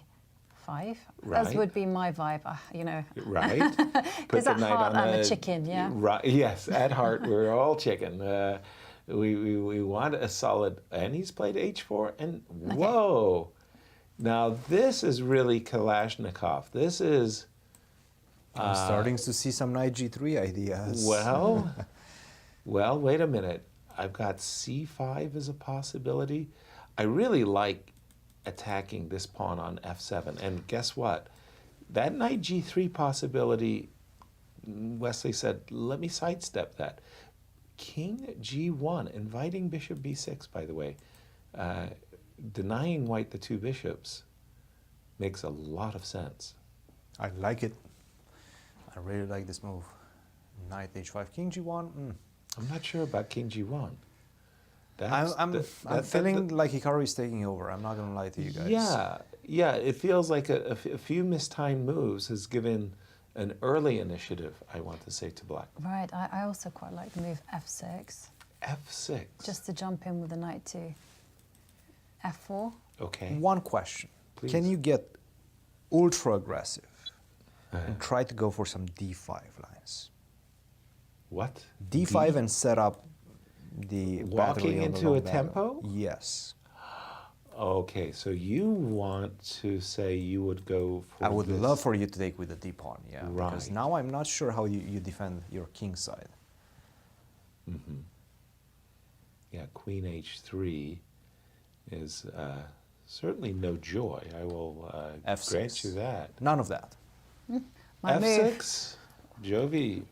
But I think I'm D5 going to is call in up the... Chris Bird, the arbiter, and get you wanded and scanned. I tell you mean, it's fair commentary, you But know. you know something? Quite a few years ago, this was when Hikaru had his reputation of being an extremely attacking player. Yes.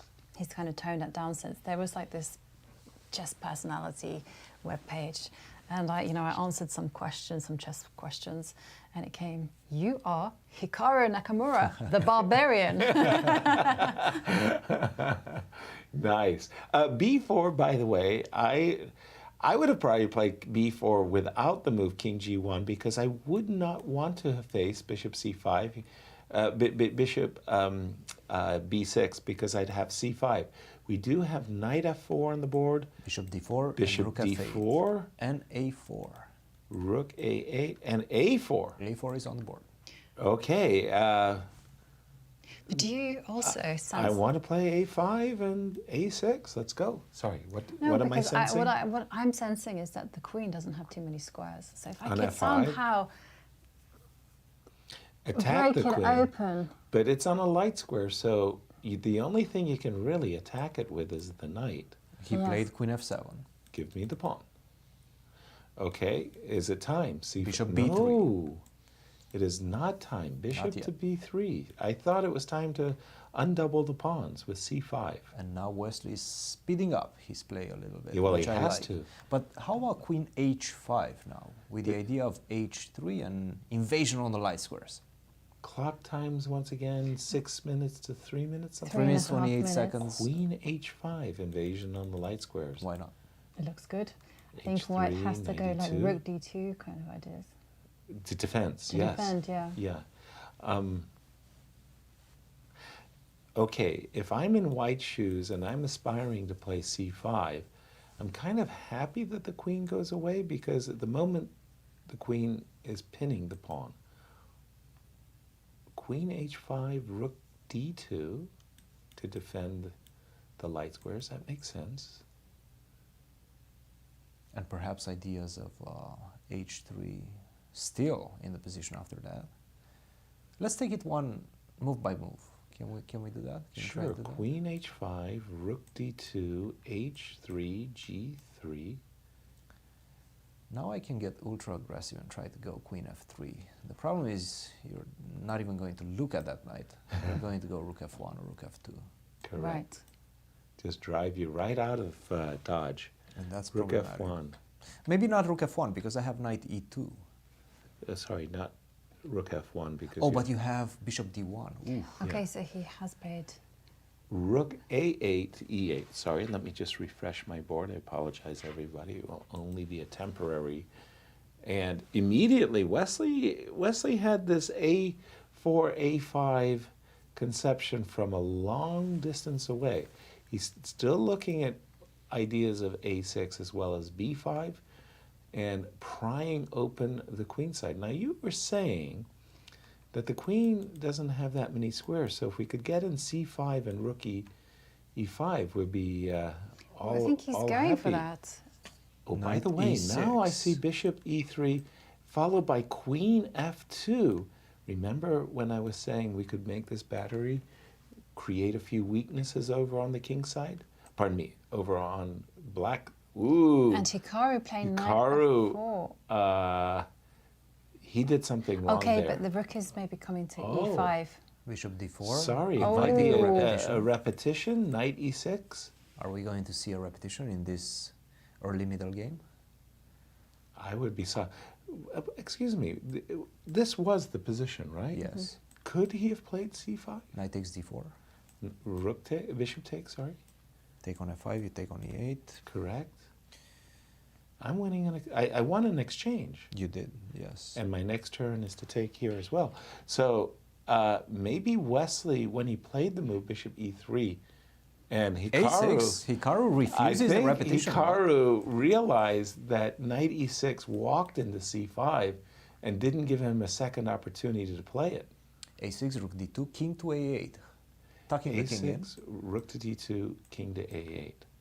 Now, any sort of battery on the long diagonal with the queen in front is going to be met by bishop to b8.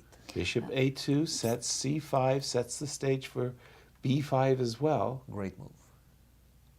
Queen e7, sidestepping the discovery. Is it time? c5. And of course, once again, to remind everybody, we're going to be playing the colors reversed regardless of the result, as somebody gets a chance for revenge. Bishop b. Why is Wesley hesitating playing the move c5? Well, he doesn't want to open up any diagonals, especially with the clock situation. So why not just improve the position? Maybe put the bishop on d1, come out to g4. Because Wait, he had played bishop bide a8. your time. Because he had played bishop a8 last turn. It Okay. seems like he's lost a little bit of the thread. Maybe both players realizing the position doesn't allow for favorable opening of the position. Right. It's interesting how they're now putting their pieces on the protected squares. Right. Protect your pieces at all times. Defend Similar yourself to what at all times. Nimzowitsch I'm has not a been big. telling us. I'm not a big fan of this rook on e1. I think I would put the rook on f1. He didn't. Okay, He rook put to his rook d1, back. bishop to b8. Neither player really Hang on a second. finding. Is it possible to kind of try to crack open B5. the line with b5? Finally, yeah, we have it's something. finally. I wanted I've been that. waiting for these moves for some time. B5, C5, break open the queen side, for crying out loud. Maybe well timed. And by the way, Time? Wesley is now up on time. Remarkable. You don't see that. Well, a 3-minute advantage just dissipated. Hikaru.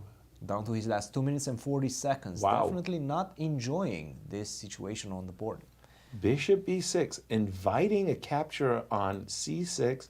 This bishop will find a life, and I'm talking a It's beautiful starting life to look on good a4. for white, Maybe guys. bishop b6. I quite like trading off the bishops, and then after trading off the b takes c6, and then c5. But remember, all trades are you're at a market.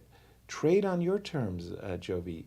Take on c6 and play. And if you want to capture, undouble the pawn. So he played bishop a4. He didn't take on a6. He didn't take on c6. He's keeping the tension. Was that a good move? I love like it. You like it? I mean, the rook has to defend the c6 points, or you have to consider a takes b5. Which would open up Which more lines. would come with a massive warning. Right, do not open. The more I look at the position, the more I like it for Wesley. Well, he's got happy moves, doesn't he? Bishop takes d4, a double, undoubling.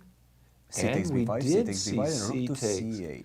Uh-oh, Black's king is really getting pried open now. Hikaru is looking for some counter chances on the c file. And here we go, takes. But c2 is covered, Exactly. which means we can go rook to b1 to b6 like a True barbarian. true barbarian. Thank you. By the way, does g3 work at any point? Just to get my queen involved into play. Well, with he's queen played rook d5. b1 first, Rook but I agree b1 with first. you. I'm thinking Cristian. this bishop is coming to the long diagonal like a magnet. Ooh. But it feels like no, seriously, guys, it feels very comfortable advantage. Crushing right now. Right? Rook b6. I mean, you have gift me that everything pawn. you want, as white and black doesn't have an attack.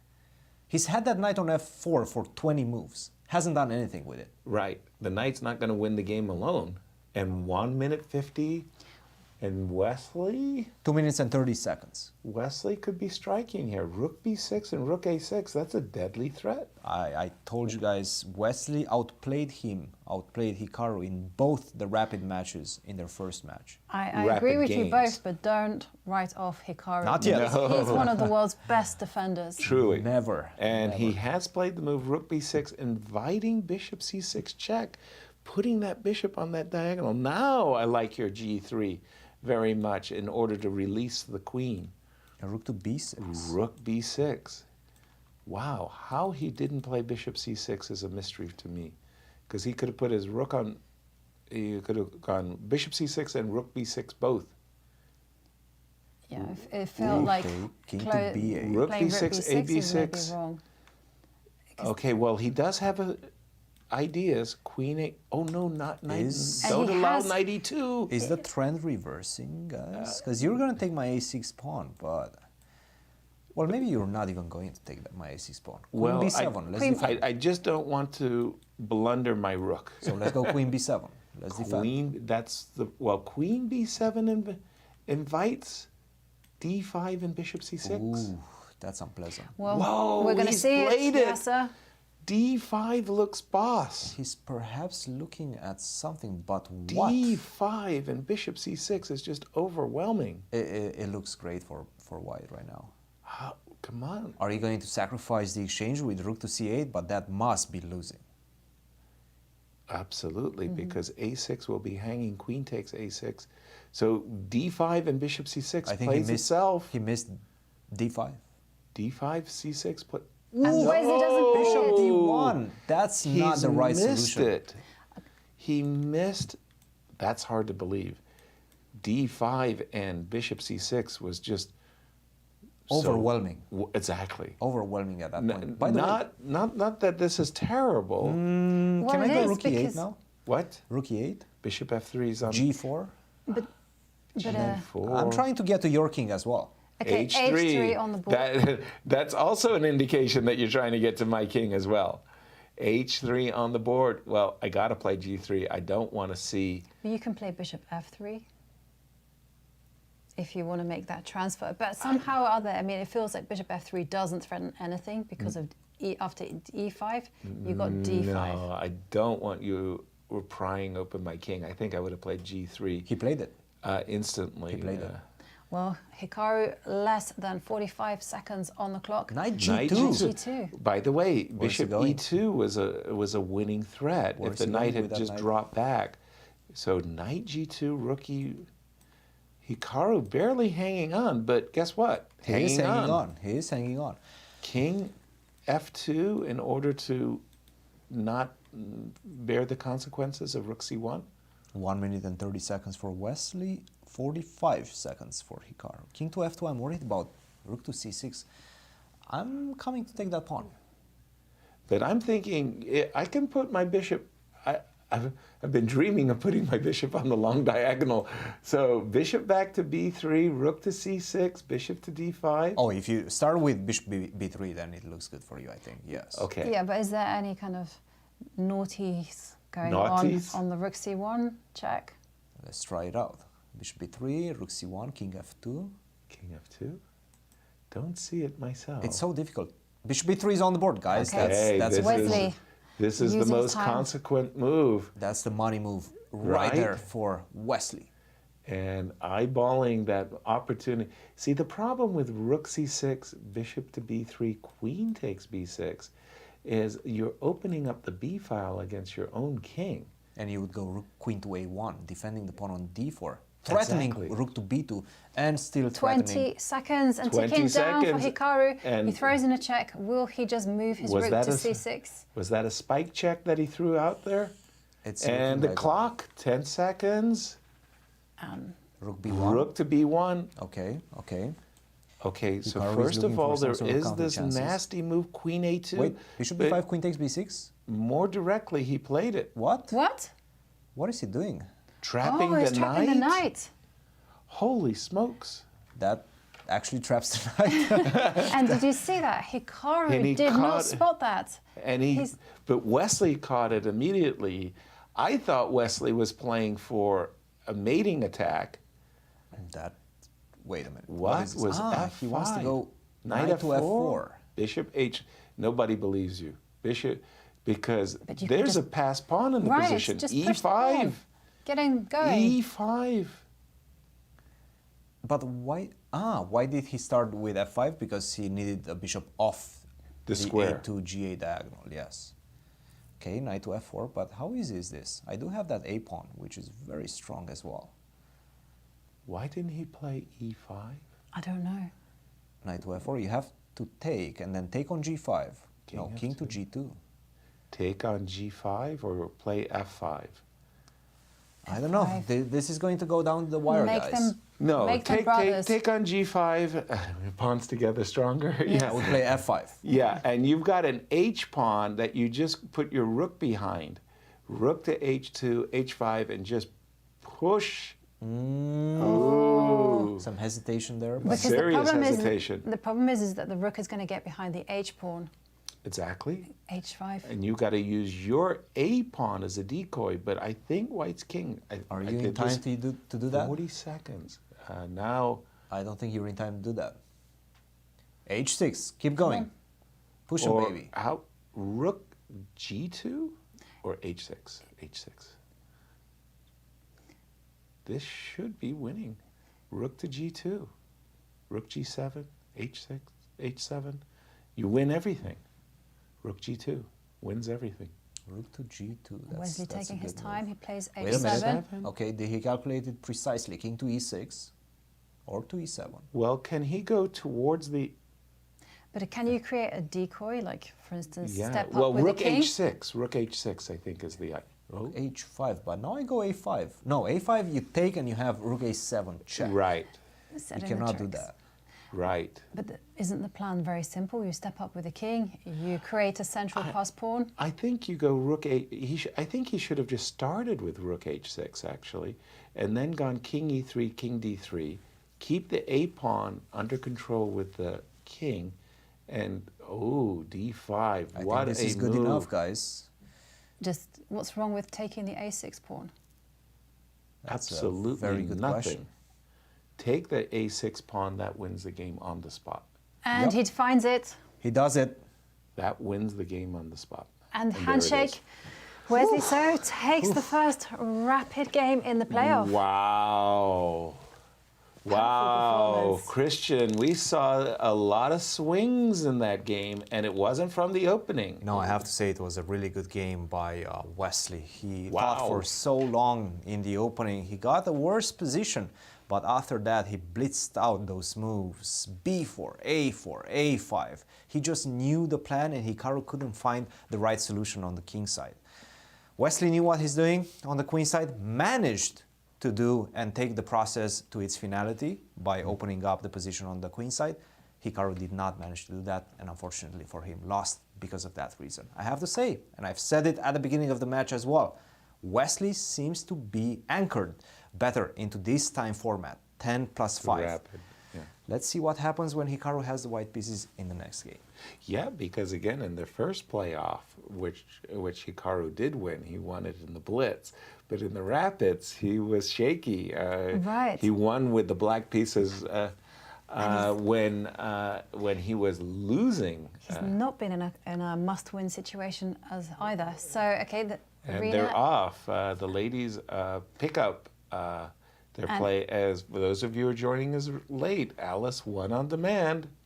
ending this exact same opening, and it looks like Alice has gone and checked her theories because Yeah. she's now developed the knight. Before she captured on D5, and that And led kept to the tension. nothing.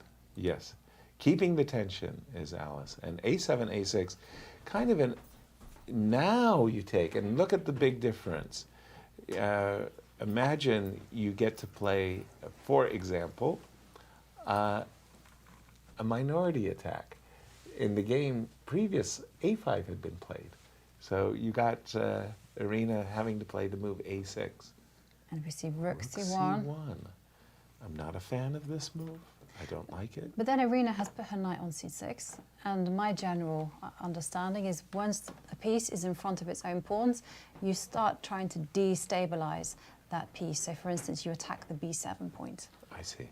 In this particular case, I think the move rook c1, castles I'm always going to play. So let's get the castles, and I'm not sure where the rook belongs. Maybe it goes to b1, maybe it goes to c1, maybe it goes to e1. But castles I know I need. So the difference here, Irina couldn't, in the first game she got to play bishop f5. Maybe in this game she has to go bishop g4 to h5 to g6 to get her bishop into the game.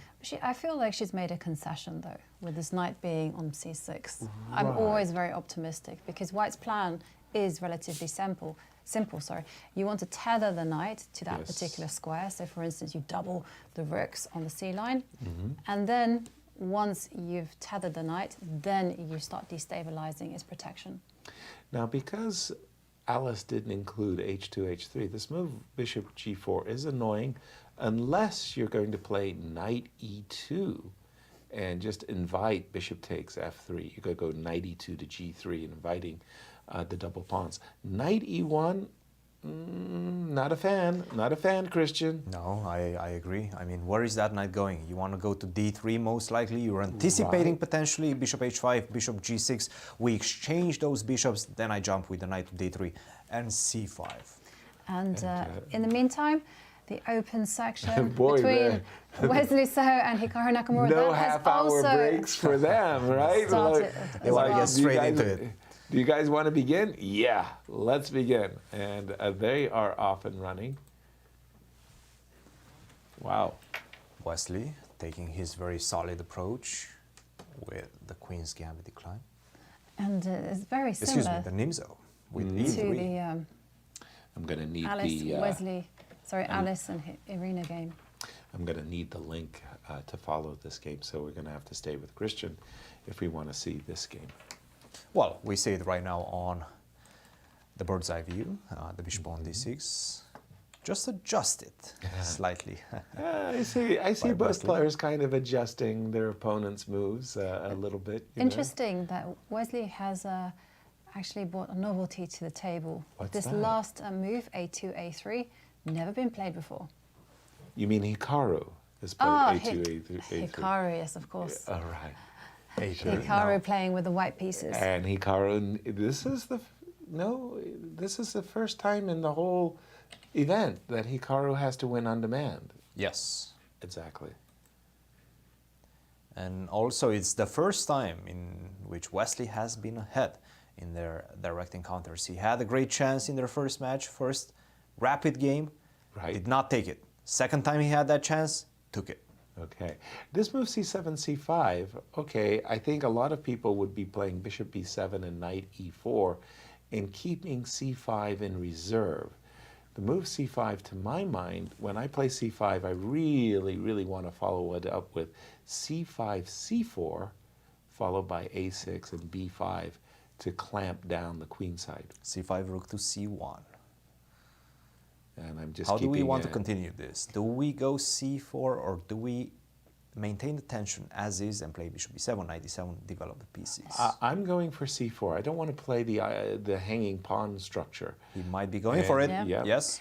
I'm playing a6. Right, it's always a very pleasant pawn structure, I have to say. When you get a6, b4, b5, I mean, you might suffer for a while on the king side or in the center, but if you survive, then you've got some beautiful long-term prospects. Exactly, the end games are nice. And again, because this pawn is on a3, you go a6 and b5, it makes it very hard for white to play b3. And moving to the Alice game. I'm going to need a link if I have to call up the game with Wesley. It's a quite but interesting I've just got moment. Alice's, It's quite an interesting moment in the Alice against Irina Krush game. Right.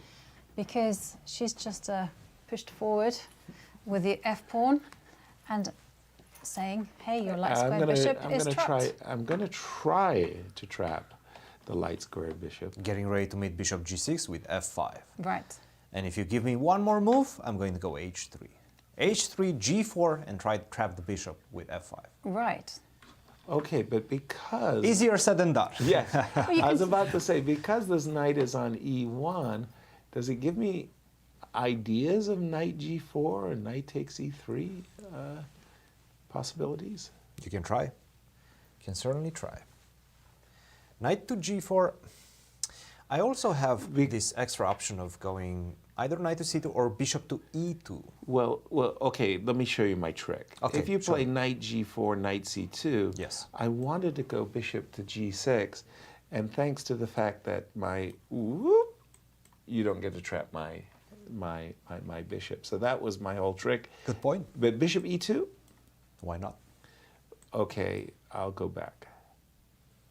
See, I'm worried. I'm genuinely worried that I'm going to blunder my piece. So I want to trade it off. Jovi, don't tell anybody. On the board. but that's and she did play knight g4. Knight g4 is on the board. Yes. As she spied the same tactic. I like it. No, I mean this is definitely the right approach. And if you grovel, please, with knight to d1. Wow. Knight c2. Knight c2 played. Okay. But inspired grovel there, Jovi. Yeah. I mean, No, the reason I wanted knight d1 is because then after knight f6, I could just go knight f2. Knight to f2. Right. Yeah. Okay. Okay. It is a very, it's Fisher random on the first rank there. Knight g4, knight c2 on the board. We're expecting bishop g6. Irina spotted it right away. She said, "You can't play f5. You can't trap my bishop. I'm a happy lady that you can't trap my bishop." I think we should go back to the elimination game right now. With Wesley. Yes. Okay. Because once again, Hikaru must-win situation for the first time in this competition. c4, bishop c, bishop g4, h3, queen a4. Wow, inviting bishop takes f3. Yes, but trying to stop the avalanche of pawns on the queen side. a7, a6, and b6, b5 is what we were talking about before the move bishop g4 was essayed. Well, I like this move. I like this move. You're going to take that. Okay, Yeah. I'll take it. Okay, now, of course I can trade queens, but I'm kind of thinking this guy, well, okay, just no. Queen. What about queen c8? That's fine, king g2. I'm not afraid. No, I actually want You to. want a queen f6, knight d7. I want rook e6 and I want knight e4. All right, e4. Let's get aggressive. Oh, perfect. Thank you. Whoa, whoa, whoa, whoa, whoa. What's happening? What are you doing there? Perfect. That was exactly what I was hoping, that I was going to go queen h3 and queen h4. That's okay. That's okay. You don't have enough. I don't trust you. You don't. E5. My Jedi. E5? My Jedi mind Your tricks. Jedi tricks don't work. Bishop takes rook. Bishop takes g6. Good try. I'm Good try. probably the only one blowing That was a good You try. guys have overcome my my magnetic personality. Okay, he did not capture on f3 yet. He's certainly thinking about it.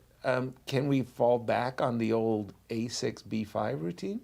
You're still a few moves away from that. Yes, because your will capture. I get that part, but eventually I'm going to complete my development, and I'll get the tempo.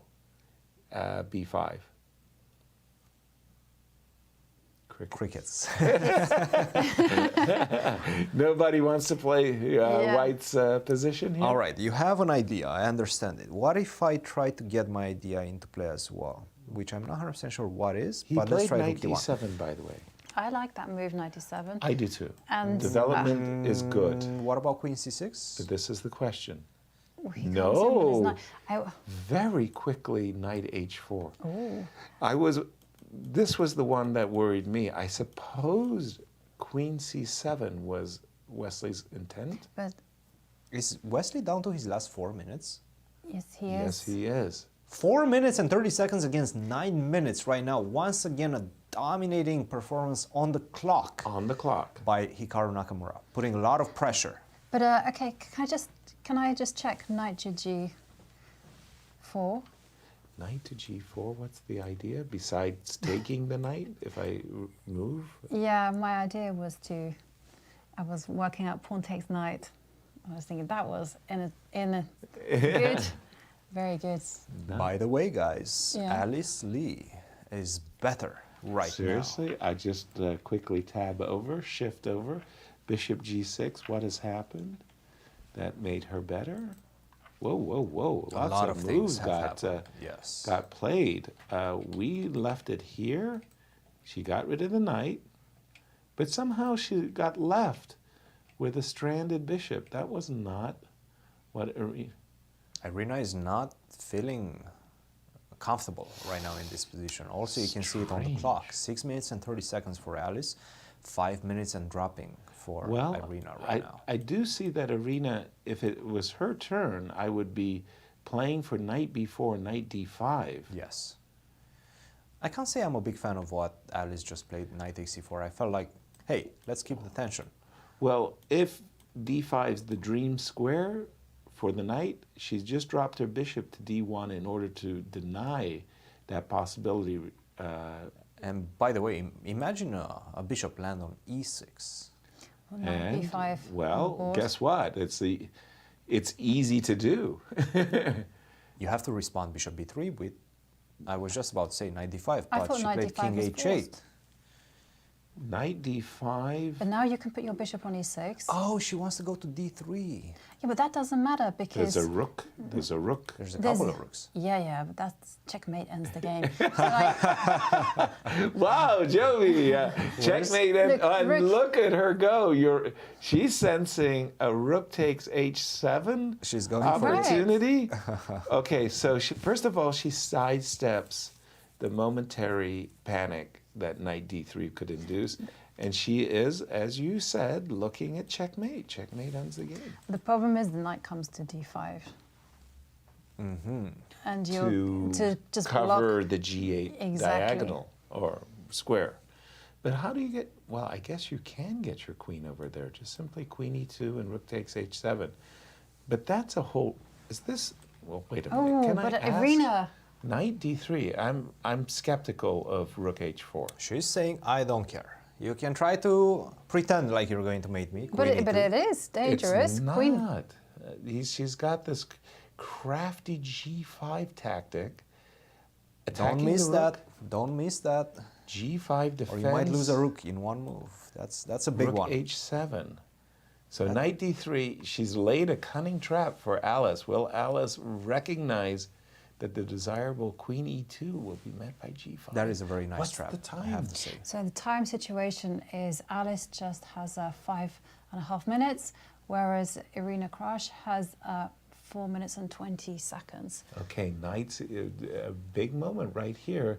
Alice must be feeling that her bishop is really, she's reaching for the rook. And she said, I don't know, okay. I tell you, I don't like this knight to d3. I feel the knight should be in a defensive formation, even though it was a nice g7, g5. Instantly c5, and now queen e2. Right. Definitely has my attention because queen e2 will set up that rook h7 checkmating guys, pattern. Let's go back for just a second to the previous game. Check the last move that Wesley just played. Bishop f3. Bishop to f3 from h5. What? Ooh. So after knight d7, knight h4, a6, so he's getting in his b5 business. Queen c2, knight e4. Give me the knight on h4. Knight went to f5, bishop f3, queen g5 on tap. Uh-oh. That move wasn't part of the That is blueprint. the move of the match, if it works. Wow. If it Bishop works. f3, that's a visual. Especially given the match situation, right? Because Wesley only needs a draw right now. Precisely. So let's calculate. If you take on f3, Okay, queen you check. go queen to g5. Check. I go knight g3. Oh, well, What do you take back with? I'll take. I'm not even afraid of Queen H7. So while I was planning to play Bishop takes E3, Knight takes G3 is not terrible either. Okay, let's go. Bishop takes. And what if I take on E4 now? And let's say I put my bishop literally anywhere, right? King H1. And then you told me all I need is a draw. So Yes. Queen H5.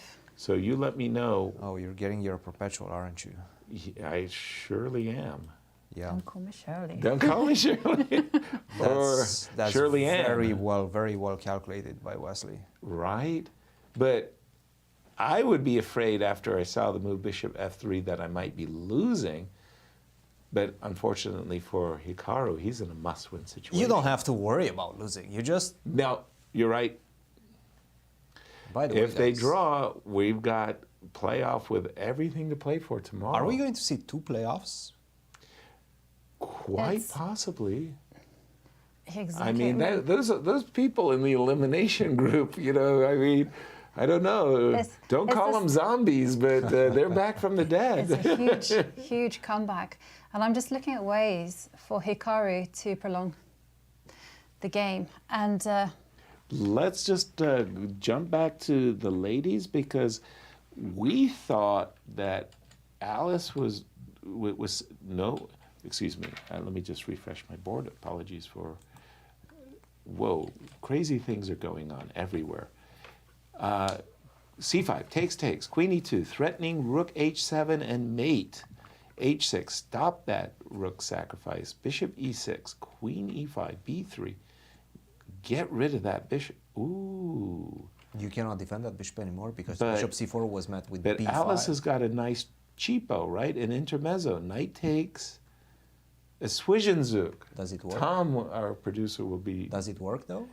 We will be deliriously happy to know that Zwischenzug is existing.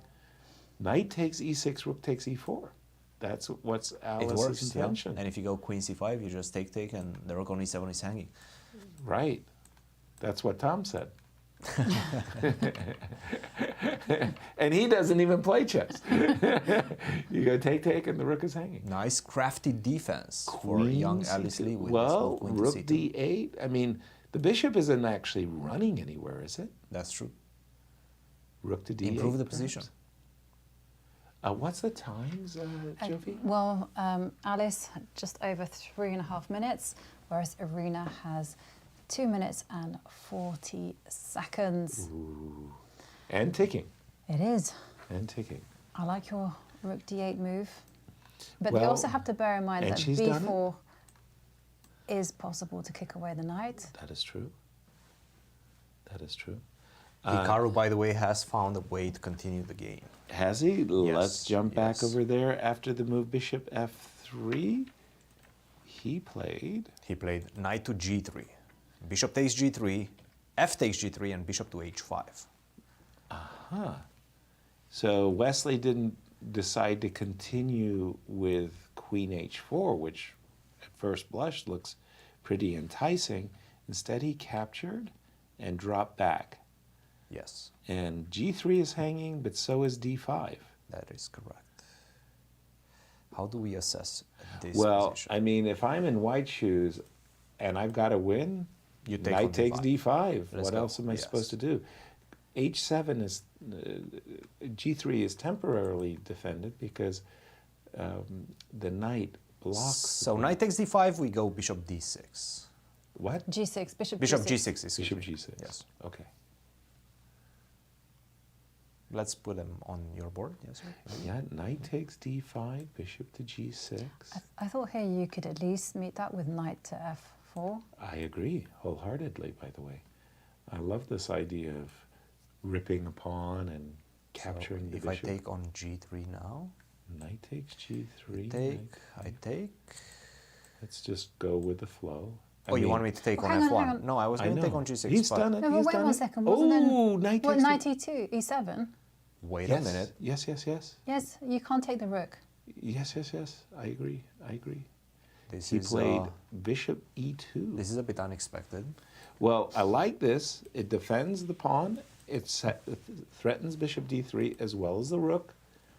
This is a much stronger move than bishop g6.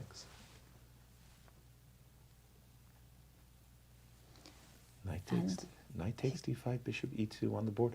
The clock times again, sorry, Jovi, in this? Hikaru has just over 2 minutes, whereas Wesley has just under 2.5 minutes. You remember when Hikaru had 9 minutes against 4? Yes.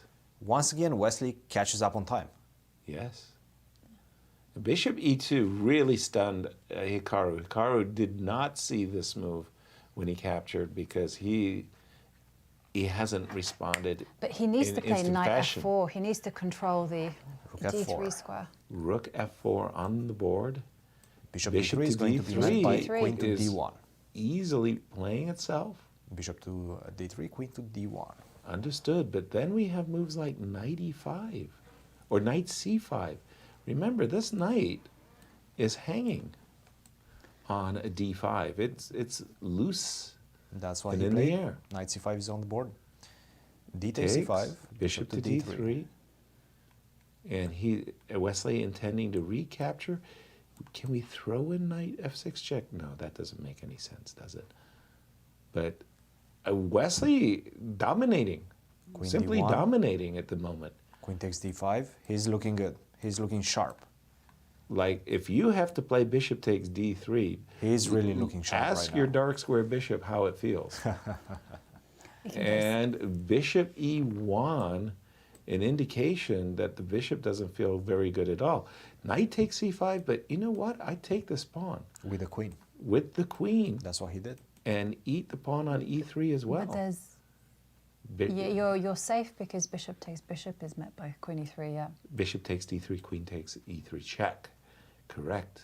Hikaru is getting frustrated right now. Ooh, and Hikaru now- Wesley on the cusp of forcing I'm takes seeing another him playoff. capture queen takes e3 on the King board. h2, and now you can Hikaru take hovering back. around the 1 minute mark. Wow. Only a draw is all it takes to see these two players tomorrow. King h2 on the board, queen takes d3. Wesley, if he holds his nerves, because the position is completely won, it's just about nerves now. Queen g4. He has An the time. extra pawn, dominating position. Hikaru is not happy. Look at him. He knows is it's not all happy. gone wrong. But remember what Wesley said yesterday in his interview. When did he Hikaru starts shaking his head, that's when he starts calculating. Okay, rook d8. Bring the bits into the center. That was the old British school of chess. I think it's still valid. And bring the bits into the center. Let's go bishop c3, right? I mean, it's such a sad position, especially when you're in a must-win situation. Truly. Pawn down, you have absolutely no activity as Right. white. That beautiful queen on d3. Look at that central knight on e4 I mean, controlling everything. The light squares are just domination here. But I think you Please. can go bishop c3. He's done it. But the problem is... He took it. He gave up only his needs a beautiful- draw. He only needs a draw. True that, but giving up that gorgeous knight, I That's mean, okay. No problem. that would have tasered me. I would have played like But still, there's queen everything. h4. b5, no problem. b5, of course. I'd love to keep that pawn. Anything to be said for rook d2? Any perpets in the air, rook to d2? Well, it's a nice Oh, natural but- move, but no, b5... but b5 is rook f, pardon Rook me, rook d7. c3 to f3. Defend that pawn. Why not? Attack the pawn, defend the pawn. Yes. Makes sense to me too. He's also... Well, Hikaru is also threatening rook g4 Rook g4. and asking questions to the queen. Okay, but I would take care of the little one rook first d7. with rook d7, and after your rook g4, which was played, I'd move my queen to e6. Hang around the king's side, and Queen d6. queen to d6. Okay, queen to g5. No, rook to f6. Whoa. That's okay. Whoa. That's just temporary. That's not an issue. Why? Queen d2. Rook e6, but can I go queen h6 now? Probably. I will have to play g6 in that case. But And I still don't was have thinking, anything, huh? Why didn't he play queen d2 with a threat of rook e2? That's a good question. He did not. He played rook e6. It's on the board. It's all about the nerves right now, Yes. guys. And Hikaru now just over 30 Hovering. seconds. Queen h6 or queen g5. He's got to make some kind of threats against Wesley's king. But g6 just simply stops everything in its tracks. Any offensive by the white pieces, it's stopped after g6. And, Wesley looking very confident here. and by the way, I think the game between Alice Lee and Irina Krush is looking like it's going to end in a draw. Yeah, that's looking like a draw, did Yep. you say? Okay. that's going to be a draw. Queen g5, I'm shocked that Wesley hasn't played g6 like in an instant, but he actually spent like 30 seconds to play g6. Remarkable. But he did. Rook f4, rook takes f6, and rook takes f6 on the board. Wesley a pawn up, and again in pole position, all he needs is a draw, and he's got a position that's highly favorable. Keep your nerves, and you got it, young man. Right? Yeah. Queen Queen e7. e7 Queen f4. to get out of the pin. Still looking at that pawn on a6. Greedily. Isn't it time for your active moves? The queen can come down to e2.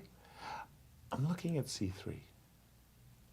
Looking at c3. B takes c3. Queen takes a3. Rook d2. Rook d2. Active moves. You got it. And if you if you take on a6, I have rook takes g2.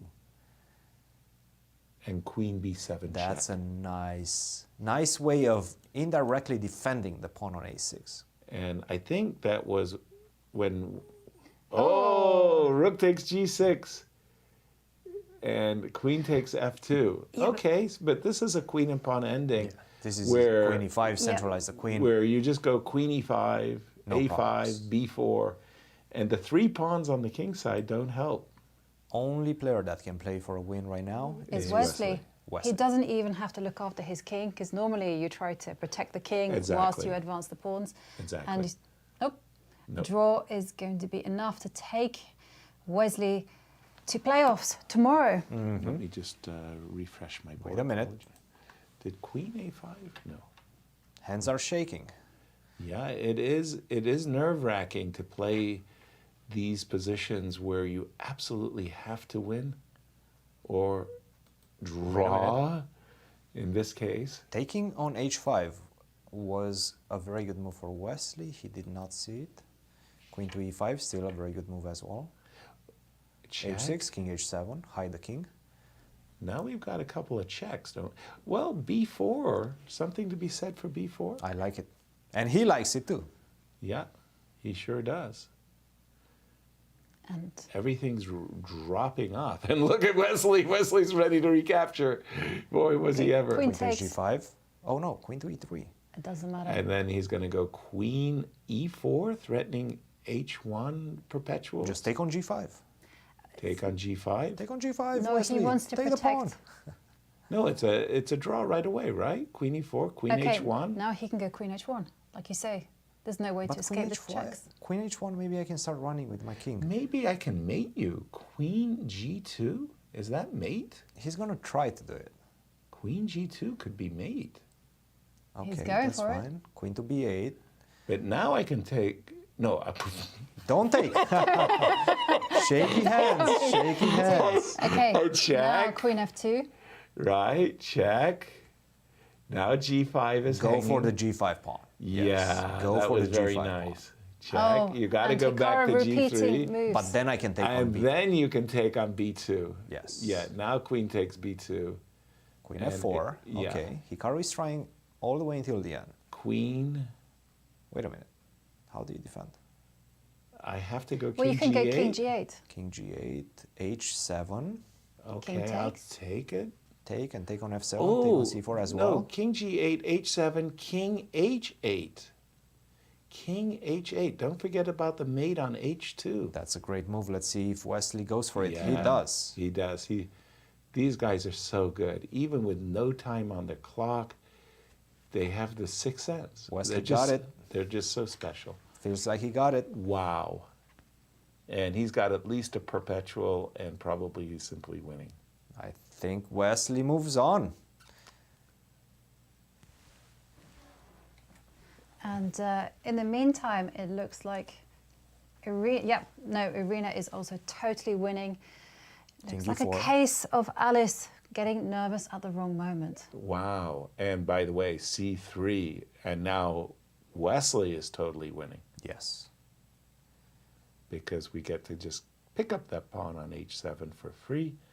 And what a match. What a titanic struggle between these two players. It's this time control. It's this time control that Wesley is the most comfortable in. He's played some great games at this time control. And that's it. I think we're going to see a resignation. I just don't see the way Hikaru can continue this game. Well, Queen E6. Is it Queen E6? Queen E6 might be the only way in which you mess it up somehow, right? You can't even get mated anymore because, you check on F8 and you check on H6. And Irina has won her game. Big surprise. Irina has won her game. And Hikaru... Hikaru just left. Yeah, he got up. Our congratulations to Wesley as he extends the match to tomorrow. I know. Wesley making a huge comeback. It goes all the way to Championship Sunday. Yes. And Hikaru is not happy. Yes. No, Hikaru is definitely not happy. 2-0. And where did... when we left it, we kind of thought the game was... It was completely drawn. Yeah, we had that Zwischenzug, rook takes e4, and somehow they got into a major piece ending, which transposed into a rook ending, which Irina outfoxed her opponent with. What? This is completely drawn. What? Holy smokes, it's 3 versus 3. Yeah, no, that's why I'm saying Alice obviously do? Got nervous in the time pressure and made a mistake. Well, let's see the end of the Irina game in slow-mo because there you have it. This is what happens. You take the pieces and you put them on the board. And okay, that is really going a little bit further than we expected. Okay, so she won 2 pawns. Look at this. How did she win the pawns? One by one. One by one. One by one. Oh, okay. So this is how. This is actually a very clever skewer that she made. This is later. Now it's already winning. At this point, she's got the game in the bag. Does Irina? The king is cut off, and there goes the pawn. But this is how she won the e-pawn. So this is an easy draw. This is just a simple draw. But this is cute. E4, check. And there goes the first pawn. But still, even this is a draw. This is a draw. And, I'm not so happy about this capture. Probably if I were white here, I would have played H3 myself. But not happy about this capture. And suddenly, we're in a position... Wesley Smyslov drew this ending, but this is probably one of the hardest endings to draw. And Irina actually didn't have much of a problem winning this. And away we go. We saw the rest. This is where Alice gave up. So Irina Krush. Yeah, winning with the black pieces, right. Which means in the next game she'll play white, obviously. All she needs is a draw. All she needs is a draw. Wow. Alice has to once here again. Here it is in the first game from the first game of the playoffs. Sorry. Right, Alice Lee once again. She finds herself in a must-win situation. This time with the black pieces. And this time with the black pieces is not going to be an easy task, but it has been done before. We saw Wesley do it against Hikaru Nakamura. Right. If she manages to do this Herculean task, then we will find ourselves in another Blitz playoff. Yeah, Blitz playoff. Yeah, with 3 minutes plus 2 seconds. Right. And Alice waiting in the playing field. And I got to tell you, after a loss in a playoff, you just feel like it's you against the world. It's very painful. If Alice actually manages to come back and win this one, I will kind of applaud her no end, because how she lost this last game, is just devastating. Right. To lose a completely drawn rook and pawn ending. Yes. yeah, that feels really, really, really harsh. And there she is at the board thinking to herself, how did I do what I just did? Now, for Wesley fans, he was very impressive. I want to say that the last two games that we saw, including that move Bishop F3, Cristian, Look, you play that move Bishop F3, you feel pretty darn good. Bishop F3 was just a masterful move, right? With only needing a draw in the match situation, playing the match situation so skillfully. I have to say I really enjoy that move and that performance by Wesley. But it's not unexpected. I anticipated this. I knew that he will go for this type of situations in the 10+5 portion of this match. And he came on with the white pieces with a single focus, and that is, let's make a draw in the classical match. Let's take this match to the playoffs, where we can play some rapid chess. And speaking of playing some rapid chess, here we are. We're set up for the second game, and Alice, in a must-win situation, is black. Irina has been, and funnily, whenever we get into these must situations, it seems like everybody goes for the modern or perk or rat or however it is you want to look at it, those being shadows. We saw Raji playing bishop takes c3 check in her game with Begum. And now, yes, comes the crunch time. Is Alice going to emulate Naji? I said no. Instead, she decides to lock down the center. I think this is a good choice. Black's plan is relatively simple, just to develop the pieces, and at the right time, just to break open the center with f7, f5. Right. And whilst this game is starting up, let's go to Cristian, who has a very special guest in the studio. Wesley, you came in, you said, I like your tie. I say, I like your chess. I mean, your chess is really, really nice. And today you had a clear strategy. Let's make a draw. Don't take any risks in the classical chess. Play some rapid. And that 10+5 portion, I have to say, you're a master of that. I think, well, yeah, I mean, the most important match was one from like 3-4 days ago, when I was still in the winner's bracket. But it is what it is. I mean, I wanted to play the classical game today, but there was simply no time to prepare any good ideas. Any good novelties, with the opening. Yeah, also, the game yesterday was very taxing mentally. But it felt like from the match that you just mentioned as being the most important, the first encounter between you and Hikaru, you took some information from that. You understood that in 10+5, you can outplay him. Did you feel like that, and was that part of the strategy? No, well, the champions bracket was important because I didn't realize there was an extra 10,000. Only found that out yesterday. But yeah, I mean, you know, I just, as long as I'm determined, as long as there's a chance, I'll try to take my chance and play my best chess. I mean, I think Hikaru is still, you know, relatively the favorite in 10+5 or in rapid. But as long as I can put up a good fight, then I'm happy with that. Guys, join the conversation.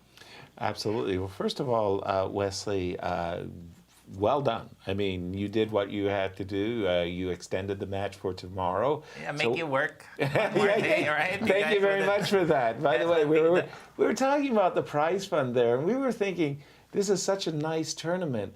Having you guys play just for the honor of the event, not necessarily for the prize money. I mean, and the commentators are going to split the purse. But what about your cash birthday? Birthday cash fund. I wanted to ask you about the second game and when you found the move Bishop F3.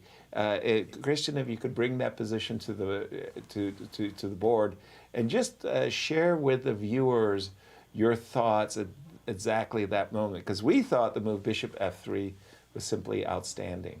Well, I thought, first of all, in the opening, I thought I was fine, but maybe Bishop G4 was inaccurate, and then I missed Queen A4. I'm not sure what's happening there.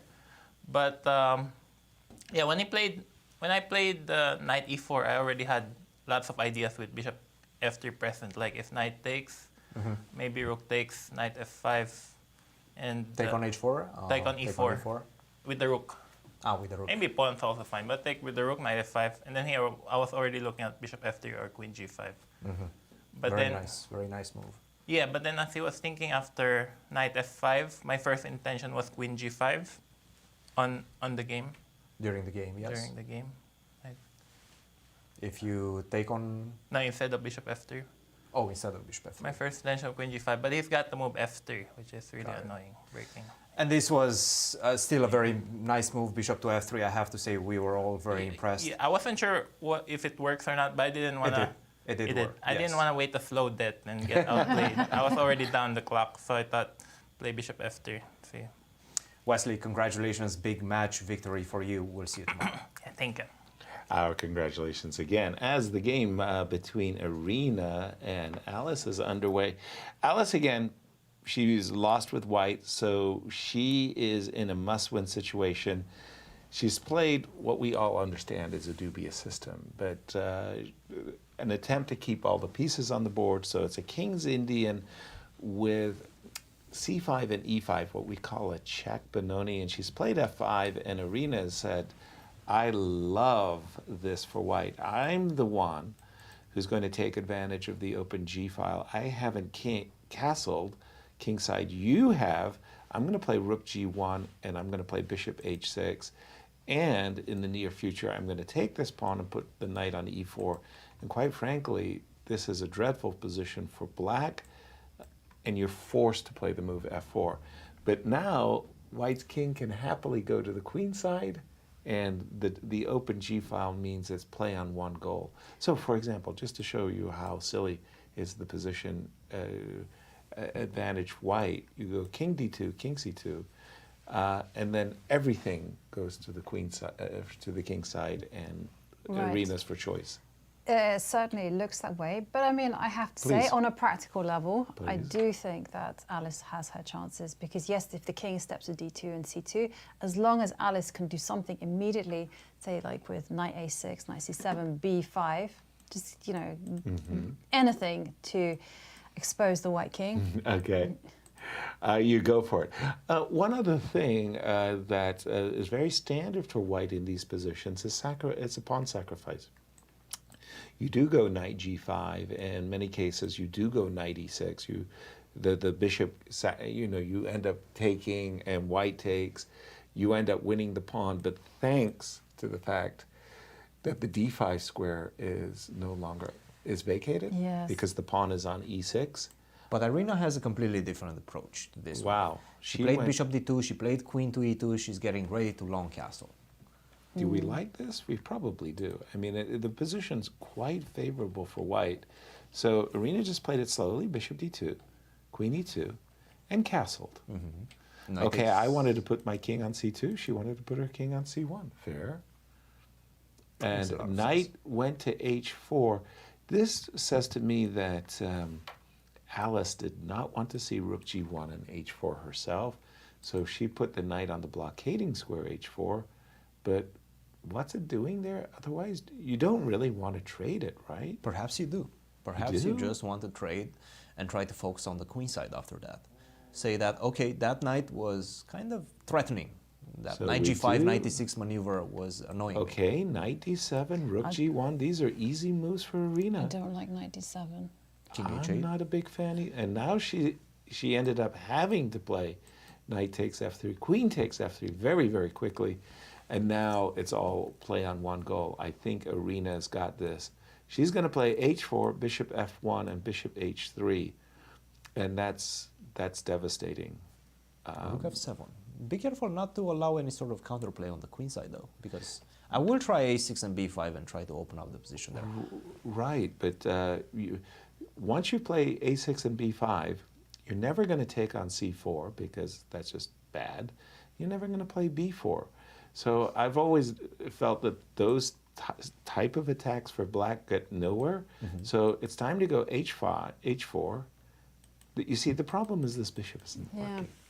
The moment you put the bishop on h3, you instantly realize it's working, and the pawn on h4 is useful because it takes away queen h4, and on a good day, it even acts as a... So you have to be precise then with your move order, because you should go h4. Right here, right now. Bishop e2, she's going for bishop e2, queen d3, bishop to g4, I think. Or perhaps queen to h5, bishop g4. Okay. The reason I would prefer the pawn on h4 is because sometimes, again, the pawn can be used as a I'm failing to find the word. What's the opposite of a blockader?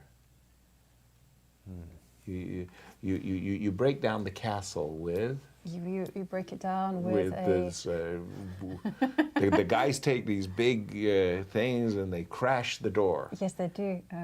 What is that thing that crashes the door? Help! It's a big wooden thing. That's what it is. That's exactly right. It's a battering ram. A battering ram. You go h4, h5, and your battering ram.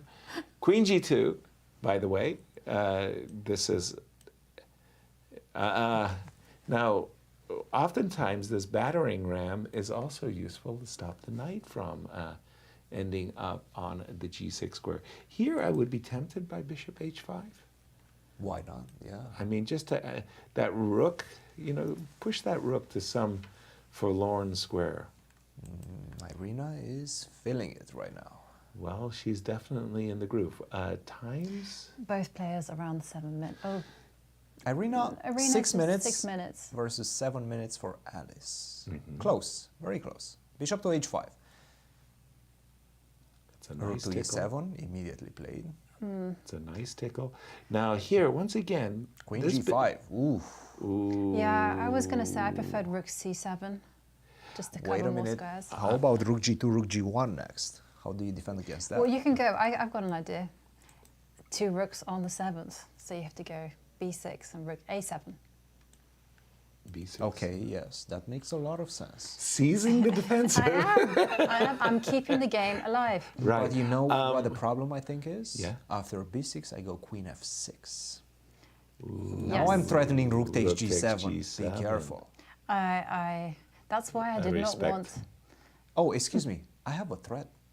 Guys, b6, I go bishop f7. Bishop f7 was a very, very nasty threat. That's why she defended with bishop d7. One of the things that I really like what Irina's done, I liked h4, bishop h3. I love this move f3 because I see this bishop as making a triumphant return to the king side. Bishop e1, bishop h4. She's played bishop e8. There was something about that move, queen f6, that just looked divine, but I guess it wasn't there. Rook g2, rook h2, so many wonderful attacking, happy moves for white in this position. Alice is just holding on grimly for dear life here. Big threat on the board of bishop h4. Yes, it is. And don't forget, Irina is okay with the draw. So if it goes to some sort of an endgame and we start exchanging pieces, I'm okay with that. All I need is a draw queen right takes now. on the board. And again, bishop h4, We're huge expecting move. knight g6. No, queen to No. e8. Ooh, queen e8. Queen e8. White is never going to be worse now after that. Well, I wouldn't trade queens. Jovi's golden rule. Don't break it. Don't trade queens when unnecessarily. Now, but I agree with you. Queen takes e8 is advantage. But I was thinking about the tripling on the g file. Yeah, why not? Queen g4, rook g2, rook g1. And Irina, this is something that she said also when she came for an interview. She said that the best thing you can do whenever you're in a must draw or like you can win the match with a draw is not to play for a draw. Exactly. Not to exchange the queens, go for the mate. And this is what she's doing right now. Queen g4 followed by bishop h4 followed by bishop f6. And she played queen where? g4. g4. Good turn. Yep. Somewhere Irina's coach is applauding her moves. I'm wondering whether it's very difficult to do anything. You've got to do the defending on the light squares. Mm-hmm. So maybe it's time for bishop h4, b6 or b5. b5. b5, let's get active. Let's go. And okay, rook f7. Let's go. I guess you got knight g6 or I maybe... do have knight. Rook A7. Yeah, that is true. Why isn't my battering ram on H5? Okay. You're going to use that for a long time. In that case, let's get the battering ram going. Now, again, the reason that I'm not even paying any attention to the queen side is because I don't see the move B5 takes C4 as a threat. I mean, you've opened up the B file, but to borrow a page from your book, I can easily cover B2. But after this H4, I mean, can Yes. you play the very risky, but you know, I feel like it's really quite critical times H5? Yes, it is legal, but you're not going to like it. I'm not gonna. No, I'm not liking it. No, a queen can come. You just make room for. By the way, I think Rook C7 is on the board. Queen G4, Rook C7, right? Huh. Let me just double check this. It sure looks like the rook is It on does C7. definitely Queen on G4, the- Rook C7. I mean, you got to do something, Alice. You got to play actively B5. You may not have liked it, but B5 seemed like a better chance. Rook C7, is it time for the battering ram? No, Rook G2. Irina, her brand of strategic chess has brought her enormous success, and she's true to her style. Yeah. Rook Well, now G2. is the time. B5. Open up. There it is on the board. Yeah, we kind of been banging the drums there, but we're going to see Rook G1. And don't allow me Queen takes G7. That's a mate. That's a mate. Rook A7. Rook A7, and I will introduce the battering ram. I'll never forget it anymore. King H8. Boy, that sure is tempting. She's tempting me with this queen sacrifice.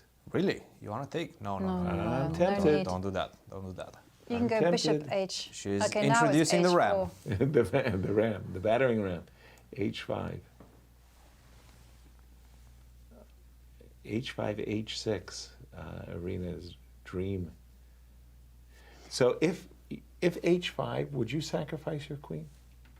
I would, in a New York instance. Well, we see B4 being B4. played, but this does lock down the position. I think I would have taken that pawn. You know, you might as well be pawn up. Right, and the lockdown is kind of, but Queen A4, no, Alice is going to get mated. There is no attack. Imagine you go Queen takes A2, there is no attack there on the queen side.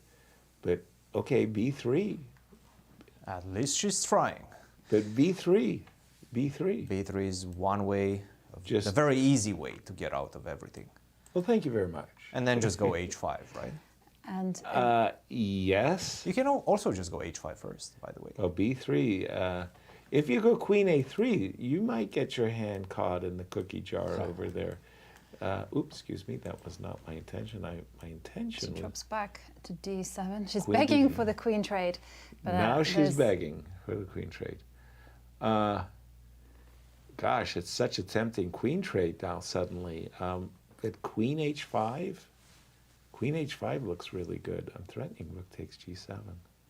Also, Queen G5. Also H5, isn't that quite good? H5. One thing that H5 and Alice then- is doing is putting some pressure on Irina's clock. Okay, I'll definitely go with H5. I mean, also because Irina Needs a draw. needs a draw. And so why not go H5, bishop H4, bishop F6 is also in And there. by the way, this knight also, Queen H5. Irina's sensing that the position offers more than just a better ending. Queen to E8. Will we see Queen G4 and a kind of a offer? Well, she can do that. Offer of a draw that way. And 2.5 minutes for Irina. She gets an extra 10 seconds, 5 seconds per move. Queen F5. Okay, again, Irina's idea is simple. She wants to go H5 and bishop H4, and she could also shut down the queenside activity with knight B2 and knight A4. So she is dominating, but nerves, clock times, rook f7. It's all about the nerves right now. Rook f7. Queen to h3 perhaps. Yeah, Yeah. I like that move. Queen to g4 is also an idea. I quite like queen g4. And then keep up with the plan of going h5, bishop h4. But how do you break through? Queen is the h5. question. Okay. A little toing and froing here.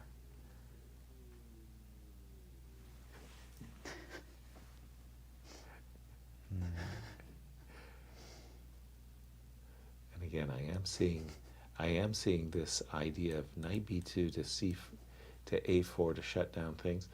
In such positions, yes, I like sacrificing the knight for the 2 pawns.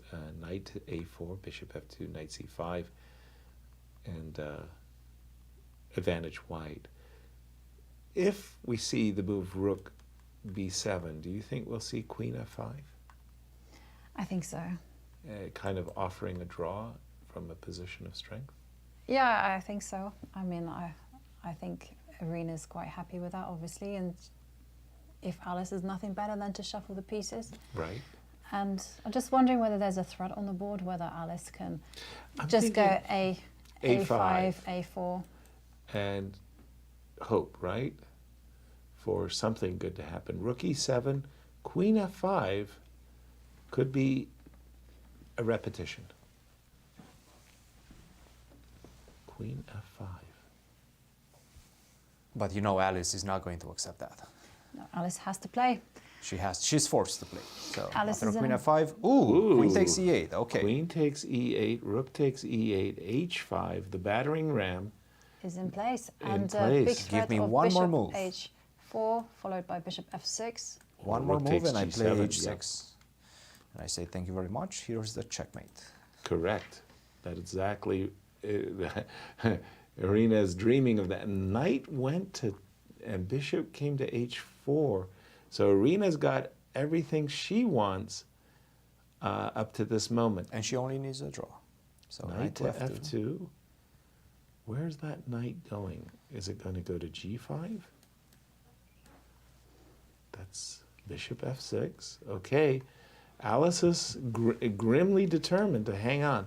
Bishop takes f6 followed by h6. Looks Battering good. ram. Bishop takes, But if you go bishop takes, the knight will obviously capture. which has happened. And She's reached for the h-pawn, but then pulled back as she's thinking about knight g4. That still looks quite tempting. There is a beautiful smothered mate in the position. rook to g8. Alice is fighting her way back into the game, but I don't know, that's a big threat there. knight g4, she h6 or knight g4. Originally, Irina reached for her h-pawn, but By now the way, she's knight g4 is a really nice move, right? right. Because if you go knight g4, knight takes h5, I have knight h6, Yes. rook Yes. f8, and rook g8. Guess who just caught up? Well, rook g5 played. Nice. Rook g5. Okay. Ideas of rook f5 and knight g4 still abound. I don't think you're reaching for your h-pawn and allowing you rook sure? to g6. Because you have rook h7. She's played rook g8. And very quickly, Irina said, I do want to establish my pawn on the h6 square. But how is this one, actually? If you capture the rook and then just go knight to g8. Then knight to g4. And there's no way On that earth. you will ever, Win ever this. be able to capture this pawn. I And will that's not probably allow what you. she's striving for. So can we try something on the queen side, a4, a5? So rook g8 on the board. Oops, Rook sorry, f8. h6 is on the board, and rook f7. Are you allowing me rook g7? That's probably what Irina should be thinking about doing. But rook to g7, I have knight h5. King to d2. Okay.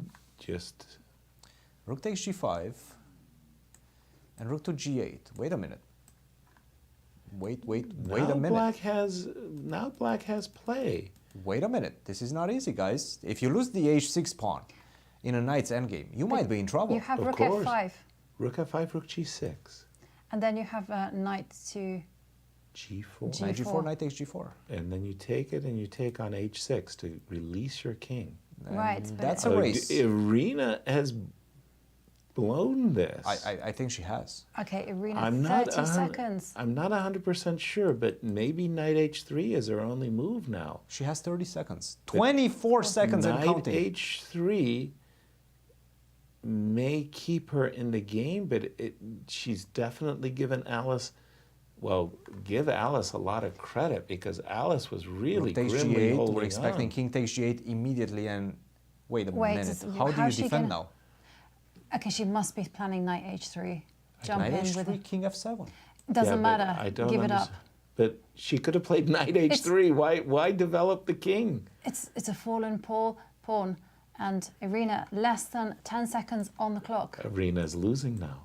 She It's is. amazing turnaround as Alice was just so busted, just terrible. King takes h4, knight c7. She's doing her best, I don't need to give you that pawn. and Knight she b5. didn't. A5. Knight b5, knight e8. I'm defending. Everything. Absolutely. No, the knight's on the wrong circuit. The knight needed to go to d8. Oh, she's And now you have to bring the... No, that's too slow. Now I just bring the king to g3 and I push my pawn. oh, hold on. I'm going to try to get my king to f2 before you get your king to g3. That's what she's doing. And she still has knight c6 in mind. I feel she's somewhat still in the game. I mean, hang on a second. If the white king can park itself on g2, Then and the you're a knight happy could go king. to c8, And You know, freeze there you go. the action. Yeah, King- king to I g2. know, I think No, king not had to go to h5. h3. Not h5. She had to go with the king on h3. I think that's an experience right there. The king had to go to h3. King g2 may have just secured the draw. Irina Krush the championship, as now the king side is completely shut down and knight c6, and maybe the worm turns again. It might be the case.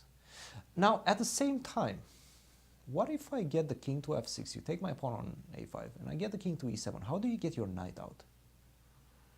And if you don't, then I get my knight to g5, push my h-pawn, and start collecting your pawns. Well, we're thinking that we're going to take on a5. We'll put the knight on b5 and play a4 and force an en passant. No, we'll take the pawn. We'll take the pawn. Yes, Yeah? that's a way. That's a good way. The question is who's going to be first. Exactly. Somehow it became a race still. Wow.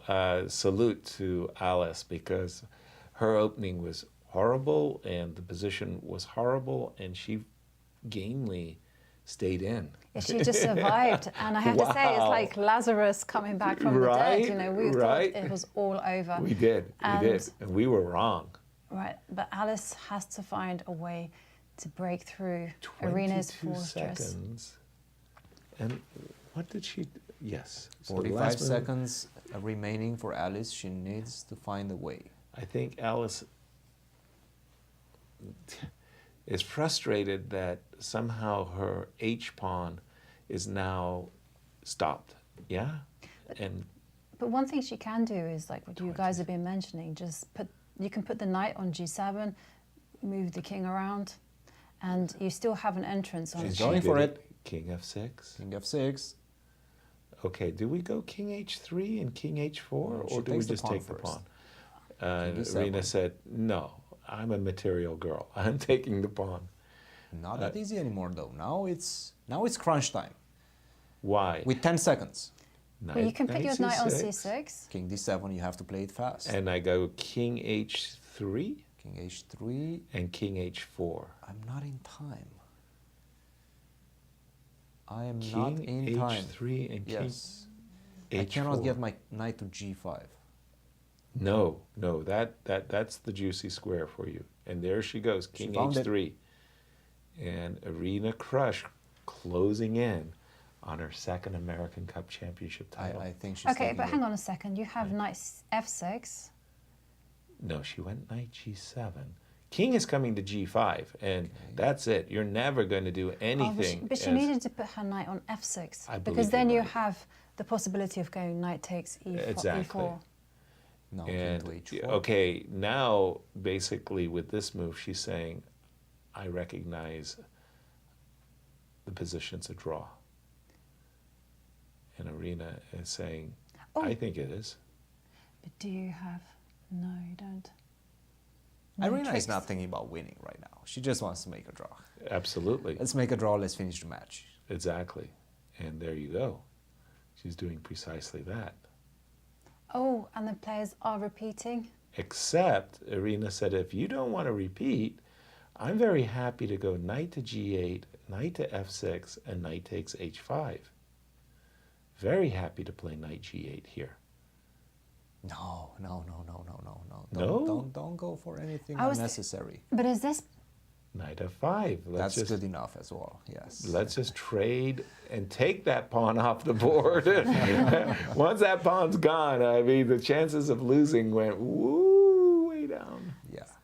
Knight c7, but there's no circuit. The knight can't get to the white queen side. Irina is in full control right now. Yes, she's got the game in the bag. It's no longer a question of a draw. It's just She's how done to it. win. Irina has done it. Wow. Unless a major accident happens. And she's not trying to win it. No, she's not trying to win. And here it comes. The knights The are draw. dancing. And she Irina's says, going to claim the yes. draw by threefold repetition. Knight h6, and that will do it. Alice gamely fought, and our congratulations to Alice for breaking that mold. She got off the schneid. She never defeated Irina Krush. She did it in classical chess today. Yes, she did Fantastic. it. Absolutely. She is the American Cup champion for the Yeah. women's section. True. Bravo. Our And- congratulations to Irina Krush, who is $30,000 richer thanks to the $5,000 bonus. Incredible stuff. What a beautiful tournament for her. Just unbelievable performance. And really is. to come back from such a devastating loss today. Impressive. Impressive. And for the Open, we have a grand final tomorrow to talk about. We do, because Hikaru Nakamura and Wesley So will be playing again. Hikaru, of course, was on 2 lives. He Right. just lost one to Wesley, and now they're going to play the elimination time control of 25 minutes. This is what plus we're 10 expecting for seconds. tomorrow. And if the match is tied after those 2 games, we are which is probably likely knowing these two, Right. we're going to go to the accelerated rapid playoff, which is 10 minutes plus 5-second increment. 2 games of that time control. And if it's still tied, we're going to see a blitz playoff. And finally, to clinch it all, if it's still tied, it's going to be decided by Armageddon. Well, I mean, when I think about the Levon versus Fabi, where our defending champion Fabi got knocked out in the Armageddon, this is what Irina was saying. If Alice, you should have played the move King H3, and Alice is sitting there saying, could I have won if I had done that, Irina? But how are you going to dislodge the king from F2 or You have to F1? get to That's what Alice is asking as well. And Irina's just enjoying the moment as she recognizes this phenomenal talent. Alice Lee is going to be a fixture in the She's future. going places, and Isn't she's she? going quickly. And you have to bear in mind, she's just 13 years old, already 2 international master norms to her name. She's a runner-up once again in the American Cup. Yes. And, you know, so many talents and so many achievements. Also, university grade calculus. I know. Hello. Irina doing everything she can to suppress her smile, but she's feeling really, really good. She accomplished her goals Yeah, she did once it. again. And the thing is, for Irina, it was a struggle today It was. because she started off with No a question. loss in her classical game. But the fact that she came through will make this victory even sweeter Yes. than last year's. And here's the women's final standings. And In first place, it is Grandmaster Irina Krush, who walks away with a wonderful $30,000. In second place, Alice Lee with $18,000. Naji Paikitsa finishes in third place with $12,000. I hat tip to Naji. She played some wonderful chess, as did Begum too, by the way. Yes, she did. And what a fantastic competition, I have to say. What I loved about it was that every single participant came to the board in a fighting mood. Yeah. They gave it everything that they had. Did. And we had very few playoffs in the women's section.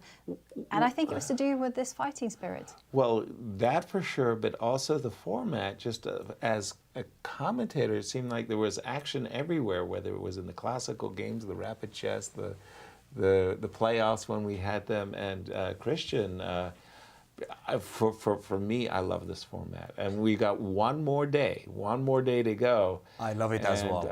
Yeah, and I don't want it to finish. Right? It just feels like there's still business to be settled between these players, especially that match. Well, the only match that we still have left, the one in the Open Championship between Wesley and Hikaru Nakamura. And these guys have been going head to head in every single encounter they've had. Every single game, it's a battle for inches on that chessboard, and this is exactly what we're expecting to see tomorrow as well. Just what an incredible match. Speaking of business, we have some business between ourselves that we have to settle.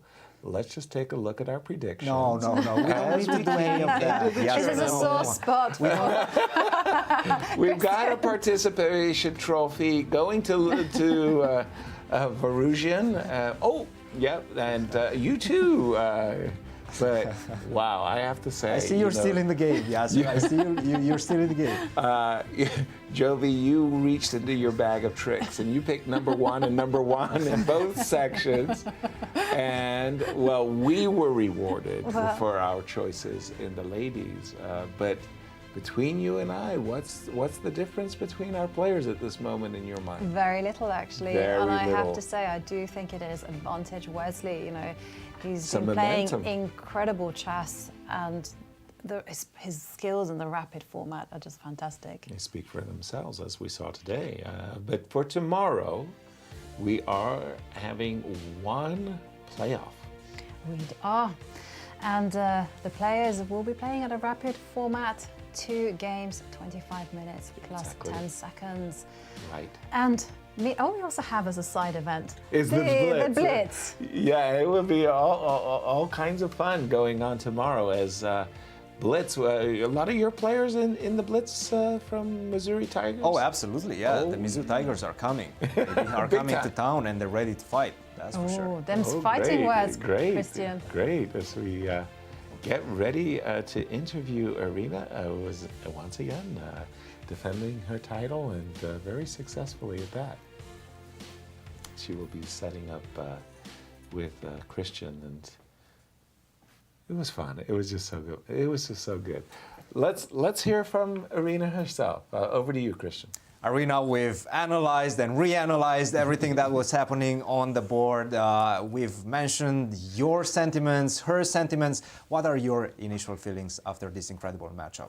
Yeah, well, it's hard to, I was in a definitely feeling very bad after that game in the classical time control where I managed to lose, I would say, like unthinkable position. Like you can't really lose that position. You have so many ways to play, and I achieved that. So then you're left feeling like it's like, how do you lose out of nothing? You know what I mean? Like it wasn't like it was even hard for me to play, and so to lose that, and you're like, okay, well, why did this happen? And how am I going to come back? And then you're spending the next hour before your a rapid tie break, just trying to get back into a normal frame of mind.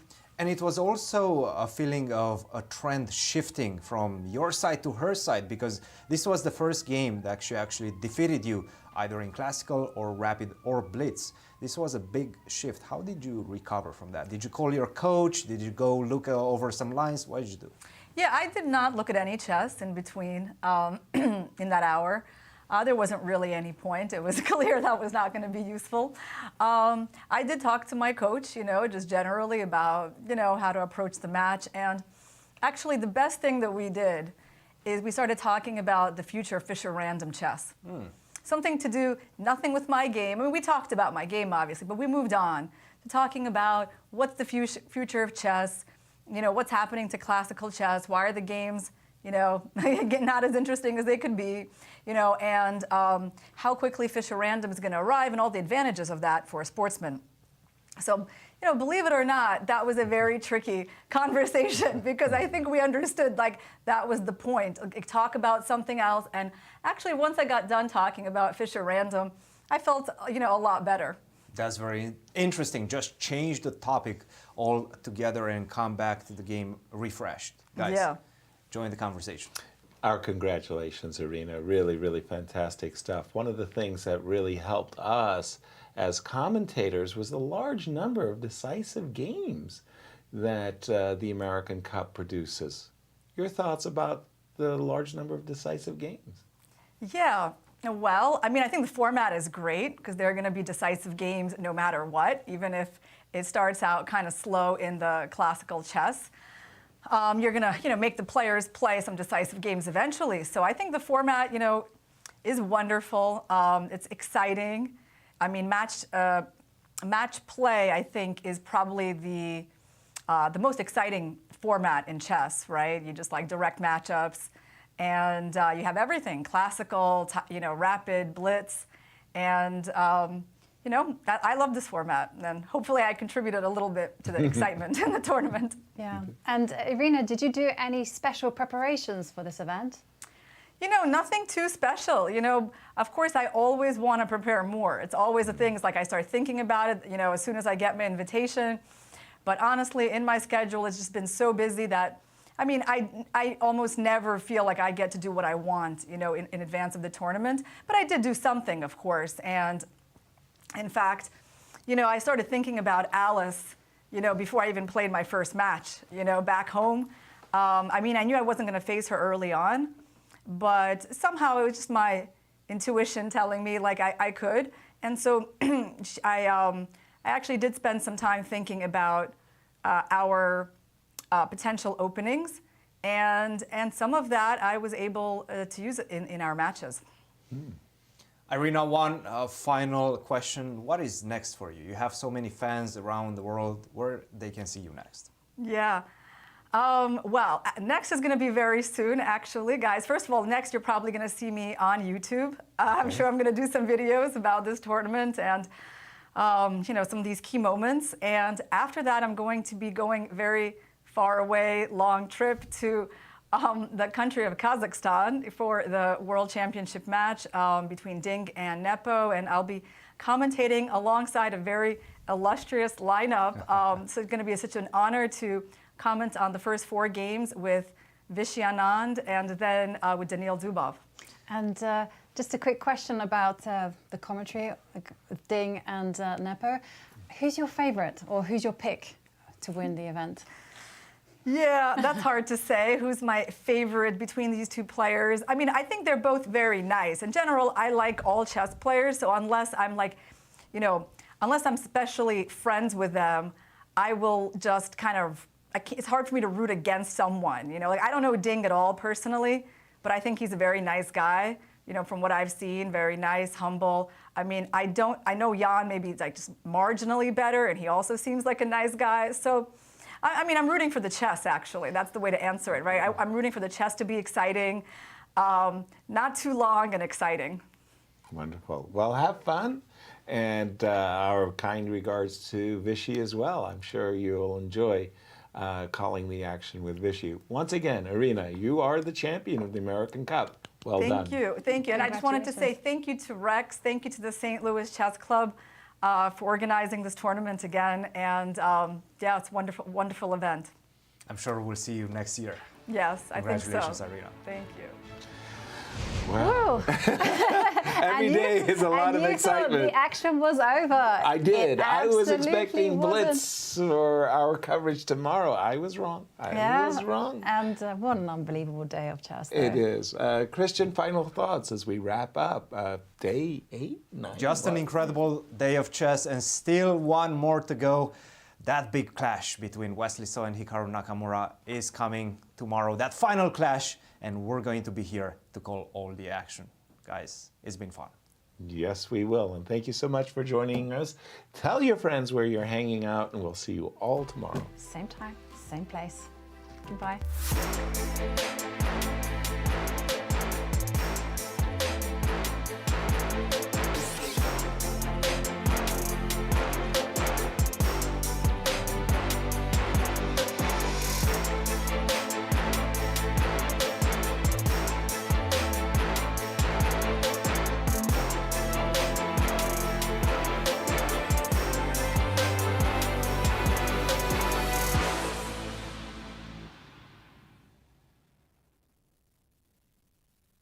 This has been a presentation of the St. Louis Chess Club.